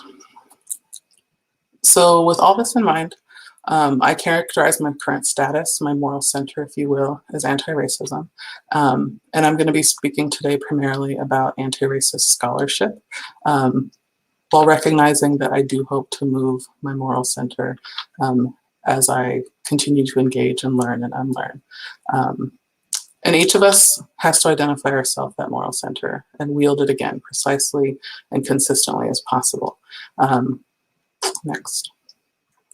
And so too, I'm using the term scholarship very intentionally here, because often within the academy, scholarship or research is used to mean studies, empirical studies, and particular types of studies in particular.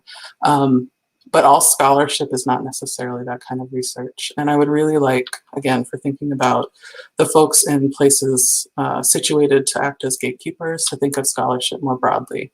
So not just the discovery that so many universities in particular emphasize, but the critical role of theorization, integration and synthesis, translation, and then application and engagement within communities, so use of this knowledge.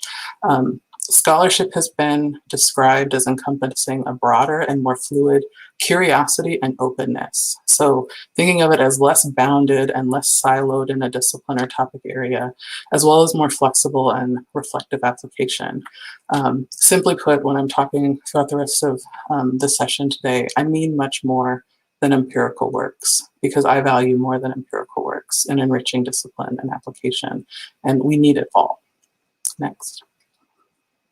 So given these concepts, as we think about our scholarship, my second key point is that the nature of anti-racist practice or decolonization has to be foundational or transformational. It cannot be additive or adjunctive to our current work, because so much of that work is rooted in white supremacy. So much of the way the discipline has emerged and continued, and the work that we do within academic institutions in particular, are rooted in that fundamentally.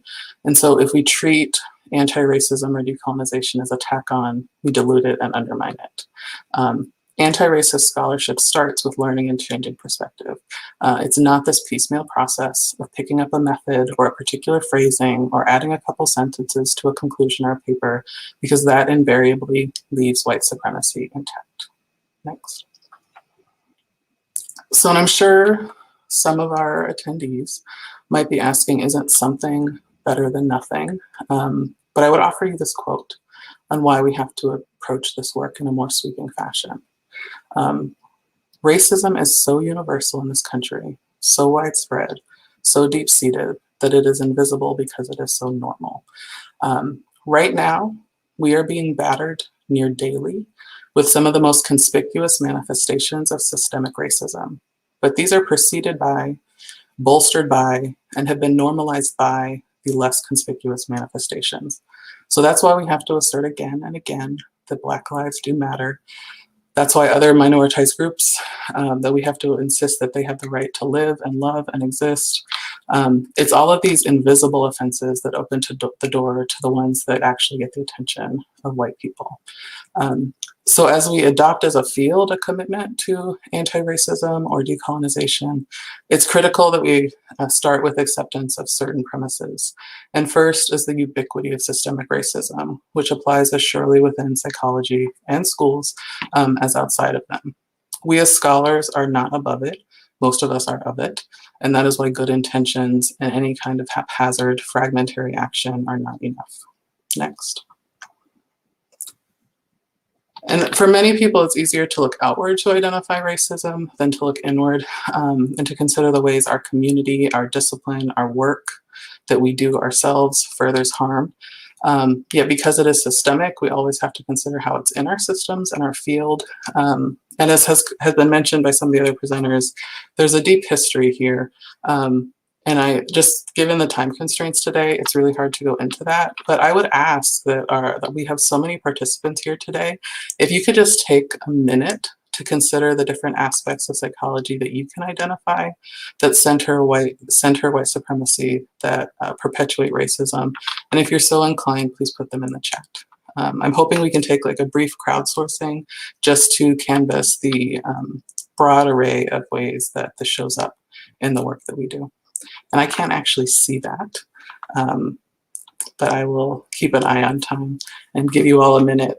For those of you who are less familiar with this or who haven't maybe thought as deeply as how it shows up in research, I'm hoping that you can help each other to recognize those ways.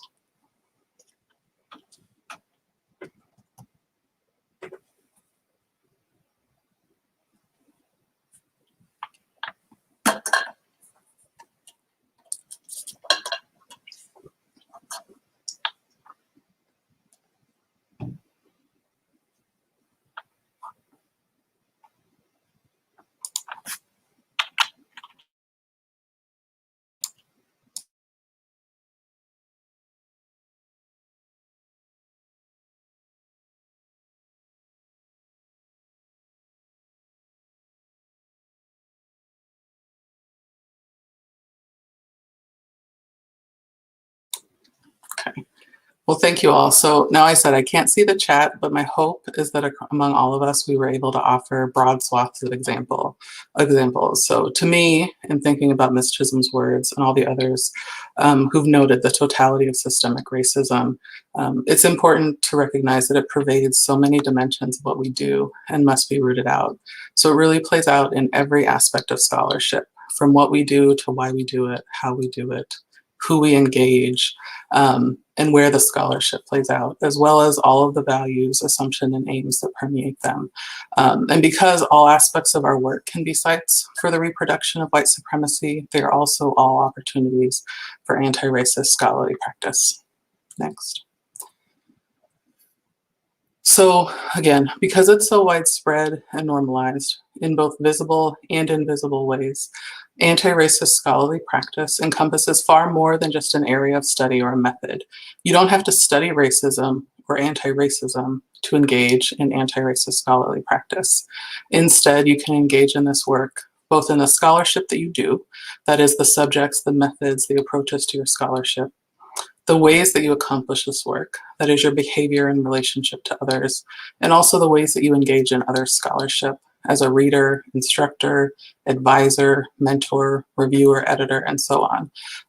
And so when any of us says we're committed to anti-racism, I sincerely hope that we bring it to all domains of our scholarly activity and engagement. Next. So anti-racist scholarly practice requires examination and understanding of the racist history and present of our field. So I would encourage scholars who haven't yet thought deeply about this to engage in some different, these different questions. These are broad questions, but I also think that everybody needs to think carefully within their subdiscipline and their specific areas of work, such as understanding how scientific racism has shaped scholarship, whether we're talking about the methods, the instrumentation, the theories, the definition of constructs. And we have today, I think, if I recall correctly, over 10 different sub-areas of psychology represented. And so we also need to think about, not just at the broad level of our discipline, but within each of our sub-areas, what can we discern about the role of racism, colonialism, eugenics, and shaping those areas, and how that really reverberates around what we see today. Again, we can't go into this because of time, but these are difficult questions, and these are deeply uncomfortable questions. I think back to my own training in the history of psychology, and these got glossed over, even though these are deeply necessary questions that we have to engage in as we figure out what of this field, what of our work do we keep, and what do we need to modify or disregard and replace as we move forward. as Dr. Mina mentioned, we need to think about what it means that the pioneers or forefathers, as they're commonly described, and that is incredibly loaded language in and of itself, but of psychology, of statistics, of behavioral science. So many of them were motivated by, or at least personally, if not professionally, committed to advancing racism, committed to advancing eugenics. And their scholarship was informed by white supremacist views and oftentimes designed specifically to advance those political aims. So how can we interrogate the roles of white supremacy and colonialism and reconcile them with the contributions of people like Fisher and Pearson and Galton and Cattell and Erickson and others? What does it mean to continue to use derivations of their supposed innovations without considering what they were designed to do, or the very ideas that they engaged within their practice? Engaging these broad practices is these broad questions is preparation for that more personal work of considering how it shows up, often in unintentional ways, in the way we do our scholarship, in the way we write, both in our explicit usage and the implicit assumptions. Next. And I view this work as necessary for understanding how so many of the differences and disparate outcomes that we see are predictable and systematic on every scale, that these are outcomes of intentional action. In addition, as has been mentioned in this recent book, which I would encourage people to get, and I do think of it as critical to the work that we do, so much of this is just the system working according to how it was designed, where whiteness is so normalized and universalized that the cultures and people of color are demonized, exotified, and erased. This statement is as true in psychology and each of our respective subdisciplines within it as anywhere else. Next. So as a case in point, I encourage you to consider the common pejorative of me search.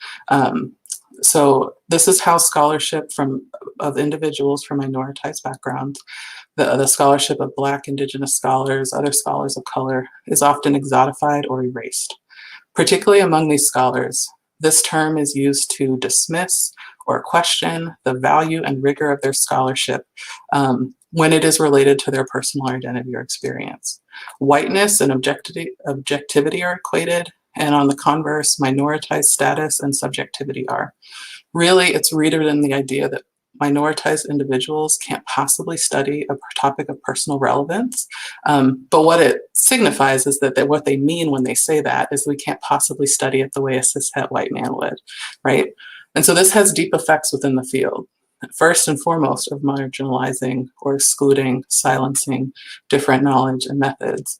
But it also has a number of other effects, from denial of admission into programs, denial of advancement, hiring, promotion, tenure, funding, and awards. And it operates so that we delegitimize certain topics and legitimize others, and reproducing that subordination of minoritized communities and scholars, while in expecting that objectivity, that distance, that dispassionate approach to scholarship is somehow better. And that our work then we see is often rejected by advisors, reviewers, and editors because we dare to offer a different perspective, because we dare oftentimes to decenter whiteness. Next. So in many cases, me search simply denotes scholars from marginalized backgrounds who are rejecting that white centering. But the centering is so pervasive and so implicit that to do otherwise is subversive and marginalized. Yet how is research that assumes the objectivity of a white researcher gaze, the universality of concepts, of measures, of findings, not the very epitome of me search, when a white scholar perceives and seeks to shape the entire world in their image? And so I would encourage folks to remember that this assumption reflects the delusion of objectivity, and points to a broader need for recognition that all scholarship is subjective. Next. So that brings me to my next key point, that anti-racist scholarly practice, and all scholarship really, necessitates ongoing reflexivity. Next. Although largely discussed as an expectation of qualitative scholars Anti-racist scholarly practice necessitates reflexivity in all scholarship because of the ways in which our individual cultures, experiences, identity influence how we engage as scholars and how we shape knowledge in that role. The relative invisibility of white normativity and the lack of reflexivity among scholars, and quantitative scholars in particular, creates the illusion that white subject matter is universal and universally interesting or relevant. And ironically, scholars limited by such a perspective would benefit from taking this technique that comes to us from Black feminists, and really is something that all scholars, regardless of background, should be aware of and open about, how their social position and personal biography influences their assumption and how they do their work. Next. So as a primarily quantitative researcher, I want to emphasize that reflexivity is not just for qualitative scholars. It's especially important for scholars who engage in and produce and use quantitative research, and who've often been told and convinced that this work is objective, as if reliance on numbers somehow removes our personhood from the scholarly process, even though it does not. So I hope that we can put to rest the common refrain that numbers don't lie or data don't lie, which to me is just used to defend the supposed objectivity of the one wielding those numbers. And for those of you who engage in quantitative scholarship, I really encourage you to engage in the scholarship that addresses the racialization of statistics and measurement and the roots of that. White Logic, White Method is a great book that comes to us from sociology. I would also hope that folks doing quantitative work are engaging critically around quant crit. And I call out Ernestine Sullivan here because although she's not a name that's associated with a lot of the articles that you see, it was her dissertation work that preceded that scholarship. And I think it's important to recognize that. Next. So again, just a reminder that given that all scholarship is political and all scholarship is subjective, regardless of the type of work somebody does, our scholarship is indivisible from our positionality. Just as readers of qualitative research are primed to consider the importance of who is doing research beyond credentials, name, affiliation, we all need to do that in our work and describe our positionality relative to what we are studying. Next. So this brings me to my next point. Anti-racist scholarly practice requires that we name and decenter whiteness and other dominant perspectives in our scholarship. We have to stop allowing them to be invisible and make them explicit. Next. So how do we get there? For many people who haven't engaged in this kind of reflection before, it begins with reflection about how the field and individuals within our own work have implicitly centered whiteness as a standard for development, for standard of wellness, education, including treating it as a race-neutral or normative construct. Engaging the work of critical scholars and cross-cultural scholars, as well as those who explicitly do anti-racist and decolonial scholarship, is especially useful. In my own work, which often concerns treatment of disability in schools, as I delve more deeply into quant crit and discrit, I find myself revisiting my past writing and wanting to reconceptualize my work and really undo some of it. But instead, I just take it as an opportunity to pause and work through my own work to bring my thinking and my writing more in line with my underlying aim. So if you're like me, you're probably gonna go back and wish you could just change so much. But instead, I give myself the permission to slow down, to engage more deeply with the critical literature, and particularly work outside of psychology and education, and then do some major reworking or even scrapping things altogether when it's not consistent with what I want to be contributing. And so many people have criticized psychology for drawing heavily from European American samples, non-representative of the global majority or local diversity. And yet the generalizability of that work is still often assumed rather than questioned because, again, of that invisibility of racism and white centering. Instead, when findings are presented, they could and should be discussed as the psychological dispositions of a particular race or group, often white people, rather than projected as universal psychological processes. We can think too about just the way we describe what we do. Scholars from minoritized backgrounds often identify explicitly the populations or context of interest, yet rarely, if ever, do we see white scholars in particular who describe their work along such lines. I think when was the last time that we saw someone state that they study a particular psychological or educational process with a focus on predominantly white, suburban, urban, high SES, middle SES contexts? Again, this is because the interests and experiences are so normalized as to be universalized and are often treated as invisible. Yet we can start to disrupt that and borrow a lot of the practices and just the norms from folks who've been doing qualitative work, from folks who've been doing that work that was historically labeled me search, around really being explicit and decentering those perspectives, or at least making them as visible as possible. Next. So this decentering and recentering also necessitates that we zoom out to ensure that we're not oversimplifying structural issues or identity. For that, intersectionality provides an invaluable frame. But compared to other fields, as a whole, psychology has been slower to take it up. And where it is used, including in the most recent APA multicultural guidelines, it tends to be largely flattened with a focus on personal identity that doesn't meaningfully engage the systems of oppression related to those aspects, yet keeping in mind the structural nature of identity. And the structural nature of oppression is key. And so given the constraints, I'd really encourage you to see a recent issue of the Journal of Social Issues. I believe it was volume 76 that addressed applications of intersectionality in particular. And it's an amazing compilation of work. For a lot of people, and I actually just came from another presentation before this where there were questions about intersectionality relative to disproportionality in special education. Thinking about how to use that and how it relates to the research of folks who come from primarily dominant statuses in particular, I find an analogy offered within feminist literature helpful. And so if you could go to the next slide.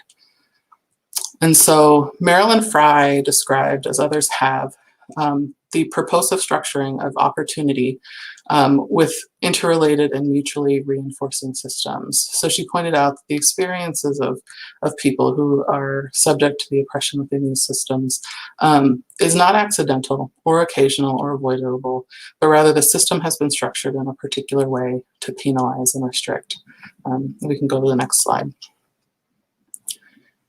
And what I find especially helpful is she goes to liken these systems and the work that scholars can do as to a cage, and emphasize that if our conceptions of what we see is based on this myopic focus on just like one aspect of it, an individual wire of the cage, we miss so much more. And to me, this is akin to what many psychology scholars do when they focus on a singular dimension of identity at the exclusion of other intersecting ones, while also trying to make sweeping claims about applicability and meaning. So we can go to the next slide. It's only when we take a step back and look at the wires all together, taking that macroscopic view, that the whole cage becomes obvious. And while I don't think that such a fatalistic perspective is appropriate at the individual level, I think this depiction is really helpful in understanding the intractability of oppression under interlocking systems that can be elucidated really clearly through applications of intersectionality, and helps us to see how limitations to understanding of identity and social status and location within systems can really be expanded and deepened if we take that macroscopic view, if we zoom out, so to speak. Next. So as such, the next key takeaway that I'd like to offer is the importance of taking a macroscopic intersectional view. Again, in all of our scholarly work, not just the products we choose to provide, but the ways in which we engage in our discipline more broadly.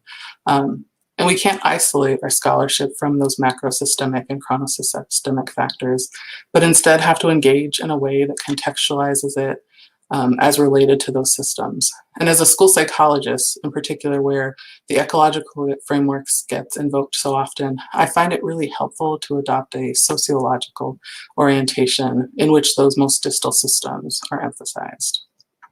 Next. So we've also tended in psychology to emphasize person-first language, but I think it's also important to orient around system-centered language when we speak about issues related to race or racism or other social statuses related to systems of oppression. And I want to thank Dr. Malone for first bringing this approach to my attention. This means, for example, being really clear about how and why we speak of race in our scholarship.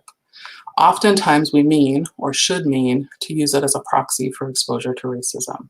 In that case, naming it as such and speaking to that is really important. It also means that instead of writing about or speaking about vulnerable populations or at-risk populations, we should be speaking about groups that are made vulnerable, or populations and groups that are systematically exposed to differential opportunity, trauma, and so on. Because again, the precision of meaning is really important. Next. This speaks to the need to unpack in our work and our engagement with others' work how we understand, frame, and describe research problems. So I encourage everybody to think about within their individual area of work, how are the issues and the focus of study understood? Whose voices have been privileged in the mainstream and most visible knowledge and literature? What worldviews, values, and aims have informed their works? And again, for this, we often have to go back to original work. So particularly when we're dealing in areas where we rely on distillation and extrapolation from so-called seminal figures, I really do encourage people to go back to their original writings and engage with how ideas around race and gender and ability and disability show up there. And think about how does that continue to shape the way that we then use it in our current work. We need to also engage in thinking really critically about what kinds of knowledge, whose knowledge, has been considered meaningful in our particular area of scholarship. And related to that, what methods have been considered valuable and which ones have been silenced and dismissed? And how has that then shaped what findings matter? This gets right to the typical treatment of scholarship at the margin and by scholars from minoritized groups, wherein common excuses for not engaging their work and not elevating their work, not accepting it, promoting, or advancing it, usually gets reflected in comments about why it's not a good fit, why somebody isn't a good fit for a program or isn't a good fit for a role, or when work gets rejected by journals or by committees because it's not perceived as relevant or not theoretical enough, not rigorous enough, not generalizable enough because it doesn't speak to white groups in particular, then often that it's not broad enough. And then one of the most damning dismissals is that it's not psychology enough, or it's not school psychology enough, or clinical or counseling enough. Engaging in anti-racist scholarly practice necessitates reflecting on these assumptions and evaluating the barriers to engagement that are rooted in white supremacy. And again, I'm speaking primarily to white scholars here. But our goal as a field, I believe, should be to cultivate epistemic diversity, not the exclusion that we've been known for so long. Next. So on that point, I implore you as scholars to be undisciplined. This phrase came up recently in a webinar that Elizabeth Cole was doing, and a lot of us are familiar with her and for her work around intersectionality and psychology. In this, she was discussing the opportunity she had because her academic home was in African American studies, and that gave her the chance to do undisciplined work that then she took back to psychology. But I would argue, let's not make it so that people have to actually leave psychology as like their academic unit or their home to do that. We can all be undisciplined in our work. Yet so much of psychology's efforts around solidifying itself as a scientific discipline means that it's really been very narrow epistemically and methodologically in order to present itself as legitimate. And a lot of that work has operated to silence and exclude and push out scholars who bring different things. But for me, my thinking about psychology isn't distinct from my engagement with other areas of knowledge and other literatures. There aren't any boundaries, there aren't limits. And so I would ask conference participants, and particularly folks who've really taken a very constrained approach to their own work, to read broadly, engage in multiple media types. Let's not be reliant on the articles that show up in the most prestigious journals or the books that come from certain publishers or authors. And this is why, too, I'm not going into today's specific methods, because the substantive and methodological implications on what it means to be undisciplined are going to vary by area. But it's really important, I think, to read and engage, listen broadly in terms of across fields, but also across the full range of media that's out there. Next. So this engagement outside of psychology literature is part of our personal and collective work to enrich and change our scholarship, to me is really central to cultivating anti-racism. And I find this quote especially powerful because, as Audre Lorde noted, each of us has built into us the blueprints and expectations for response, these old structures of oppression. And these have to be altered at the same time as we alter the living conditions that are the result of those structures. In particular, we have to unroot the racist and colonial expectations and responses that for many of us have been ingrained by virtue of our training and continued participation in the field. Next. So in this same essay, she went on to emphasize that this is essential to revolutionary change. And to me, when we talk about anti-racism or decolonization within our field, we're talking about nothing short of revolutionary change. And it'll be through exposure to others who are different that we grow and sharpen our work, as she notes. So again, with that in mind, I think we have to cast off those disciplinary boundaries, commit to being undisciplined, go outside of kind of those typical disciplinary norms of who we listen to, what kind of knowledge is considered meaningful to support that change and growth at the individual and system level. Next. And because we're talking about revolutionary change in ourselves and our field, this is going to require some deep and substantial long-term unlearning and new learning to grapple with those expectations and responses that are rooted in those oppressive systems, and then to really replace them with something else. So we can go to the next slide. So much of what I've discussed thus far is about the work that we do, so like the scholarship that we produce, and how we engage other scholarship in supporting those efforts. But I want to speak to, in the time that we have left, about how we do that work, how we engage with others in our respective settings. So next slide. So now I said earlier that I wouldn't be giving any checklists or discrete steps that can be taken in this effort, but these are really common, and I've screenshotted here for you just one of them.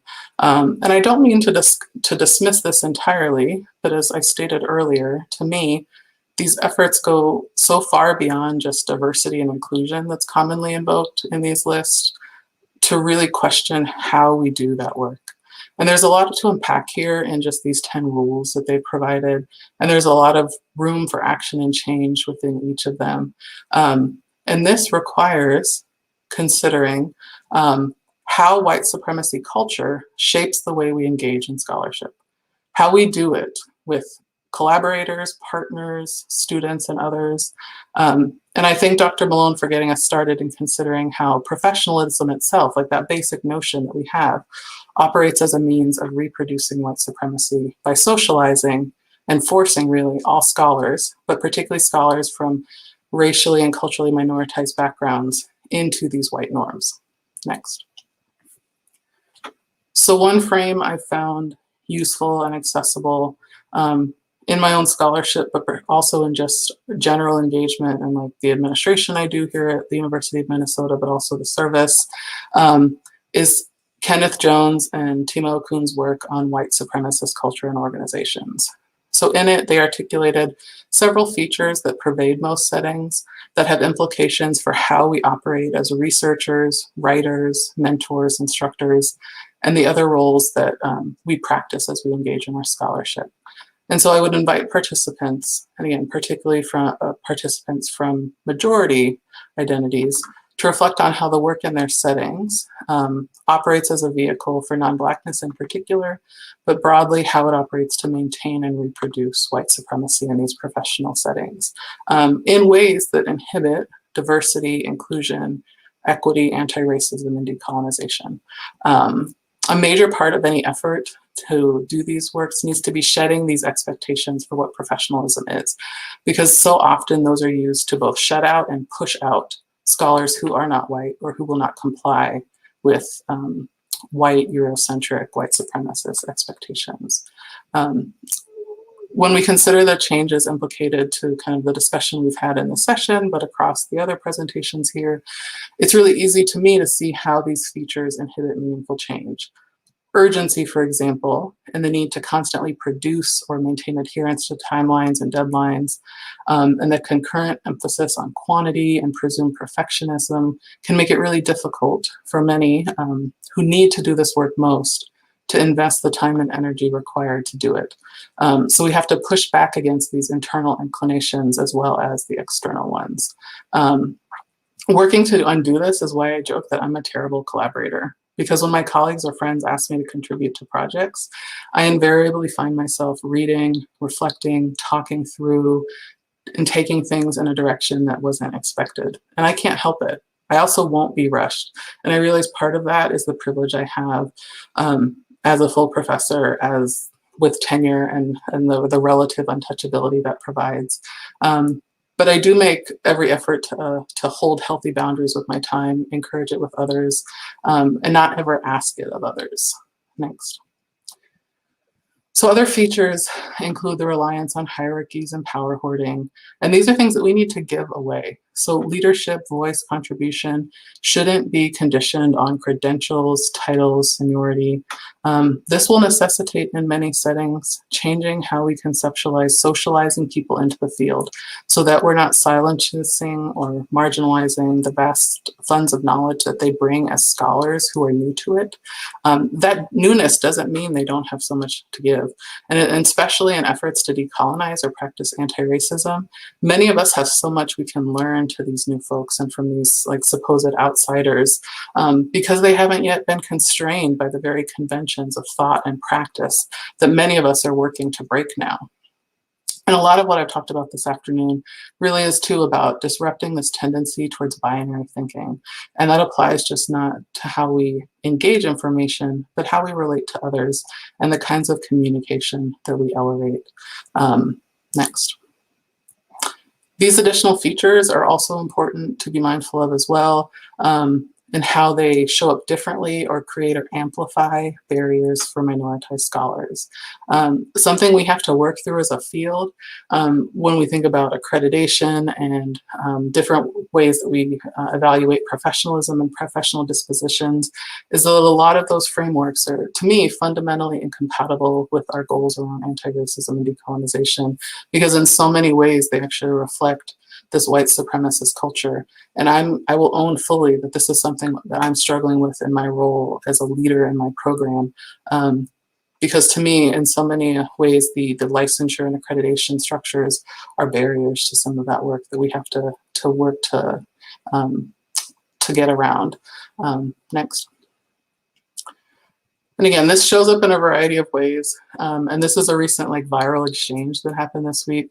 And I really appreciate in particular the comment about ableist productivity death cult that we live in, because so much of professional culture implicitly encourages productivity and progress at any cost. And often those costs are highest to folks who come from non-dominant backgrounds.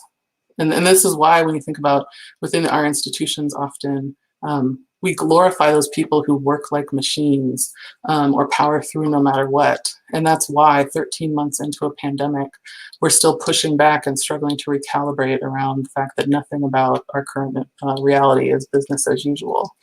Next.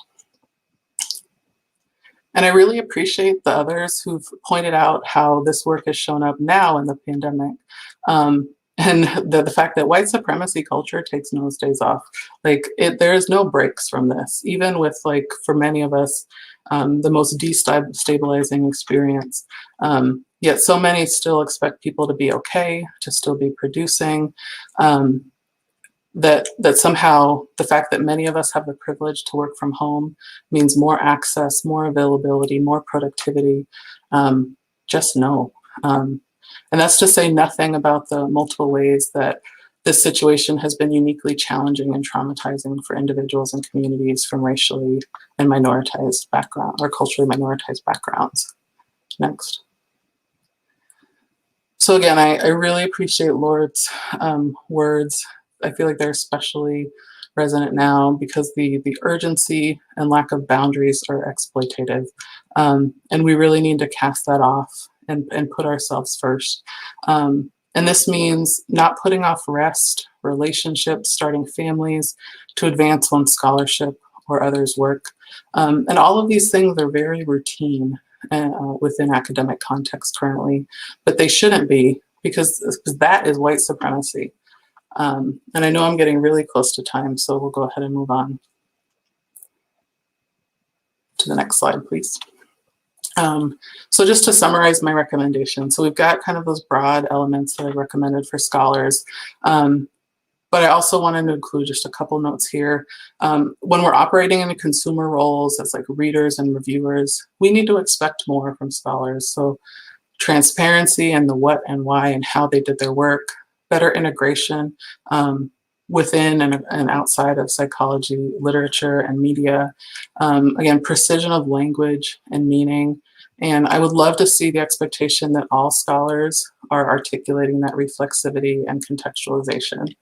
To gatekeepers, so speaking specifically to faculty, editors, others in those kind of evaluators and authority roles, my biggest recommendation would be just to get out of the way. Don't be the ones that are reinforcing epistemic exclusion and marginalization of scholarship that decenters whiteness. Stop policing knowledge. Reflect on how our own perceptions of fit and rigor may reproduce racism. And please stop asking for white control groups or discussion of generalizability to like white populations, even if you don't say that explicitly. Again, apply that reflexivity to your roles too, not just as a producer of scholarship, but as a gatekeeper to scholarship. And consider how your positionality affects your engagement with and support for scholarship that is otherwise unfamiliar. That means knowing your limits, but not imposing them on others. Instead, elevating others, listening and learning, and using your roles to facilitate and not exclude. Next. So I would leave the folks who are new to this work, again, not to the folks who've been doing it, but the folks who are new to this. Are you really ready? And what are you prepared to change? What are you prepared to give up? What will you give away? And how will you modify, pulverize even, and replace different features of psychology as we know it? Next. For white folks in particular, I want to remind you to expect discomfort and be prepared for this process to be uncomfortable and painful even, but you can't shy away from it and you can't let it stop you. Next. So when that discomfort sets in, I implore you not to let it slow you down. When that aversion sets in, when you're tempted to set it aside because of some kind of more urgent or supposedly urgent professional or personal demand, I would remind you of some other words that Baldwin offered and that ring in my ears so often now as I hear different messages coming from our professional associations, from our universities, without change attached to it. And he said, "You always told me it takes time. It's taken my father's time, my mother's time, my uncle's time, my brother and my sister's time, my nieces and my nephew's time. How much time do you want for your progress?" And so I'd ask you to treat this with the importance that it deserves, and not let, again, the depth of work that it will require be an excuse to not engage in that work. Since we couldn't include videos in this presentation because of copyright issues, I have some recommended homework. This is particularly for white scholars. Again, I apologize to those of you who this is not new, but I encourage you to engage with this and think about how all of this relates to what we've been talking about all day here, to our understanding of these systems, to our own positionality, and to the feelings and the motivations that we bring into our scholarship. And I think that's all I have.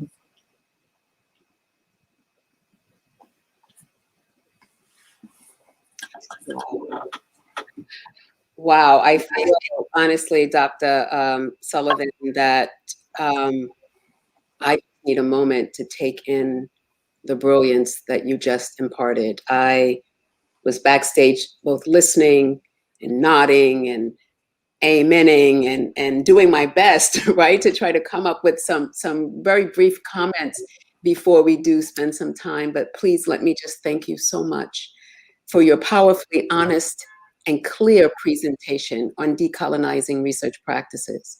Your brilliance, modeled with humility, invites everyone at this conference, on this conference, to take a look at themselves and to engage in what I refer to as an archaeology of the self.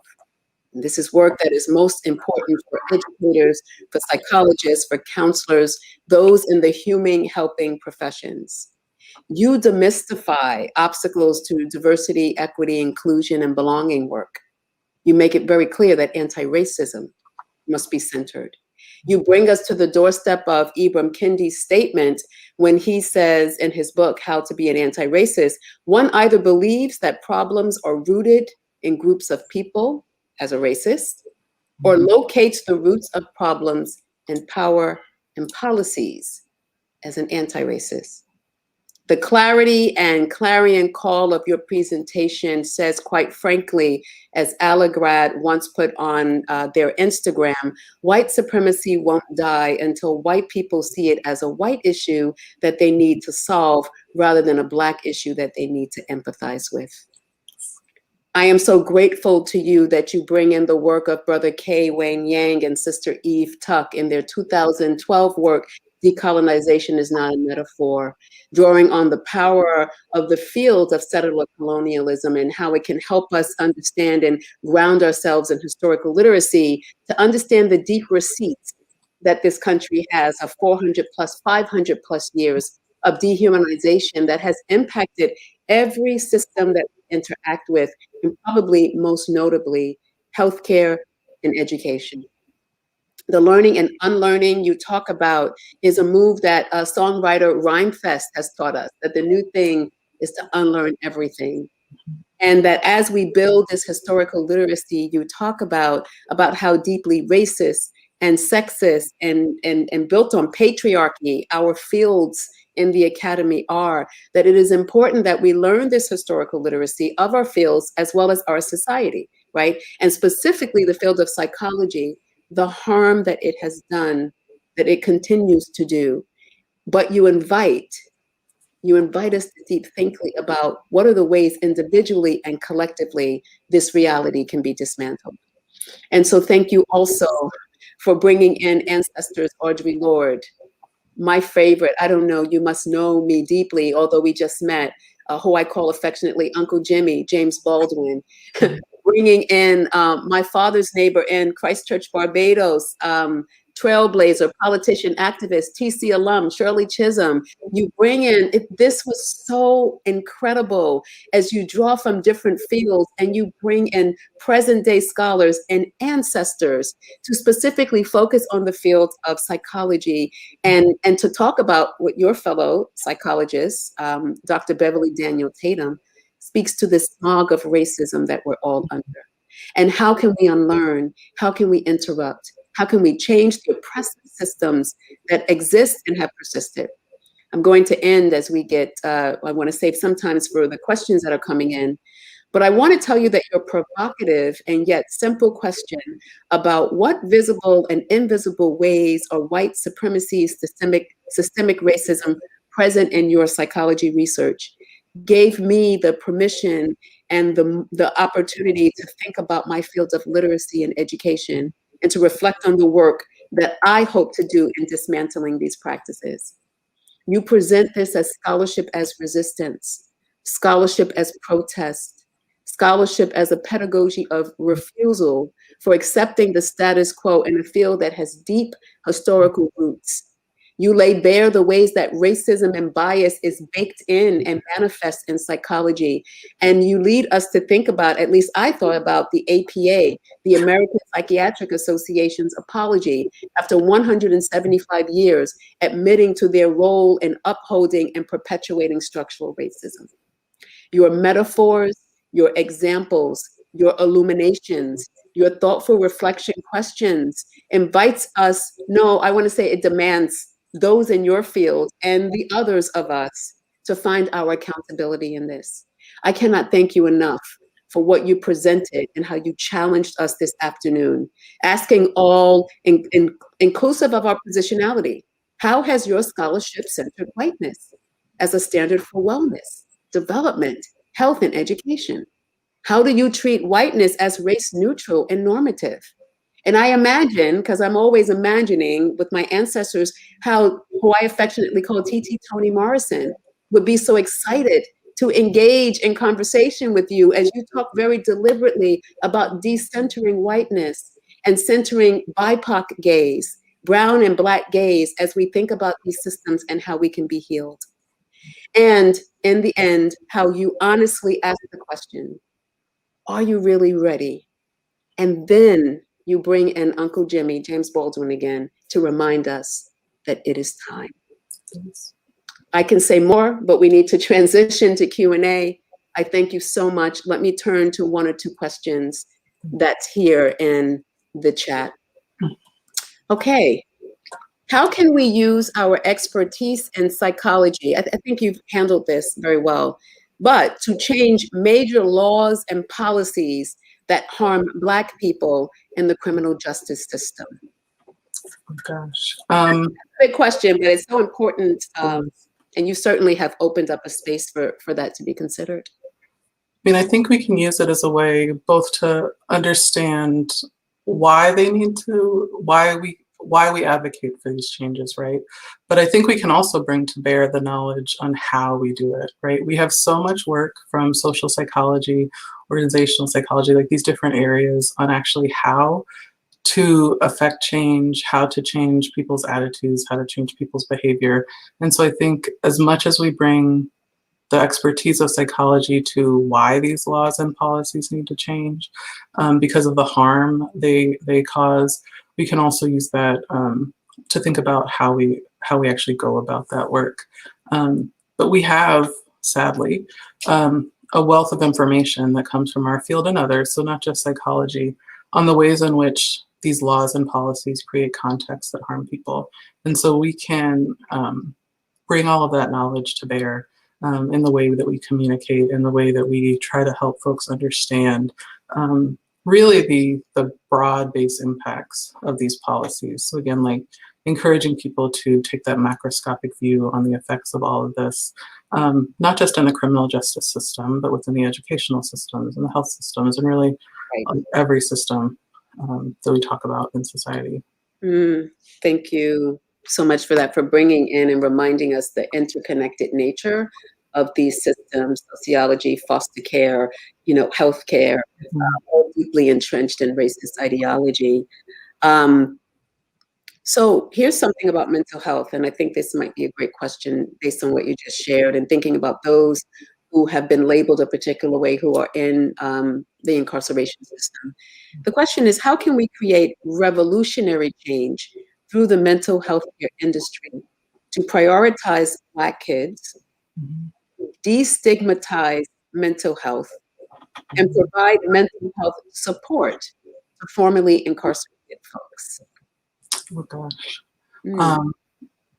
Well, so first, I think oftentimes as scholars, look at this context as like a problem to be solved, but I would turn it around and ask those formerly incarcerated folks or incarcerated folks to help us understand the problem, right?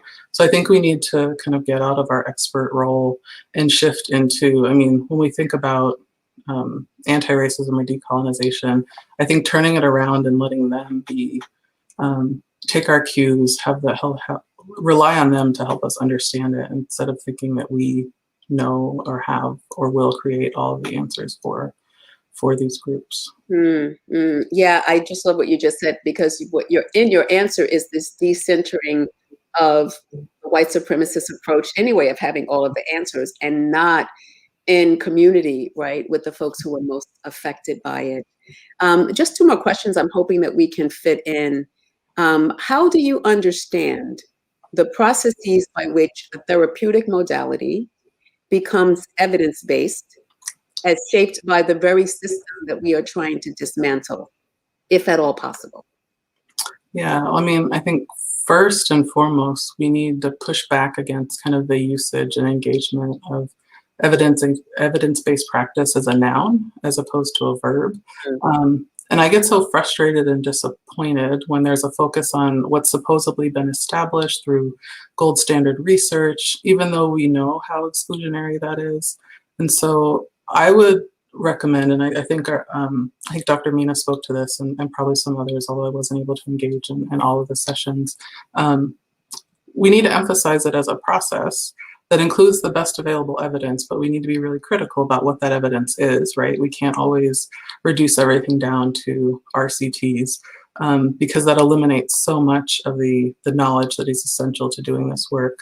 But remembering too that clinician and site capacity are features, but most importantly, those client and community needs and preferences and values. And so I think if we recenter around starting with that knowledge, those needs, those preferences, and shift away from engaging in primarily like quantitative research first and foremost. Yeah, I'm a quantitative researcher, much of my work, I use quantitative methods, but I think that we need to, within practice, kind of do away with reliance on that as the end-all be-all in understanding what good practice is, and shift back to the first and most important piece of it as a client or community. And I usually think at the community level as a school psychologist. So that's what I would emphasize first and foremost. And thinking about too, when we think about what is evidence-based, what are the different types of knowledge there? Where is that knowledge, where is that information taken from, and that kind of thing. But I think so with a lot of this, I don't know personally, given my own state in this journey, I'm not sure what pieces are salvageable of what we do. And I don't know what other things are going to need to be scrapped. And it might be that evidence-based practice or evidence-based interventions are one of those things. Wow. This last question I wanted, before we turn to Dr. Aurora for closing remarks, I do want to ask it because it seems to be, a little bit inclusive. As you were talking at many points in your presentation, specifically to white psychologists, to white folks, but certainly not excluding BIPOC. But let me ask this question, and please share your thoughts. If white people need to change what they developed, what does that mean for Blacks in psychology education and whites who do not want to give up power and provide space? That's the 64 question. Dr. Amanda, right? We think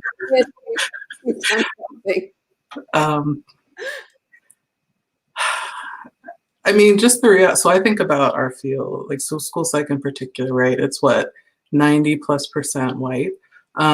There are going to be people who don't want to change. There are going to be people who are going to double down on their commitments to all of these ideas and assumptions and ideals.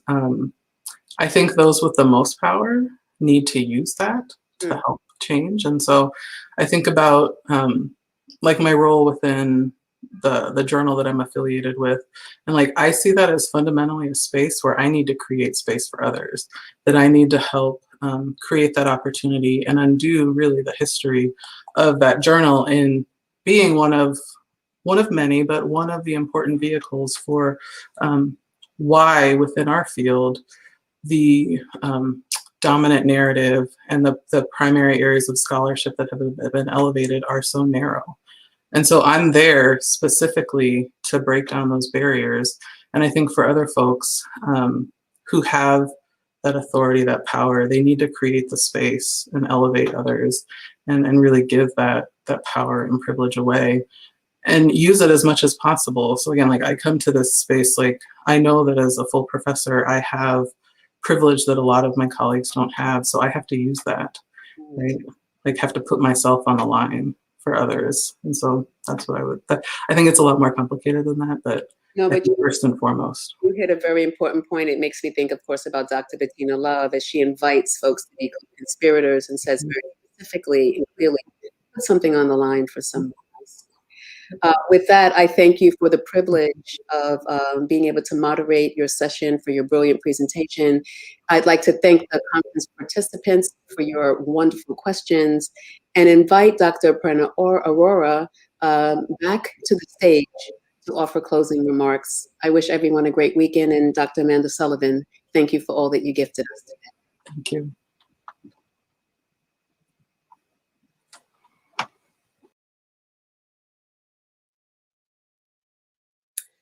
Thank you, Dr. Sullivan, for your incredible talk on decolonizing research practices, and Dr. Celia Ruiz for your beautiful reflections and for facilitating the Q&A session. Earlier today, I shared our goal for this conference: to translate knowledge on the topic of decolonizing psychology training into actionable resources for educators, researchers, supervisors, and students who seek to critically examine and decolonize their practices. To this end, we have heard from 4 expert speakers who have provided us with some of the tools to pursue these objectives. From the Decolonizing Clinical Supervision talk by Dr. Carol Fallander, we heard about the state of the current supervision science and potential directions for growth as it relates to multicultural practices. From the Decolonizing Mentorship talk by Dr. Celeste Malone, we learned the critical need to, quote, disrupt and decolonize psychology by uncovering hidden assumptions and ecological frameworks present in mentorship practices. From the Decolonizing Curriculum talk by Dr. Jasmine Mina, we gained extensive, tangible, and thoughtful recommendations for decolonizing our pedagogy and curriculum. And from the Decolonizing Clinical Research Practices talk by Dr. Amanda Sullivan, a scholar who I am lucky to acknowledge as one of my mentors and who I credit with my remaining in my current field of study, we obtained an honest, genuine reflection of her approach to research. As this conference comes to a close, I will pose one final question to our audience. Where do we go from here? With over 5,000 participants registered for today's conference, interest in this topic is apparent, as many of us are actively searching for resources and support as we seek to decolonize our practices. We are already seeing people build communities via the live chat as part of today's conference. Participants have shared additional questions, resources, and ways to keep connected and move this work forward. It is my hope that we will be able to respond to critical issues surrounding diversity, equity, and inclusion and achieve common objectives as a result of the ideas and tools shared today. We are all at different stages in our pursuit for decolonized psychology training and practices. In our respective roles, I hope each of us is able to meaningfully translate today's learning into intentional practice and enact change within ourselves, our training programs, and in the field as a whole. Yet, in order to bring about such change, we must also examine our larger society and the systems in which we operate. We may consider our roles of active agents of change beyond our field. We are aware that this work is not easy, and we may face resistance in our efforts. However, if there is a collective effort made by all of us listening today, we may be able to achieve meaningful and sustainable change. Before we end for the day, Olivia Koo, another doctoral student that I'm lucky to work with and whose efforts were critical in the planning of today's event, will share some final information. Thank you, Dr. Aurora, for your closing remarks. This concludes today's conference events. To all attendees, you will be receiving a link to a post-conference evaluation form immediately after the conference by email. You may also access this evaluation through the link on the YouTube description as well as in the chat. We greatly appreciate your input on today's events and future needs as they relate to decolonizing psychology practices. You will also be able to access all conference recordings using the same YouTube link as today. Recordings will also be uploaded under the Resources tab on the conference website within the next week. We will also be sending out the recordings by email to all registered attendees. On behalf of Dr. Aurora, Kayla Parr, and myself, we would like to take this opportunity to thank the community that came together to make this event a success, including our speakers, Dr. Carol Fallander, Dr. Celeste Malone, Dr. Jasmine Mina, and Dr. Amanda Sullivan. Today's moderators, Dr. Marie Maville, Dr. Mark Gooden, Dr. Loudon Jerome, and Dr. Yolanda Seeley Ruiz. The Teachers College Office of College Events, Teachers College Office of External Affairs, Teachers College Department of Health and Behavior Studies, the American Psychological Association Board of Educational Affairs, and our wonderful tech director, Soleil Estevez, for today. To all conference attendees, today has been a long educational day, and we appreciate your active participation throughout.